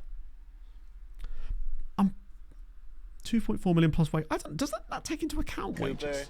Do not hate me. I am familiar with over 600. Surely that takes into account wages, because there's no way he's going to be here for.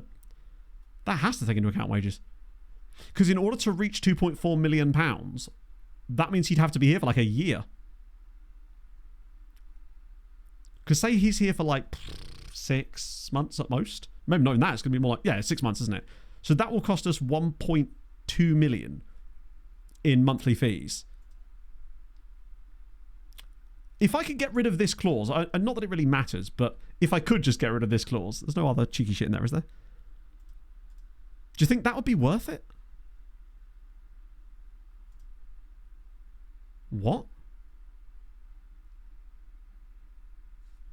Hang on. Sorry, what? Expected monthly contribution, £475,000. Monthly contribution, £475,000. But, hang on, let me just up this by one tiny bit more. Maybe it's like one of those things where the game's not telling you. It might be that they actually want a tiny bit more than that, but the game's lying to you. Yeah, okay, so that's what it was. Basically, they actually wanted a tiny bit more, but the game was not allowing you to see the full number. So it's still 2.4 million. It's basically that's just going to cost you an extra like 60k, which is not that much. Future Fizz, then that we're not likely to win the league this season, are we? Fuck it. I like a bit of a risk. How far are we off the top anyway? We are 8 points off the top. And the top is PSG. Yeah, they want... who's still only conceded 7 goals. I think we'll be fine. I don't think we're going to win the league, but I think he's worth it just to see what he could be like for a season. Wait. What? Is this because... do I have to negotiate this before that? But that means I can't offer him a contract. But the future fee was only if we won the cup. I'm not going to be able... yeah, this won't work. I'm not going to be able to offer him this stuff. Well, I can't even come close to offering him the things he wants. Fuck me. But now they're going to do the old... fuck's sake. Looking good to make the Champions League places. But we're not looking good to make... there's no guarantee. Basically, we can't afford to not make the Champions League places. Right now, how much gap have we got to not making the Champions League places? 1 point. Albeit we have a game in hand, but that is not a big enough gap for me to risk us not getting into Europe next year. That case, we'll have to wait. Yeah, no, absolutely. That's annoying. I thought it would count a bit like the optional one, but yeah. That's frustrating, but we should be able to get them... I think we'll be able to remove that this time around. Once I'm allowed to do it again, we'll be able to remove that, I think. Conditional. I know, it's just a pain in the arse. But it does make sense. Like, we'll sign the German guy anyway, provided they'll actually let me sign him. I don't know if they still haven't gone back to him. Like, yeah, have they? But I would like to go back in for him, but just get rid of that silly clause. But basically, we cannot afford to risk not getting Champions League this season. So I don't want to, I'm happy to drop £2 million to make sure we get Champions League, because we'll make that back tenfold by qualifying for it. Charlotte, I'm not doing that for you. Don't know who that is. Sure, you can go if you like. What the fuck? I mean, I'll give you that. Loan back? No, I'm not giving you a loan back.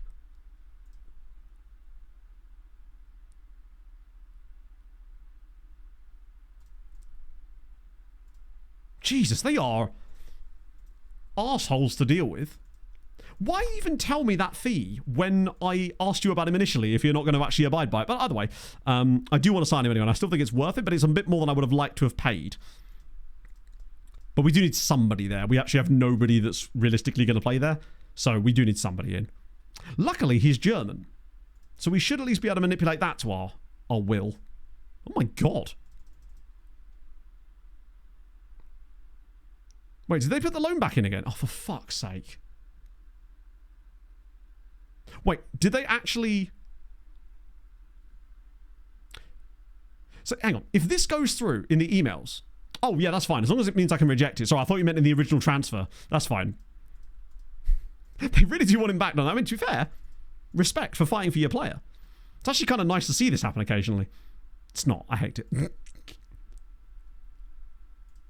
we go. That's quite a lot, actually, but hopefully he won't decide that he's Turkish overnight. Right, there you go. It's quite... I almost wish they did that more. It would make the game more fun if that happened more frequently, where teams actually were willing to fight for their player like that and didn't just roll over easily. I'd quite enjoy that, provided they were a little bit more like that too on the other side of things. It doesn't happen as much as it should. To be fair, I think they were a little bit like that the previous time we tried to buy him as well. So if anything, I think we're paying more money now than we were in the summer. The difference was we had money now and we didn't in the summer. So I think they asked for like 3.8 in the summer, which at the time for us was like basically our entire budget. Whereas now it's like very much not our entire budget. I think it's about like 17-18% of the budget. We just need somebody over the line. I think we will get the Liverpool guy over the line as well, because I think I can remove that clause providing I'm paying them the correct amount. And think about it like this. The later in the window that we sign the Liverpool guy, the less money I'm going to have to pay him because I won't be paying his weekly wages. Yeah, it does seem like players move between rivals too frequently as well. The amount of times I've seen players in this save that are both Celtic and Rangers, it's like, don't know about that, Chief. Reese against. Thank you for the 15 months, friend. How the devil are you? This guy would be fine, but he's not. He's Argentinian. Oh, I know it's a feature, but it doesn't seem to work very well. Yeah, no, I like him, but we couldn't play him. So, actually, do I like him? I'm not even sure I do like him. He has no crossing and dribbling, and I think he would be really limited. And also, £8 million release cost is very high. 97 buzzwords. As few as that. I bet synergies come up a couple of times. Welcome aboard. Right. Oh my days. Right, okay. Who's actually available for today's game? Not a lot of people. Godeko can come back to the bench instead of grayed out, man. Jesus Christ. Right. Stroid's going to have to play left back today because we actually have no one else to play left back. Also, why is Rajic... I think I just trust Karapici more because he has contributed this season and he's match fit. Bonace and Binder as well. Yeah. Paradigm, of course, yes. We'll circle back to the Paradigm. No Willian jokes that... Oh, well, no, that's not true at all. What am I talking about? Where was it?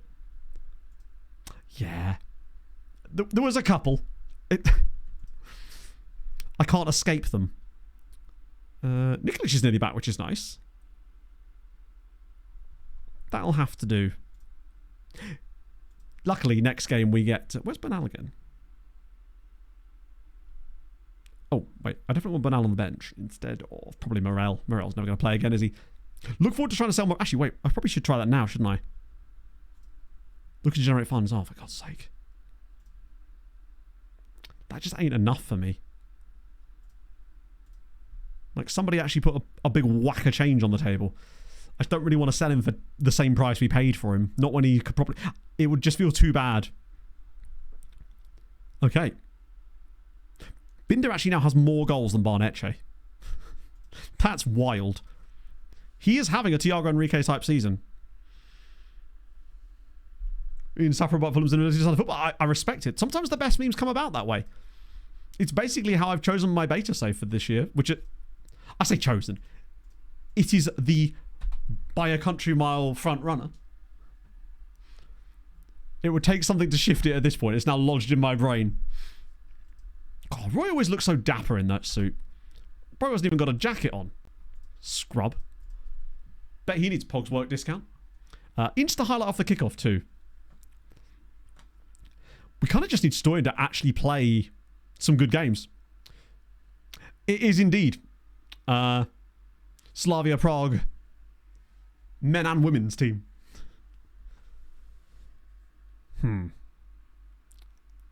Something's different. I mean, this is a long-ass highlight too. Fuck it, wank. Roy's a full suit wanker. Carapicci's just murdered a man.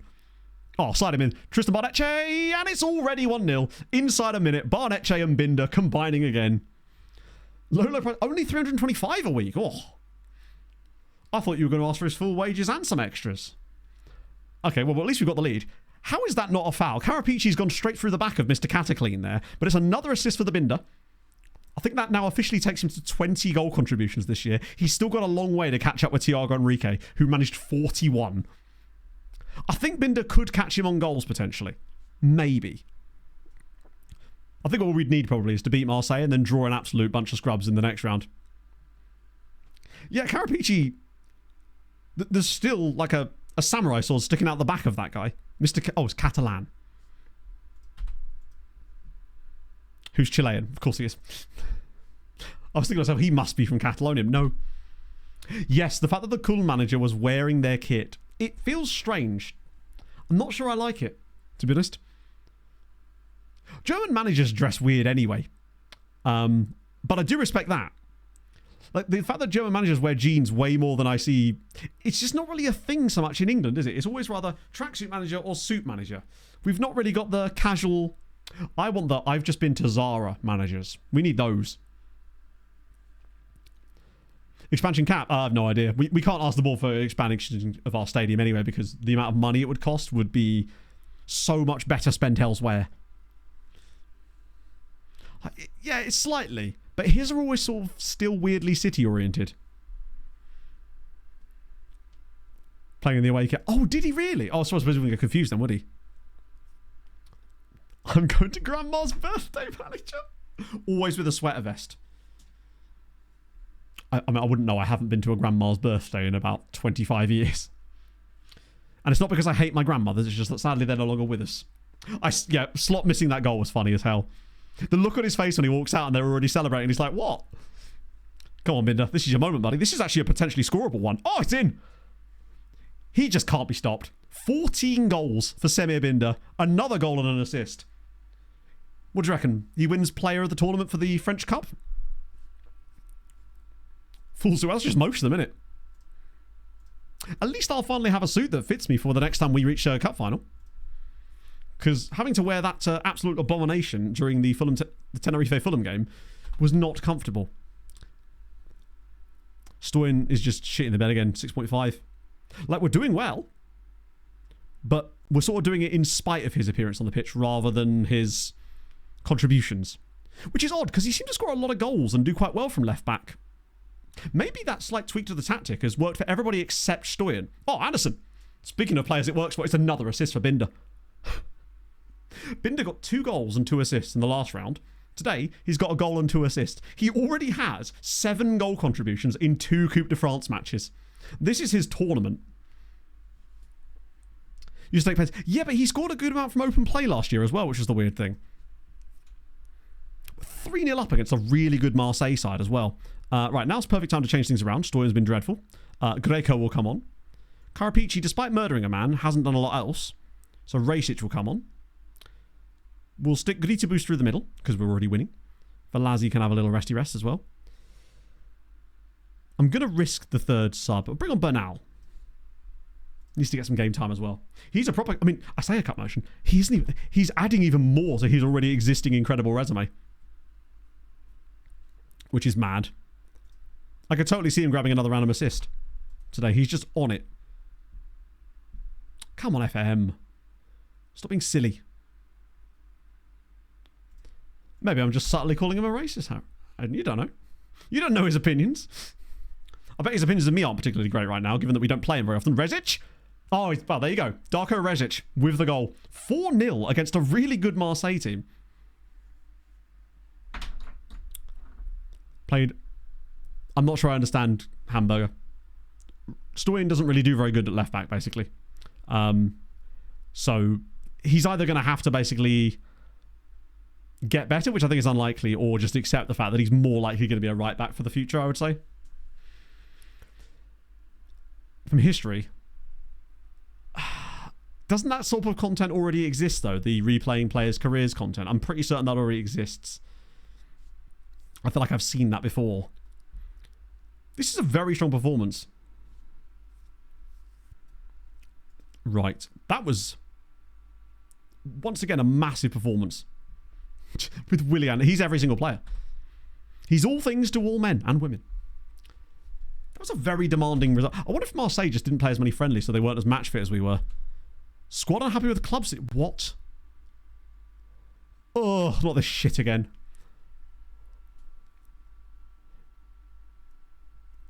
Question. What position are they going to complain about?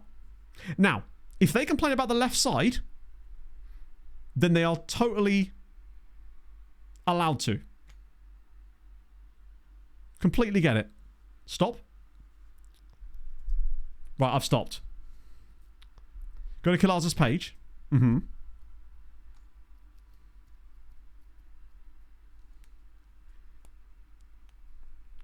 Probably left wing. Yeah, exactly. Miles over unhappy. He's unhappy because left wing back. Makes sense. To be fair, it does make sense. Like, they are actually totally justified in that. The problem is whether they'll accept our... But can we not do... Like, if we don't do the meeting, doesn't that just have the effect of ruining your reputation anyway? So we kind of have to do it. But at least we know what they want. And to be fair, they are justified in this thinking. We don't really have a starting left back now because of the whole Ruggieri situation.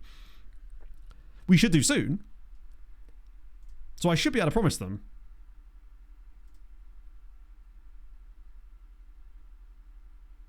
Yeah, I'll just tell them with someone. The only downside to it is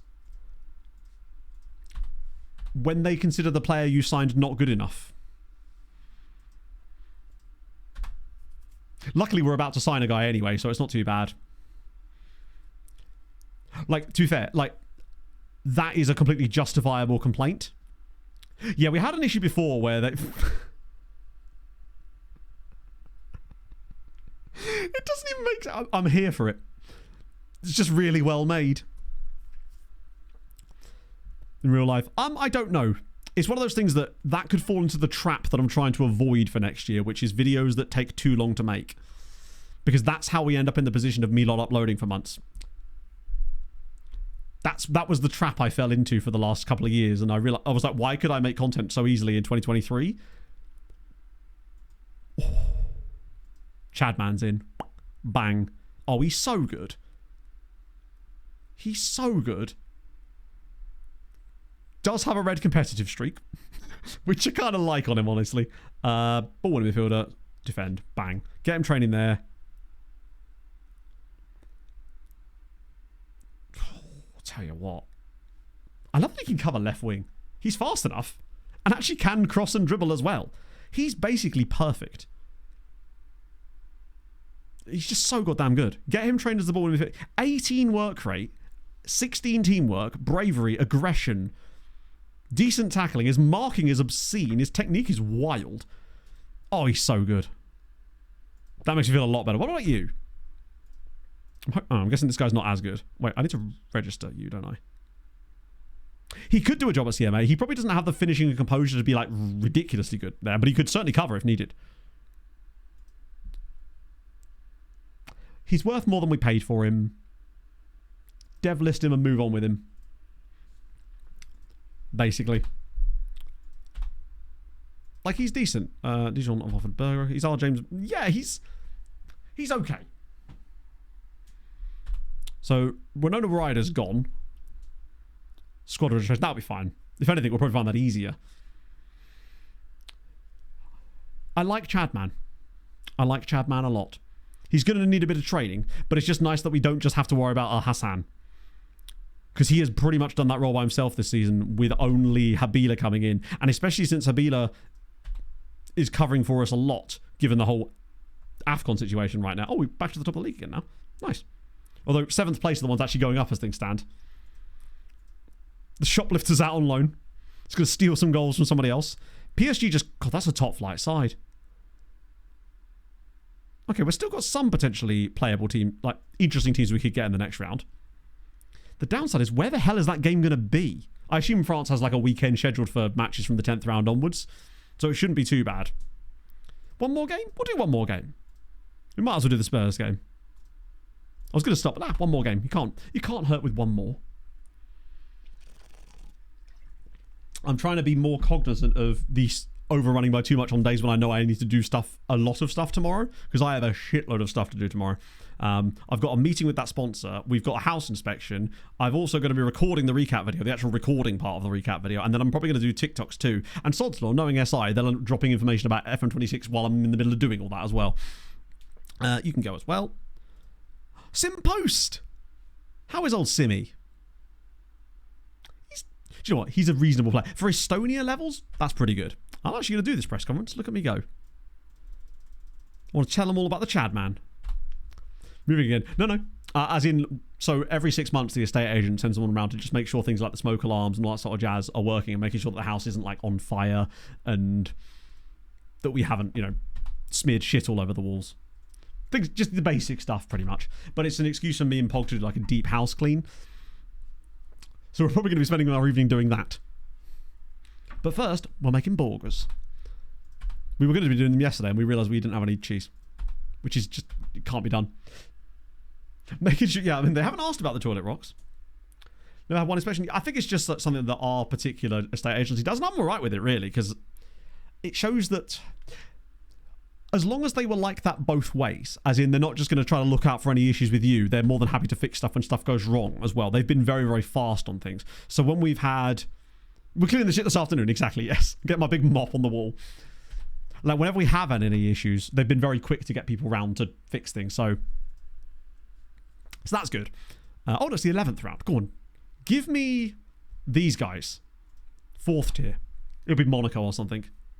Oh, okay. I mean, that's technically Ligue 2, isn't it? Yeah. Stefan, why do I recognise you? I don't know why I recognise him. Didn't I have him as like a coach or something on a previous save? That's not too bad. Like, at least it's a 2nd tier side. Like, we should be able to rest a few players for that. Right. You need to be registered. Am I allowed? Oh, we are. I guess because we lost people. Gulita Boost can come in as well. No, we can't. Well, he can, but I'll just deregister someone else. Like Mitzi. Tucci doesn't need to be registered. Just want to make sure there's no other randos that count as under 21 that can be taken out now. I think all the under 21 guys are not currently in there. That should be okay. Oh, no, Bernal. I need you as well. Who do I want to take out for morale? Oh, bring in Bernal. Take out morale. Or do I take out Schubert?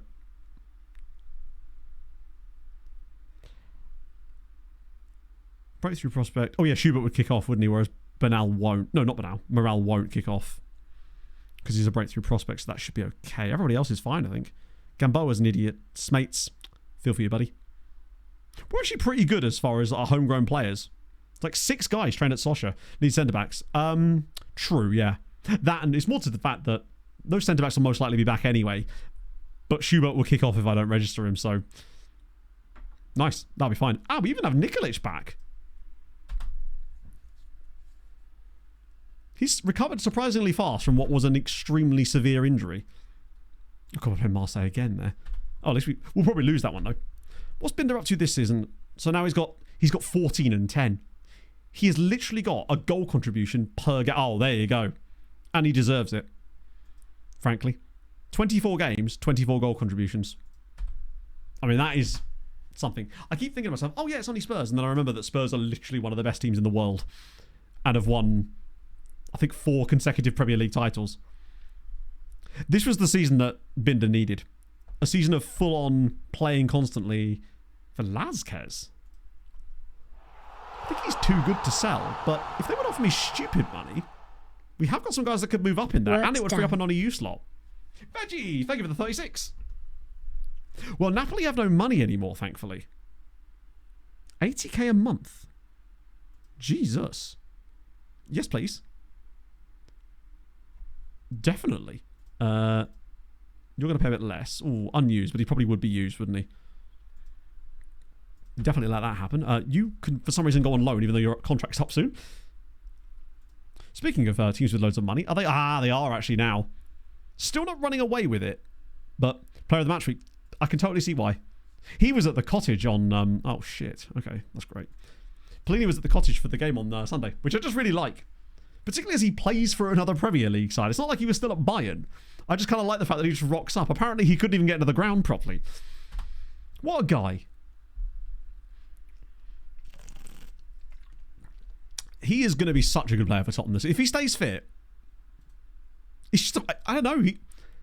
I can see that there's a lot of love between him and the club, frankly. Like I certainly didn't begrudge him a move, and I think that's probably why, because no fan at Fulham really begrudged him that move to Bayern. It was sort of seen as kind of like, we're going to get loads of money, you get the move you wanted, and you've done nothing but be a complete model professional the entire time you were at the club. You deserve this. Shit, team's on his tail. How dare you? Tenerife beat Hibs in the big one. Jamal Lowe's Inter get absolutely twatted. Love watching on a date with a new woman. I know. I'd still take him back. I'm so good. I just don't like seeing him. It's like seeing them out and about being happy. It's like, oh, you know? Can't be dealing with that. We're going to get rinsed here, aren't we? This Tottenham team has got some insane players in it, including Patreon regen Barry Garlow, which I don't think we've ever actually played against. Watch him not be in the squad now. There are actually still a few sort of... I mean, they'll all get binned out here, presumably. I'd like it if they didn't, to be fair. But we're going to rotate for Tottenham anyway. Rotate for Spurs. Play full strength against Nice, because we need the wins in the league, and they're crap. We can't really take advantage of that unless we try. And then Salzburg. Sorry, Salzburg? Leipzig. I get confused with all my different energy drinks. Recent progress. Wait, surely he's not already... Wow, really?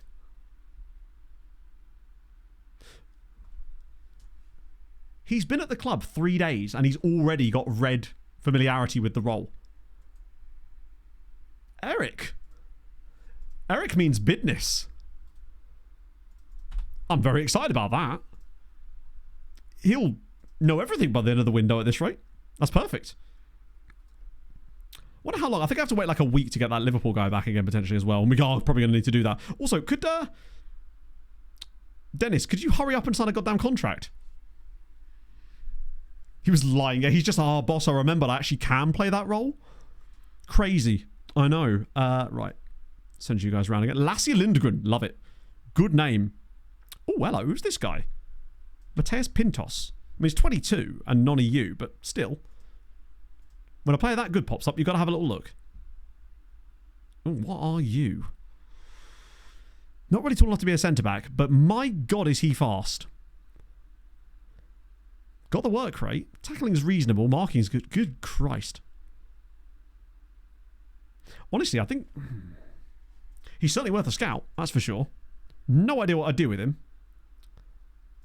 And he's expensive as fuck, but still. Cover. Didn't mind this guy either, actually. That kind of makes me... I kind of wish that Lassie the dog was just called Lawrence. Oh, not you as well. I know you've played a little bit, lad, but like, come on now. Yeah, I suspect it is Hilly Dick Everton rather than Chilly Everton. Shit. Oh. Sorry about that, bud. I probably should offer him a new deal, actually. Yeah. I thought maybe he had a clause, but if he's only asking for 10 grand a week as a squad player with no real progression options, that's fine. I'll give you that, bud. You deserve it.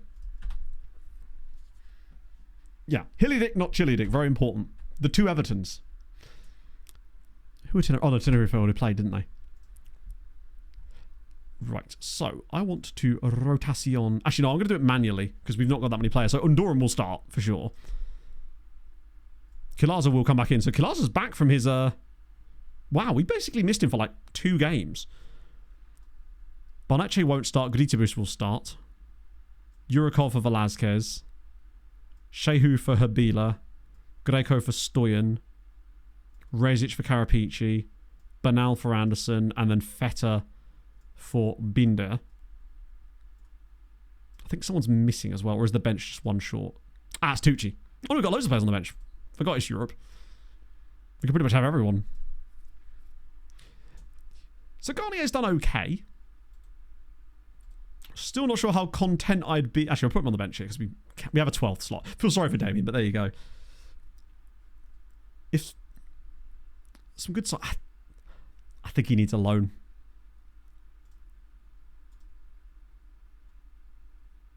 I'm going to just offer him out for loan. I think we do need to find him a loan. Now that Kilaza's back for the rest of the season, Garnier just needs 6 months of development somewhere just to see what he can do.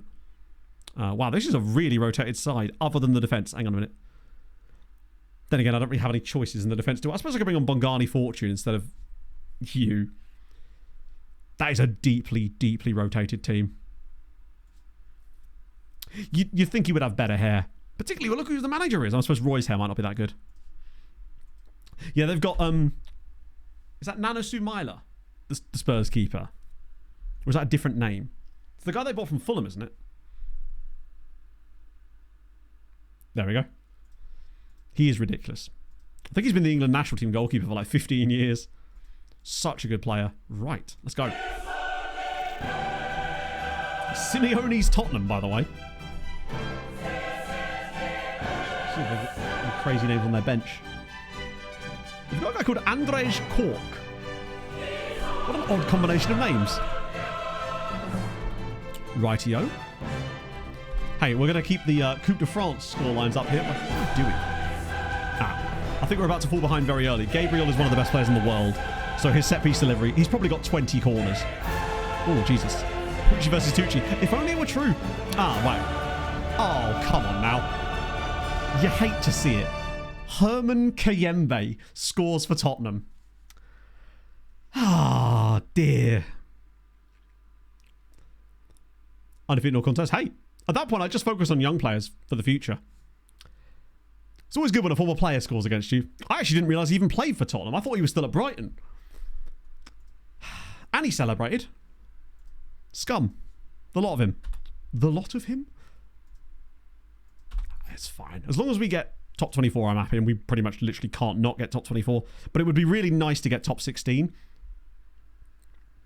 This is more of a kind of, you guys are going to play. I'm curious to see what Undoran plays like today. He has already got a booking and a 6.6 rating, though.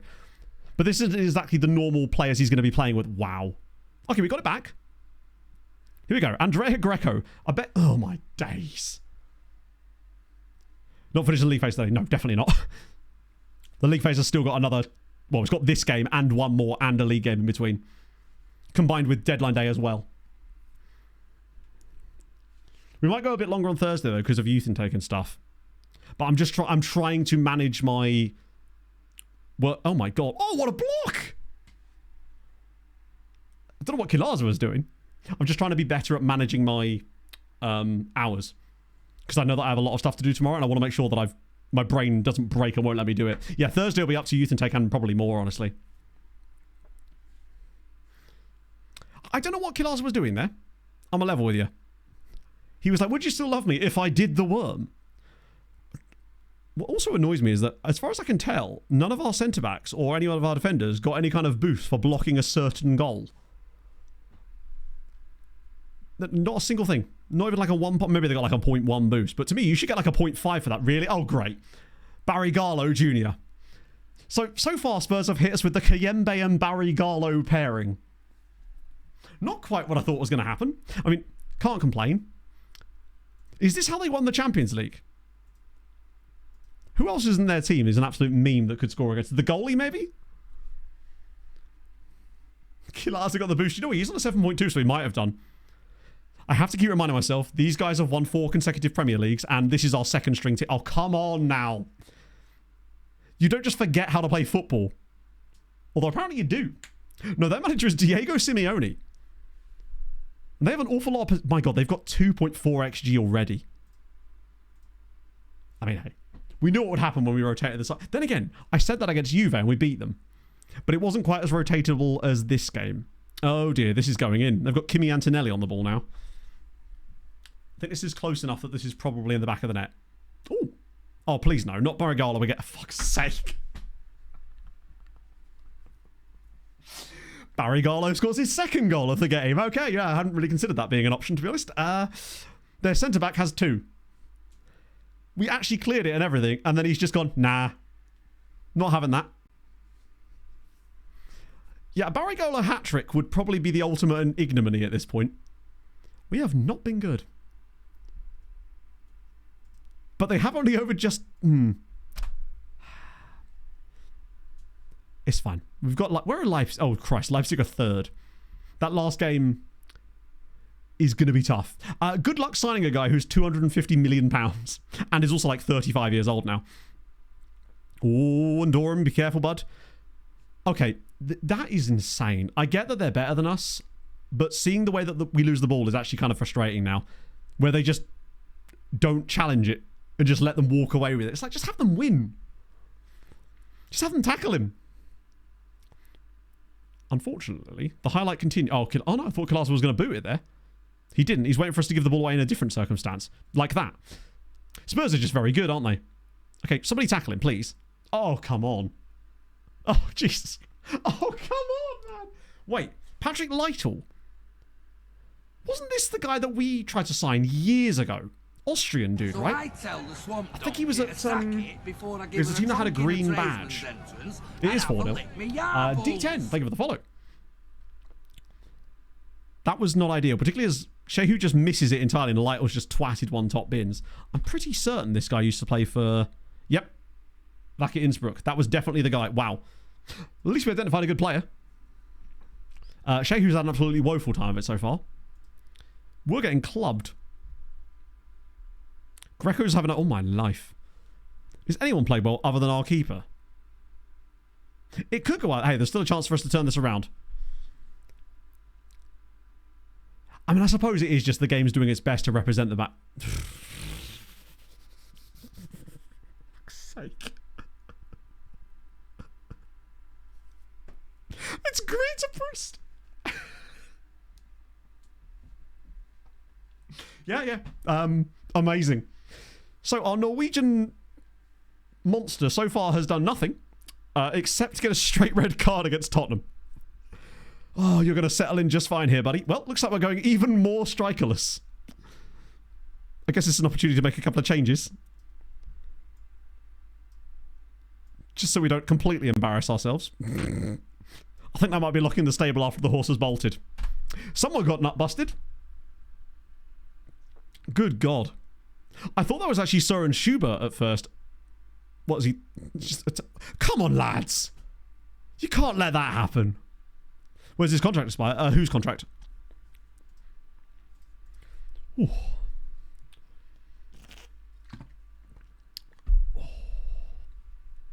What horrendousness are we going to befall now? Oh, for God's sake, play a pass that doesn't go to them. There we go. Never mind, it's come back to them anyway. Bloody hell. Their centre-back, I have no idea. Like I said, it's not a realistic signing for us. He's a £250 million player that's won 4 consecutive Premier Leagues and is 100 caps for England. And is earning like £500,000 a week. To be fair, we did tackle him twice. But it's gone in anyway. Kilaza having over a 7 rating in this game is crazy when you consider we've conceded 5 goals. Not our finest performance. By any means. At least Arsenal are beating Leipzig. Hey, we're going to be right next to them in the league.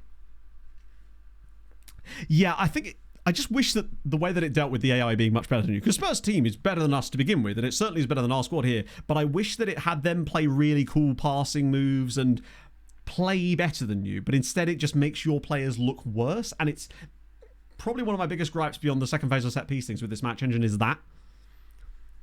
Because it does just... Obviously, they're way better than us. But then why doesn't the game just go, hey, I don't want to feel cheated by losing to a massive side every single time, you know? I'd like to think that just have us so that, like, they're able to press us more and able to make tackles on us more and our passes get, like, a little bit more misplaced. But just have their passing play be really, really good because they've got more space on the ball. Our players aren't getting close to them as much. Their passes are more crisp or something like that. That was a dreadful... We didn't have a single shot. But the team is fully rested. And Grietebusch will not play in the Champions League further this season. Yeah. Just let them outclass you a little bit or something. Banned for 1 match. I suspect it might be 2. Huh?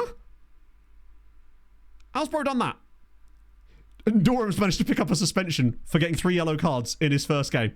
Which means he obviously had 2 yellow cards for St. Trouden this season.